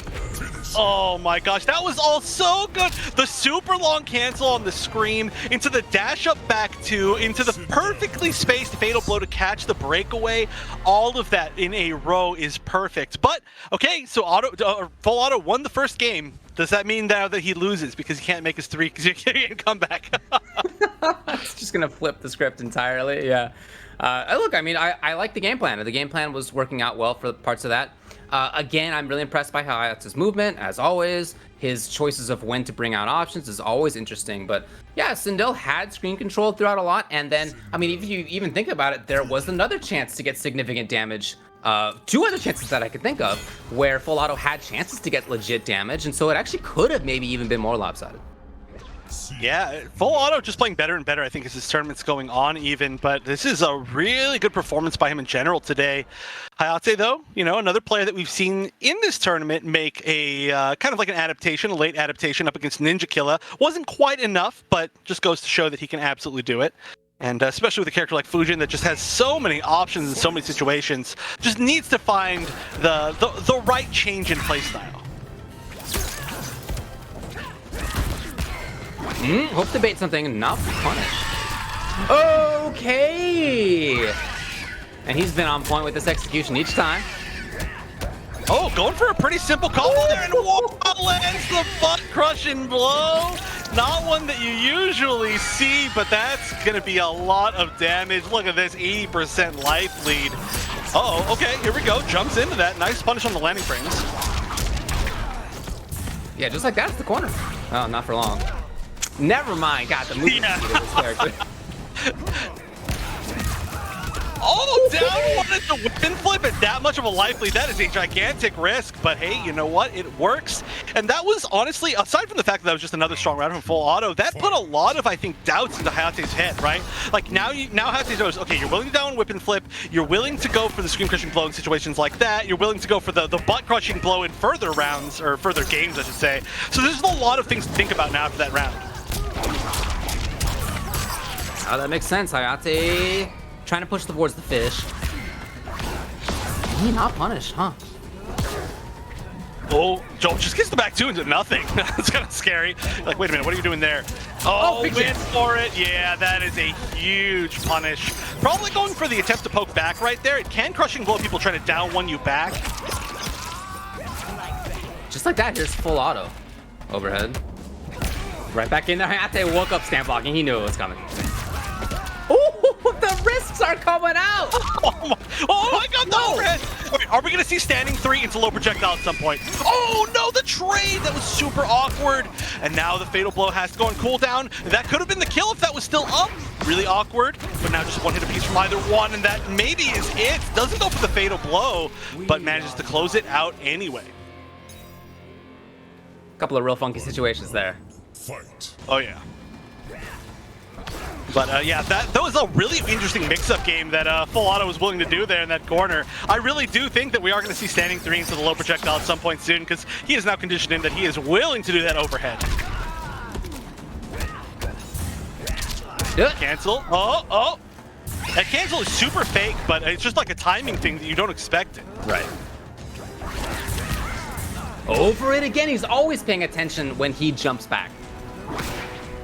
Yeah, Full Auto has such good matchup knowledge of like every matchup. We've seen it just so many times today. Oh, couldn't get a it did work! Full Auto had been so patient in those situations, and there he chose to do something. Yeah, what a huge risk taken by Hayate. Oh, speaking of huge risks, this might actually be it. No, not quite enough. With the meter, it's going to be like one hit away. Yeah, so there's a chance. There's a lot of resources still available. Okay, Full Auto, maybe too patient. Chip's a big problem now. Uh-oh. Hayate, if he gets hit, this is over. 4-2 right here. It's a good meaty. Oh, he tried the same exact thing. He tried the same exact setup that he won with the first game. If he had hit him with that 2 times in a row, that would have been absolutely demoralizing. But this time, Hayate was ready. He said, you know what? Just patience. Don't want to get hit by Scream. Don't want to get hit by back 2. Don't want to get hit by Fatal Blow. I'm just going to wait for my moment and take that chip. So really, really good exact adaptation. You can see the exact same situation and how they react to it differently throughout the set. But yeah, maybe it's the 3-0 from Hayate now. Maybe it's the reverse Full Auto. You're gonna bet on that, yeah. I like the patience. It was not just being willing to just sit there and block. He took the throw, for example, right? He's cool. Get me back to a different to a range where I can feel more comfortable, where I can not be at risk. He was happy for that. All right, and we are going to see a little bit of a wait here. Maybe doesn't necessarily mean a change, right? There are a lot of people. I want to give a shout out to my friend Nubcakes, who infamously tilts every single opponent that he has by waiting out almost the entire timer on character select screen, because he's just sitting there, like kind of centering himself, getting ready, readjusting, thinking about the previous match, and it's a tool that works very, very well. It's something that people did a lot more back in offline when it was a lot more clear what you were doing, but people kind of feel pressured now, and I think that people should take a little bit more of their time. Turtling on the character select screen has been a tactic since time immemorial. Well, it works. Let's see. Haircut. So low star screamer and haircut. This is again an option that we saw before versus Jackie. I'm gonna go back to this build now. Yeah, I mean, I did really like the Air Banshee Barrage. It was working very well, jumping over those pushes, but we'll see if this damage means a lot, and it should show up right now. Here we go. Immediately causing the breakaway. Nice! Hayate ready for that stuff. Oh, weird little like late push off of that string, but it worked. Oh, nice. It's been so rare that Volato has done something like that. We saw him walk forward really far, then jump as well. So now Hayate has big pressure. Oh my gosh, another one. Super long grab animation. Okay, oh no, doesn't get the full pickup. Manages to keep himself safe. And now he has the corner technically. Oh yeah, this is in trouble. It's a tough life lead to make it back from. Yeah, there we go. Hayate looking like he's feeling a lot more comfortable. We haven't seen the haircut do a whole lot. That's the big thing too about haircut is that it doesn't give a free breakaway. You can react to the second hit and then break away and there's nothing they can do about it. So it's a lot like we saw from Spawn. However, Spawn will be getting a lot more damage off of it. Hayate's offense is really what this is about at the moment. Oh, okay, the up three from way over there. Yeah, that was a cool little attempt. What the heck? What is going on suddenly? I don't know, but look, Hayate's offense has actually worked out. I'm willing to give him the benefit of the doubt on that stuff. Hey, yeah, none of that stuff's been really punished, so, you know, we take those. Yeah. Oh, big hit, yeah, look at this. This is going to be the power of the haircut. It's going to be pretty good damage overall. Okay, yeah, the big down two, she's got a nice, well, slow one, but a big range on it. Yeah, but you know, when somebody's approaching from the sky and situations like that, that's exactly what you want, right? You don't need a fast one if you can see them coming. And that could have actually been the kill. Probably shouldn't have gone for the like haircut, but gone for the hair whip in there instead. A little bit easier, but regardless, managed to close it out. Hayate backs off. His pressure has been so strong. I'm surprised to see that as he's slowly trying to build his way back in. Oh, didn't press a button. Very smart. Oh, wow. What the? Okay, yeah, so that's punishable, but just a little bit late because of the spacing. Maybe just the forward would work. The grab didn't quite work. Great patience by Hayate. Waited it out. And okay, a little bit of damage there. Oh, and I like that. As soon as Volato got that knockdown, dashed up 3 times to get out of that corner, because we have seen the corner work very well for Hayate in the past. Ooh, could have maybe got more damage there, but you know, it's not going to matter. The down 2, like I said, the check that it's huge is so advantageous. You know, if that was somebody like Jackie, that dive kick would have absolutely baited the down 2, and that could have been a full punish, but full auto now, going up 2-1. It was a little curious to me that there was an opportunity for Hayate to pressure, and he chose to actually back off and put out pushes instead. His offense, in my mind, was what was successful for him in that previous game and in the round that he took. And you know, to make that choice to back off, I mean, that wasn't like immediately why he lost, but he didn't snowball at a time where when he got the knockdowns before, he was definitely snowballing. Yeah, especially too, it was a situation where like he could have gained a lot of like space on the screen, and he instead like kind of gave full auto a lot of space on that screen. I'm not sure. I mean, I trust in his judgment, but of course. But whatever it was, you know, if it was a bait on something, it just didn't quite work out. Maybe like expecting something like a wake up scream or something weird like that. I don't know the exact situation, but yeah, I mean, clearly, you know, hindsight's 20/20, but we'll see if he can keep up the pressure this time. Yeah, that's really what it's been about. When he's had success in this match so far, it's been about his pressure. Well, he's going to be sticking with the same thing. Again, you know, we do very often see the warp needle instead of the push. The push being pretty valuable at trading in these like knockdown projectile situations, but warp needle can add a whole lot to your gameplay as far as like safety and chip. Ooh, nice little preemptive button from Hayate right there. All right, and like you said, you know, he's starting to run over full auto with the pressure. That's a big punish. Yeah, that's one of those things. If he hadn't done the up 3 after the forward 4, maybe it would be a little bit safer. But again, the interactable usage, the same one that we saw Sunio using very well earlier. A little bit of patience here for full auto. I try to get that funky stagger timing. No. That's what he's trying for now. And Hayate battles. Oh. Oh. The wrists up close. Should have gone for the butt again. Right. Oh, the dive kick, nice, and he confirms it into the Amplify. Got a little bit of time for that. And Hayate looking like he's really back in this. Might be our second game 5 of the day. It's looking good right now. Harasses with the push, and this allows him to move forward. Oh my god! Oh my god! The absolute wind god.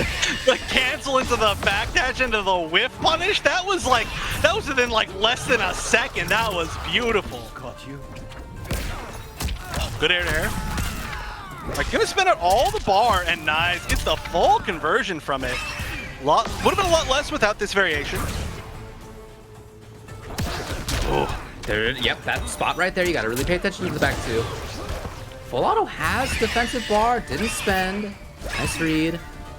Yeah, the comeback possibility is still absolutely here. Again, you know, it's one scream, one good call on scream into death. And there's one scream. Oh, the float! Oh no! He actually kept it going. So often Hayate had actually come down with dive kick or just with landing, and instead he kept it going full auto, tried to challenge in the air, and no. Yeah, that was still there. It's a cool attempt, but that fly, it's actually like a fly or whatever float. It's actually not a very good move. You very rarely see it. Sometimes you see it for people to hold themselves in the air over projectiles for a bit, but it actually has like really bad recovery, and you have to do these like very like telegraphed movements. So like you have to go dash down, and then you land and you recover, or you do forward and back. So there's not a lot you can do in the air there. So I don't know if there was a way to get out of it. I liked the attempt because, you know, it's death if you don't do it. But yeah, unfortunately that move is like not exactly the best move. So that was a really good call by Hayate to know that he could guarantee that punish there, even if it was just by chip. And that does mean we are going to get our second game 5 of the day. All right. Full auto has gone back and forth in terms of variation. Thinking about, okay, so this is not haircut. This is the same one he just lost with, I believe.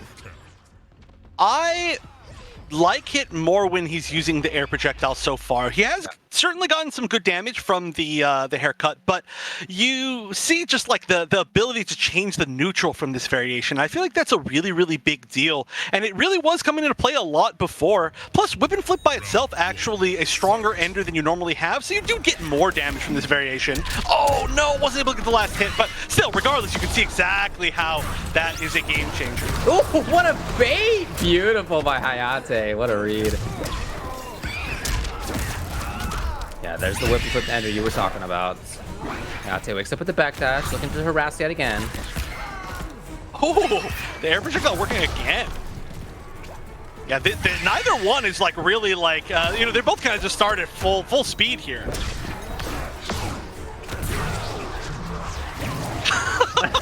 He's out of there. I think he spun to try to get over a low projectile, but I mean, full auto didn't even try it. Oh, there we go. Early. That high hitbox. All right, now this is not going to quite be it. Nice. Gets maximum damage, even spinning that bar. But yeah, this is going to be really hard to avoid chip completely. And now match point for full auto. I do have to say the variation change looking like it's really working out. All right, this turn right there. Okay, he just finds it. The break comes just right back up into the sky with full auto. Back to the range he wants to be at.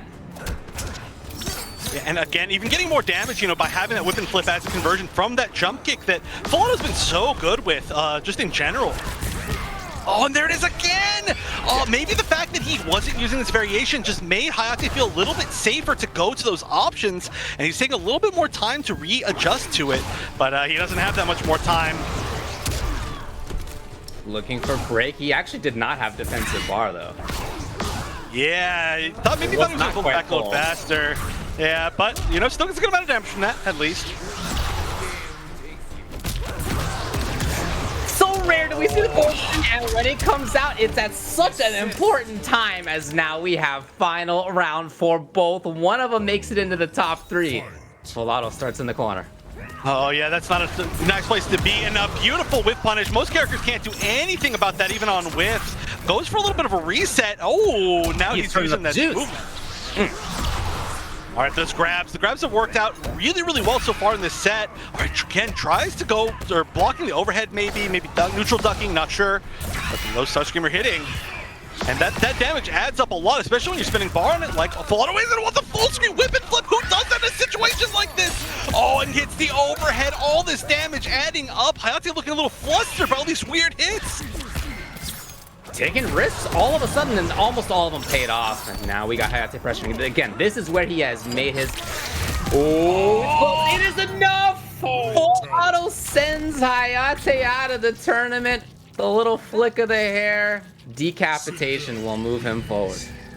I love the way that Full Auto played that last round. You could tell that Full Auto got a few hits like early on that were these weird little hits, and he's like, I know exactly what to do. And it was like just seeing the weakness, and he just went for every tilting thing possible. And the fact he jumped on Wake Up 3 times in a row at the end of that round, and we just didn't see Hayate catch it a single time. And it's just those things where it's like you just get overwhelmed by all these weird little choices, and you just can never get exactly the situation that you want. And you just got to be willing to give up some of the damage to keep that going. And that's exactly what Full Auto did. I mean, a full screen whip and flip, just going for the like cheeky little mix-ups, just jumping on Wake Up, disrespecting him, just knowing that exact final moment to do it, and knowing that it was going to work. And on top of that, switching back to that variation just seemed like it just put in so much work. So great stuff to Full Auto, now guaranteeing himself a spot in the top 3 in the losers finals up against Jukes. So even though he won that first game, he ends up taking the set, huh? It worked out. It worked out after all. Yeah, I guess the key is just you can't play against Full Auto, and that's the only way to beat Full Auto today, because this has been, I think, one of the best runs that I've ever seen from Full Auto. This is looking incredible, but we do have one more break here before we move into this losers finals, so we got to give the player a little break. You know, Full Auto just played a really intense set, so we're going to get him ready, get him good to go. But again, losers finals, the match to see who our second player qualifying for the offline event later this year will be coming up right after this short break.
On his heels in danger zone.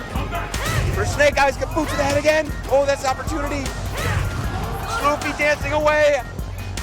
Oh, the dash throw! Luffy has taken out Snake Eyes. He was worried about him going through that non-true block screen. Yes. Bon-Chan takes advantage of it there, but he might be able to chip him out. Oh! Wow. Save himself, but a forward dash in the throw. Not gonna work. Oh! So no more Soul Spiral into supers. But Bon-Chan also out of meter.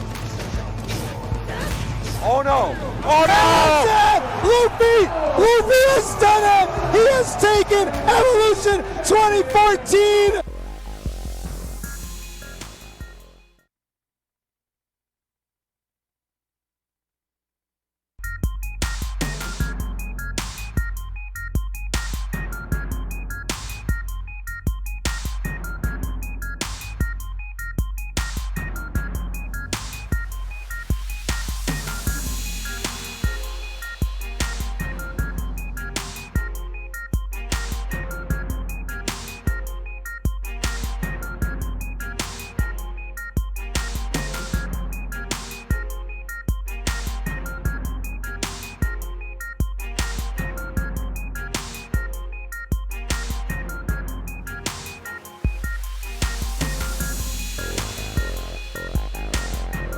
Worked out so consistently for him this entire day so far, but not that time. No pick up the firm. Sonic Fox still in trouble. He has 4 bars. Goichi gets the super dash. That's going to be 2-1. Down from Sonic. He's looking for the air-to-air, running him down on the ground. Goichi up back. The assist hits and the confirm with the long jump M. That should be the kill, and it looks like we're all tied up to a piece. Oh, 49 seconds left. He dash up. Oh, in the front. He jumped into it. Goichi makes it. Grand Finals EVO 2019. He clutches it out last year. He took the L this time. He's in winner side grand finals. This is it. Drop him. Keep it simple. There it is. Goichi, your Dragon Ball Fighters 2019 EVO champion.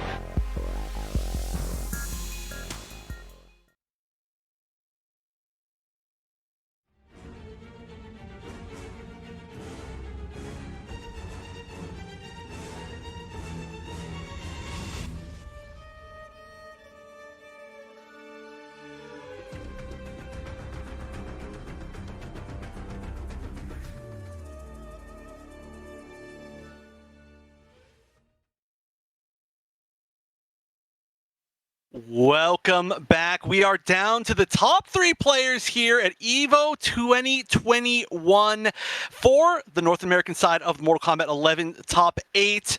And we've already got Ninja Killer waiting in the grand finals to see who his opponent will be between Full Auto and Jukes. And again, it's so important this match, not only to see who's going to make it back into the grand finals, but of course the top 2 will be qualifying for an offline event later, and we already have Ninja Killer qualified, but only one of these 2 players can make it. Jukes mostly through the winner's bracket, and Full Auto just making an absolutely incredible run throughout this top 8, defeating so many top players in a very solid fashion with that Sindel, as you can see right there.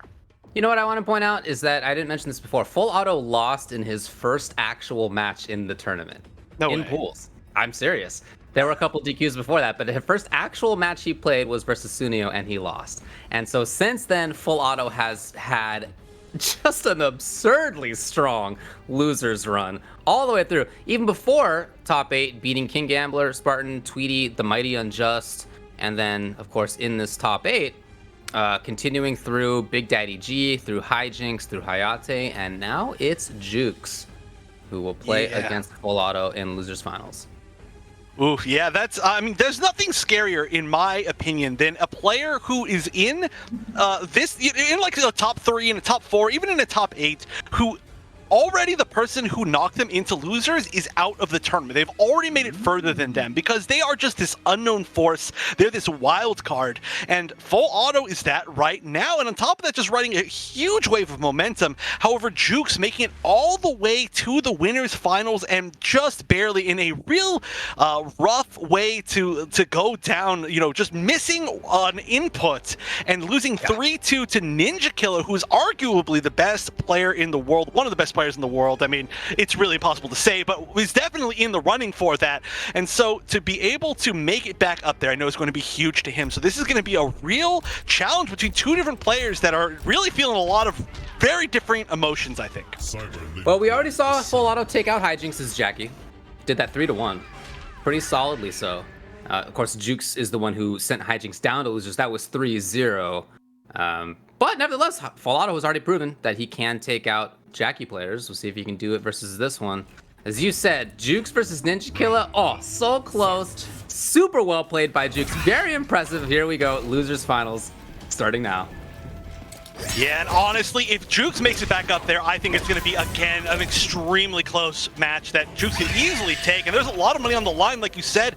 I think it's $750 minimum for this match alone. So there's just basically just too much on the line for these players to mess up a single time. And sometimes a single time is all it takes. Now he's in the corner. Oh, but finds a hit out. Oh, didn't continue it. Ah, a couple of errors for sure here from full auto. Jukes takes advantage. Yep, again, back. Oh, I love that setup. That's one of my favorite setups with Jackie. Setting that up. Look at that, all that damage. You don't even need to mix your opponent up. Look, a grab just did almost like, I want to say like a third life just because the damage over time on the ground. And yeah, oh, actually didn't set it up, but yeah, that was actually a good way to do it too. Yeah, still would have been a really tough situation for full auto to get out of without taking enough damage. Oh, nice roll out. Actually almost caught it with the jump punch. Maybe just a little bit slow on that, but that could have been huge damage. Oh, weird. Okay. Yeah, definitely some errors, right? Yeah, I think so too. Oh, beautiful. Denying the plus frames. Oh, strange hits all over the place. Nice blocking the low. I don't know if there's a good way for Jackie to punish that, but maybe forward 1-2 will reach, dash up forward 1-2. But look at this, the damage. And oh, nice, the air-to-air jump kick. It's like worked at like a 100% success rate. Oh, what a fake. And that's so scary. Don't get hit by anything. The back two, the double back two. Full auto trying to be real. No, found it. Goes low with a risk. Oh, that grab was so far, and now just needs chip. That's gonna throw full screen. All right, how do you get in? How do you prevent Jackie from getting in the screen anti-air? And also not using the crushing blow on it, even though I'm not sure if it was a counter hit, but I think just knowing not to hold down the button because it would have killed anyway. What a round right there. What a comeback by full auto.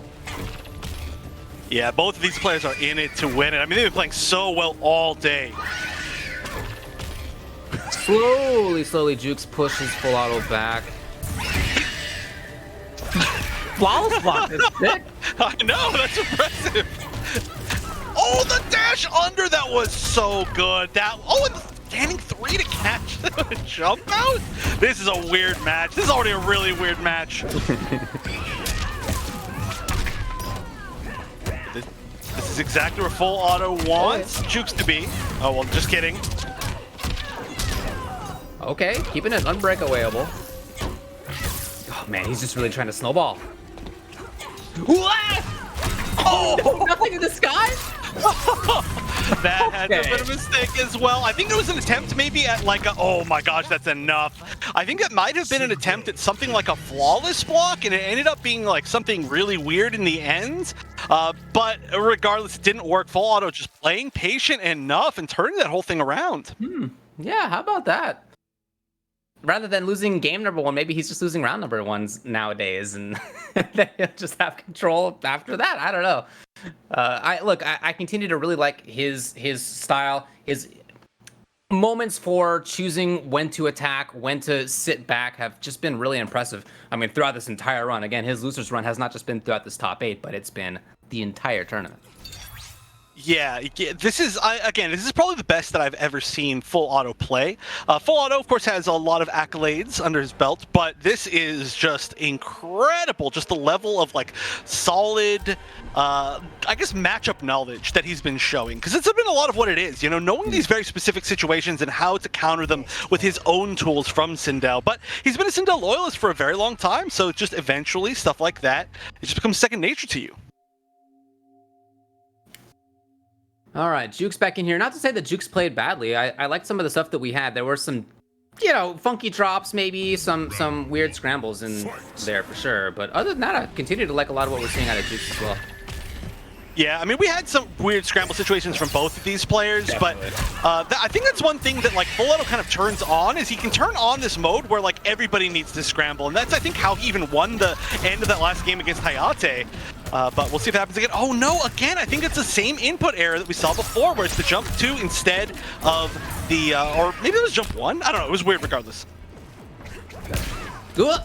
Waiting! Oh, I love that full auto has reactions like that. The air to air as he jumps back, and now he gets the pressure because of it. Or choose to move away. That's cool too. That max range enhanced scream is so good, or amplified scream. Nobody else uses it like full auto does. Oh man, what a turn to steal right there. That actually did so much damage versus her. Oh, so much patience, maybe too much patience. Yeah. We're starting to get in that situation that we saw before. You know, this is full screen. Again, flawless blocking it. How? Oh, again! That's actually 4 times. 4 Not a mistake. Yeah, that is incredible. But yeah, that's going to be it. Avoiding all that chip, and I mean, that means a lot. Look how little life was left right there. Might have lost that trade at the end, but those flawless blocks, too good. Who practices that? Who has that kind of experience? I guess a top 3 EVO player here. Right, yeah. He put some hours into this game, I think. Little hop over the low scream, even. Jukes, I actually love Jukes' ranged game right now. This is so good. He's caged full auto. Yeah, you have to stand on that or try to advance to me, which is not what you want to do at all. And look at that, full auto hasn't been even hit yet this game, and it's having almost like 1/3, 2/3 life. Gonna probably go down to half life before he gets hit. Yeah, right back up onto the goop again. Look at this control. Jukes is absolutely playing Zoner Jackie right now. Okay, first hit at 40%, and it was just a grab. F2. No, the thing is, you know, Zoner Jackie is truly a real thing that you can play. And that's how Sunio played back before he started playing more RoboCop. And we really don't see anybody try it. But when you can hold a life lead exactly like that, it works so well. The damage over time is unbelievably high. That was actually one of my favorite rounds that we've seen from Jukes. That was such a cool round that he had so much control. He knew exactly where to stand. He had the short hop over the scream. He put himself at exactly the right spot on screen. He threatened to harass a little bit moving forward, and that made full auto back onto the goop yet again. Super sick. You know, watching Jackie on offense can be fun for sure, but having that difference, as you said, she can play this style. Having that different play style be there as well, I think is really impressive. Yeah, I think we actually saw the start of that playstyle too in the round previous, where he was slowly approaching and flawless blocking all those screams, and then like that's when it started, I think, and then it just carried over in that second round. And yeah, I agree. You know, we were talking about how full auto can put you into these situations where you have to scramble, but if Jukes is playing at that perfect range and just controlling the spacing 100%, full auto cannot force you to play his game, and he just wasn't able to get anything started in that round. So it was a great adaptation, and it's hard to go from a high-flying, super quick, aggressive play style to playing a pseudo-zoner. But if you can do that, it just shows another level of depth of Jackie. He's follows blocking the amplified low screams. Come on. Yo, the timing was actually amazing. It was so perfect. And calling out breakaway. This is Jukes on another level right now. Oh yeah, this is the 100%, just like getting that confidence back. Again, just standing outside of the scream range just perfectly, and now the normal scream range, everything. I mean, these could be some dash punch punishes even, but just trying to just hold on to the spacing is just working so well. Full auto's in trouble. This is... No offensive bar for Jukes, but he can still maintain control. Oh, full auto's out. Oh yeah, but full auto playing so patient, maybe even a little bit too patient. All right, trying to catch character just walking. You see Jackie's purposeful walk? Look at that. Just slowly, not even that slowly chasing down. Punish, yeah, he actually let that go last time, but this time Jukes is there. Yeah, I mean, like you were saying, just being able to walk forward, that is a huge thing. That's really the sign that Jackie is good, is when they can play the game and they're not 100% in their comfort zone. When you walk forward and almost play like a grappler, you know what I'm saying? Oh my gosh, this is the worst place to get hit by this. Oh, everything in the corner into the cushion. What did you just do? 526 damage, did I see? Oh my god. And then the flawless block again. I'm telling you, this is Jukes on another level. Oh, it certainly looks like that. Going for the maximum meterless damage, that was nearly a perfect Jukes, something just awakened within Jukes. This is incredible. This is just too good. I mean, this is the level of a truly, you know, one of the best in the world players at this point in time. Because it's not like Full Auto has changed what he's doing. It's just Jukes is just looking undefeatable, just changed up his pacing completely, just like on a dime, just taking full advantage of everything. Oh my, this is incredible. Part of why I think that he thinks that he can play that kind of slow approach, walking on the ground, throwing goop sometimes, is that if he finds the right hit, it's 525 damage, right? Like, that's knowing that you don't need to rush, because when the hit comes, it is half of your opponent's life. And that means that you can play more slowly. You're not rushed in the same way. If you need to find a ton of different hits, then okay, you got to make things happen fast. It's not really the case for Jackie. Obviously, she can play fast. It's totally an option for her, but we're seeing Jukes sometimes use that style, and more often in this set, just have that very methodical approach, semi-zoning play style, and it's killing it right now. Yeah, and I'm really interested to see, I mean, you know, not to say that this is over by any means, but if Jukes does manage to defeat Full Auto here, then I would love to see how this like kind of style change translates into a rematch against Ninja Killer. I mean, that could change everything, especially when it was so close before. But now it's time to see if Full Auto can make the adaptation. We're already seeing the slow walk forward. We're still seeing the same exact style, throwing out the projectiles, doing tons of damage just with those alone. But it looks like Full Auto willing to throw out just more projectiles himself, saying, you gotta eventually jump at me and then I'll try to punish you. Backing off was Jukes, and then knew that she was gonna approach. That was amazing stuff. This is extra damage. Yep, a little bit extra damage, not a lot. Ooh, but all the little bits add up, especially with Jackie. And Chip is such an option. Wow, that was a really heavy call-out, but it worked. And now match point for Jukes. After Full Auto looked super in control at first, now this is the official reverse Full Auto if this works. But okay, manages to find a way out of the corner. Just kidding, nice side switch. Oh, but speaking of side switches. Yeah, I'd love to see more of this offense. I don't want to see Full Auto give up on go back to the zoning game, because that was not working out. Yeah, he continues to play. Doesn't want to give it that mid-range. Oh, wow, caught with the raw back too, and now again with the hit. Yeah, this is working a lot better for Full Auto. You can see now he's jumping in, he's getting his space back, and all these little hits are just adding up to everything. And again, the anti-air scream, and there you go. You can see definitely it did say counter hit, so that was a saved crushing blow. Very, very smart. Not the first time we see that from him today. Chance. Whip grab into the forward three as Jukes is on the approach. And he didn't even try to down to it. He tried to down for it just to be safer, and he still didn't work. That's how far she goes back. Actually, that too might have worked because it's Sindel, but look at this, the health bar just melting. Oh, but speaking of health, melting health bar, here we go. Doesn't have the space to charge the scream. Actually, doesn't get the full combo. That's an unfortunate drop. This is match point for Jukes. Just needs to get one more hit. The crushing blow's gonna be it. And that is going to be Jukes running it back to be 3-1 here against Full Auto after that very dominant Full Auto game. And now it's going to be the rematch in Grand Finals as Jukes has now guaranteed his spot at the offline EVO event later this year. Yeah, that'll be the EVO Showcase Tournament of Champions. That's going to be in November in Las Vegas. The two from North America, we now know it will be Ninja Killer and it will be Jukes.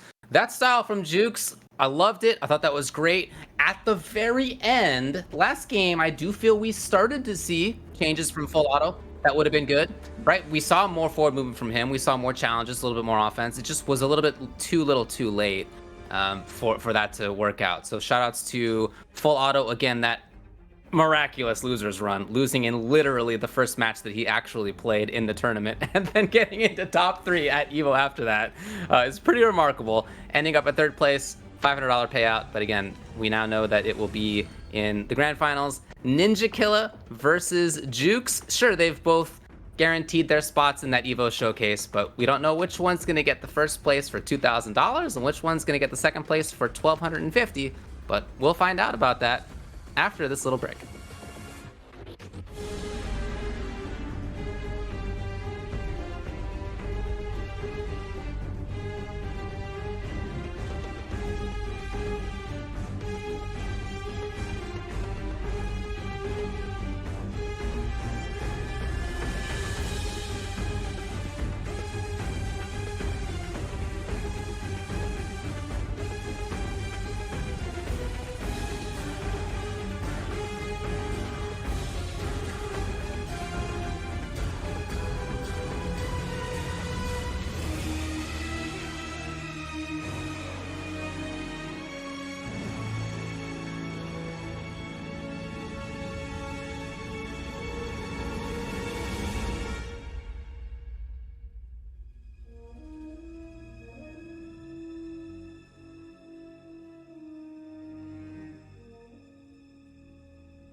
And it is time for the grand finals here at Evolution 2021 for North America for the Mortal Kombat 11 Top 8. Only 2 players remain. We have had some incredible matches today, but we are down to only 1 more, and that is going to be Jukes going up against Ninja Killa. Ninja Killa, of course, in the grand finals. But before we get to the grand finals, just one more thank you to Astro, of course, the official headset and mix amp of EVO. You can type !! contest in the chat, and there's a giveaway for a headset or speaker tags, but only 2 players remain, and this is a rematch from a Game 5 that we saw in the winners finals. That's right, that was an extremely close match. Definitely my favorite. I thought that was a blast to watch. And the fact that it ended up Ninja Killa, again, that spawn execution, genius. Jukes with the unfortunate drop, if you recall.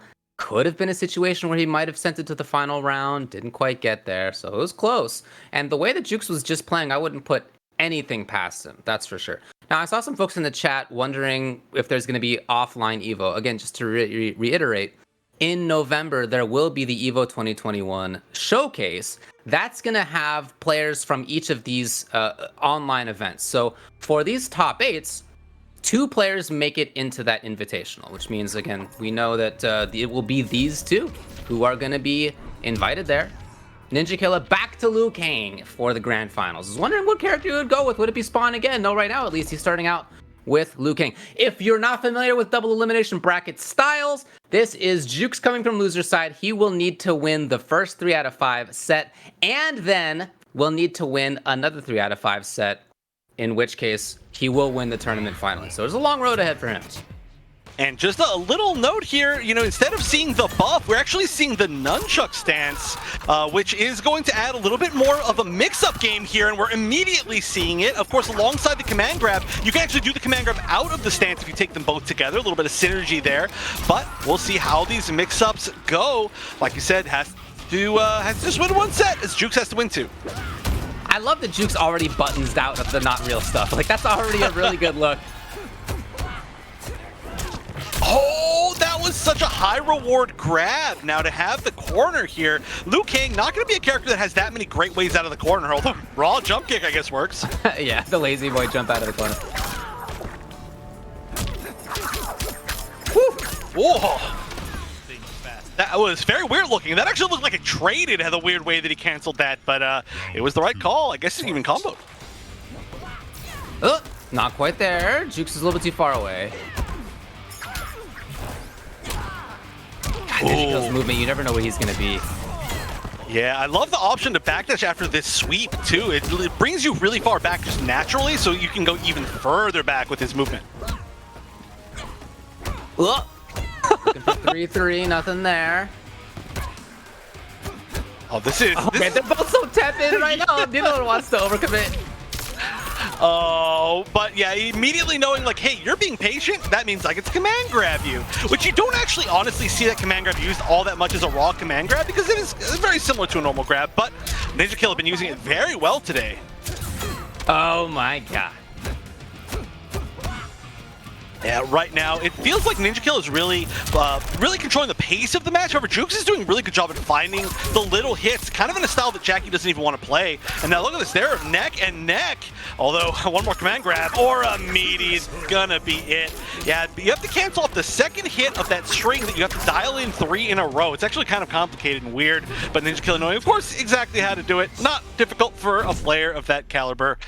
And that was very close, but, you know, this is just the start of the set, and the way that we saw these 2 play, I would, again, expect this to be very, very close. It's funky because it was a little bit of a different style from Ninja Killa than I think I'm often accustomed to seeing him play. He had wake-up jump a few times, right? He just was out of there. Oftentimes, he'll just hang out, play very patiently on his own wake-up. That was not the case here.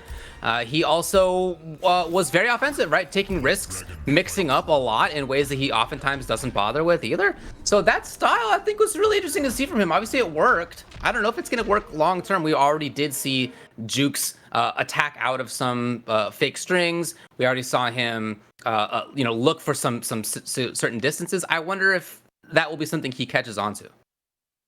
Yeah, I mean, that is one strength of Ninja Killer, is that he can switch styles very, very much over the course of a set, just in an instant, right? We saw that in actually his first set of the day where he was playing very zoning based and suddenly started rushing down. So we'll see if, that's just one of those things where it's like, yeah, I've got a lot of games to work with. I can really just kind of confuse you at the start and make you think that anything can happen. And it's just this auto conditioning. But hey, if it works, it works. And it did in fact work. But we'll see if he continues to play that way. Grab? A grab, but then, hard. Oh, ooh, both cases a little funky. Yeah, there's been a lot of funky moments so far, kind of just in general. And look at that, so many command grabs. I can't believe it. I mean, this is one of those things where it's like, oh my gosh, and using it as the armor breaker. This is just like so much respect on the side of Jukes against Ninja Killer, because how can you possibly not respect Ninja Killer? But then you pay for it. You eat like 4 command grabs in a game, and you're like, wait a minute, this isn't a grappler. Yeah. Okay, Ninja Killer tanks the whole combo. Immediately takes his turn. Just no hesitation.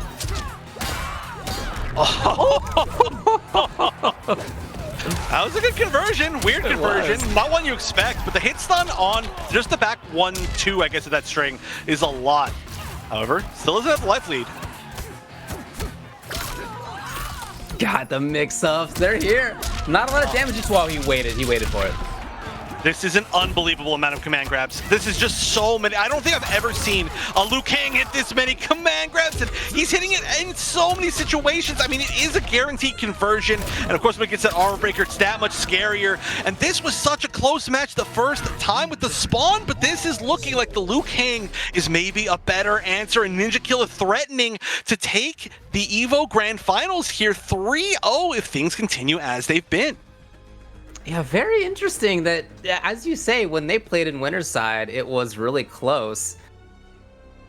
What was that about? Like, why was it the spawn? I mean, I had a blast watching the spawn, but the Liu Kang's killing it, and it seems it's not just Liu Kang has a lot of good options. Cool. It's specifically Ninja Killer versus Jukes, the humans, the two people. These decisions that Ninja Killer is making are absolutely tailored to the person he's playing against, and again, absolutely killing it.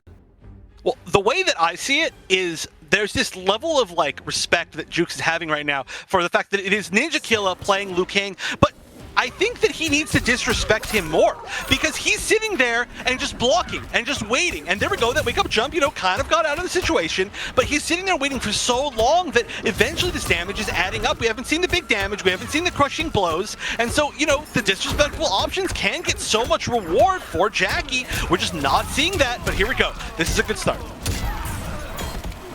Finally out of there. Ooh, that's both bars. Ninja Killer takes the turn, blows up the armor. Yeah, we've seen a lot of breakaways that are not in the best spots here. I mean, you don't get a crushing blow for catching that armor breaker, but it's still like pretty big waste of defensive bar rather than using it on wake up or saving it for flawless blocks. Oh, that's killer. Oh my god. Okay, finally. Yeah, that's good. And there we go. Like I said, the risk reward is really honestly bad on a lot of these options Ninja Killer is doing, but he's just so in Jukes' head that it's working overall. And now we are on tournament point here for Ninja Killer. Just needs one more round, and this might be a clean sweep of this grand finals. Speed running it. Here's Jukes, the hick and from comes. And Ninja Killer has actually just sat through these combos more than once. Maybe not here? Oh, I already spent the roll, never mind. Yeah, that's the scary thing about the roll. Oh, there we go, nice side switch. Another huge advantage of the command grab. Oh, but here's the pressure, no flawless block on it, and that's gonna be a round. Jukes, I mean, obviously needed that round, but the fact that he was able to take that without taking that much damage, big deal. He's so worried about flawless blocks from Ninja Killer. Oh no, that's a crushing blow. That's gonna be the flying kick. Oh, okay, nice hit. Yeah, I like that. We have seen him have success if he's waking up with things like back two or jump or whatever it is, things that aren't just about respect. Yeah, the respect is when the command grabs start, but nice, there we go, now throwing it in again, but oh my gosh, the read, the duck, And now just one more solid hit. Okay, after this grab, this needs to be a huge comeback from Jukes. Oh, that's a great start. It's a great start. Oh, he's in there. He's absolutely fatal. He's got fatal. That's it, I think. I'm very confident that is going to be enough to kill. Hold on, wait. I could be wrong. This is so scaled, right? This is so scaled. Oh, he's alive. But damage over time on the ground. Can he set it up? Oh, he's so concerned. He's so worried. What? It was Jukes. It was Jukes. Jukes is alive. Oh my god, the trade! I can't believe that wasn't a double KO, but Jukes, literally as close as you can get to not surviving there, manages to pull off the win. And that might be the most important, like, single health in the game, right? This is a huge start to a huge comeback. I mean, that was an amazing combo, took full advantage of that. The leap was a very risky choice, but it paid off. So all of that, Jukes is, I think, now back in this, but it's a tough road ahead. We will see. Yeah, he obviously took the game, and we saw him have success, again, with things on Wake Up that weren't just about him standing there. Or ideas not just on his own Wake Up, but about how to pressure or how to move that weren't just about, like, this guy can do anything. He can false block everything. He has the absolute counter to everything, right? It's that mindset. It's kind of true, but also he's not actually a machine. He is in fact a human, and so you can, in some cases at least, like, play around his expectations. And in that game, we did see Jukes have success doing that. Here we go, right back into it. Still, though, only one game away for Ninja Killer to take EVO 2021 NA. Oh, and we're seeing already, some more fireballs. I like this. It's a different change in pace. And that is one thing, we were talking about for the very start of the set, is that Ninja Killer can change pace very, very quickly. And look at this. The zoning working really well so far. Totally different player all of a sudden. Oh, yeah. Oh, my gosh. And perfectly calling out the breakaway. No more defensive bar. And only... Oh, well, no, okay, now back to 2 offensive bars. But this is... Okay, a good first throw. Gotta readapt very quickly. You literally only have 1 game, which means you basically have 0 games to adapt.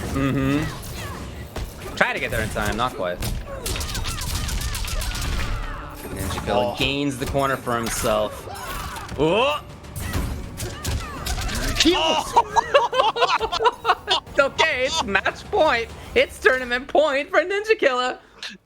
Oh my gosh, there's nothing worse than being flawless blocked in your Wake Up 3, and it was the first Wake Up in literally the entire tournament, I think, from Jukes, and it was flawless block punished by Ninja Killer. You said he's not a robot. You might be wrong. I might have to disagree with you there, but we'll see. Jukes has the pressure now.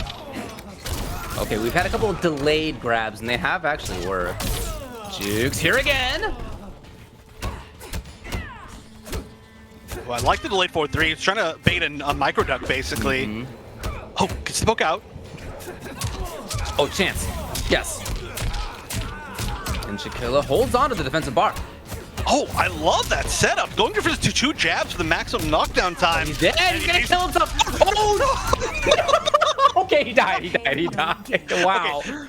That was absolutely genius by Ninja Killer, spinning all that bar right there, but it still was hilarious that it lasted that long. But, oh no, what a way to start. This is still tournament point. Oh, good duck. Great duck. Huge. There is breakaway. He's going to break away, but he's still taking so much damage, and he's got to take the pressure in the corner over the goop. Jukes did great damage, that even damage over time. Chance. He was almost there. Instead, it's Ninja Killer who gets the big opportunity, cashes out on the crushing blow. He's close. Oh, what? The command grab catching from so far away. That was like footsie's range, but what a good read. He makes it, and Ninja Killer, with the friendship, is going to be your North American EVO 2021 champion. Obviously very well deserving. I don't know, are robots allowed in this competition? I thought this was supposed to be people only. I don't know. But yeah, the fact that he flawless blocked that 1 Wake Up is absurd. Obviously, we knew coming into this that he was probably the favorite. He's the player that everybody respects, and obviously you need to, right? He's shown over the last few years that he's certainly one of the best in the world, and continues to be. So very well deserved to take the win here. Nobody was able to send him to the loser's side. We saw different characters from him, and he won regardless. And hats off to him. Yeah, really incredible stuff as usual from Ninja Killa, but also, of course, amazing stuff to Jukes, who was really able to take Ninja Killa to the limit, even with the switch at the end. It was all so well played. So why don't we take one last look at this bracket just to, again, kind of recap how everything went down. As we've got Ninja Killa, your first place player here at EVO 2021 for North America. Jukes taking home second place, full auto at third place. Hayate at fourth. Daneo and Hijinks tied for fifth, and then tied for seventh is going to be Splash and Big Daddy G. But I gotta say, we had a lot of really surprising matches today, and I think that everybody played extremely well. I think it's such a cool look at the state of MK11 right now. We had, what, 9 different characters, if I recall correctly, over the course of these 8 different players, even though 2 of them are people who use the same character in Jackie, right? So we saw a bunch of different stuff. And even those 2 players who use the same character, we saw really distinct styles from those 2 nevertheless, right? So I think it's a really cool look at the state of the game right now. There's such high-level play available. So many of the characters are in a viable position. Really, really fun matches that we saw. Again, this means that Ninja Killa and Jukes qualify for the EVO 2021 showcase, which will take place in Vegas in November. The placers from Latin America, I believe, were Conqueror and Killer Shinnok, and from Europe were K-Top and Disarded. So those are the Mortal Kombat players that we're going to be seeing there. That's super cool. Ninja Killa gets $2,000 as well. Jukes, $1,250. Yeah, great stuff to all those players. I can't wait to see all of them play, ideally in a offline situation for the first time in a long time. Yeah. But yeah, of course, congratulations to every single player who placed in any of those Mortal Kombat top 8s. But that does mean that Mortal Kombat has now completely finished here for EVO. It's been a great run this year, and so thank you so much to everybody who made it possible for it to be here. And like David said, it's been a really cool look kind of into this meta that we're in for the first time, basically, after the normal cycle of an NRS game, and it's honestly looking very good. But of course, this is not the end of EVO in general. It's the end for about 5 hours now, I think, because back at 3:30 a.m. Pacific, we will be back with some Street Fighter V here on the series, same channel, twitch.tv/EVO. So, take a little bit of a nap and, get your rest back, because, there's no stop to the EVO with so many different regions this year. But that is it for us. So thank you all very much, and congratulations once again to our champion Ninja Killa, and we will be signing out for today. So see you all next time.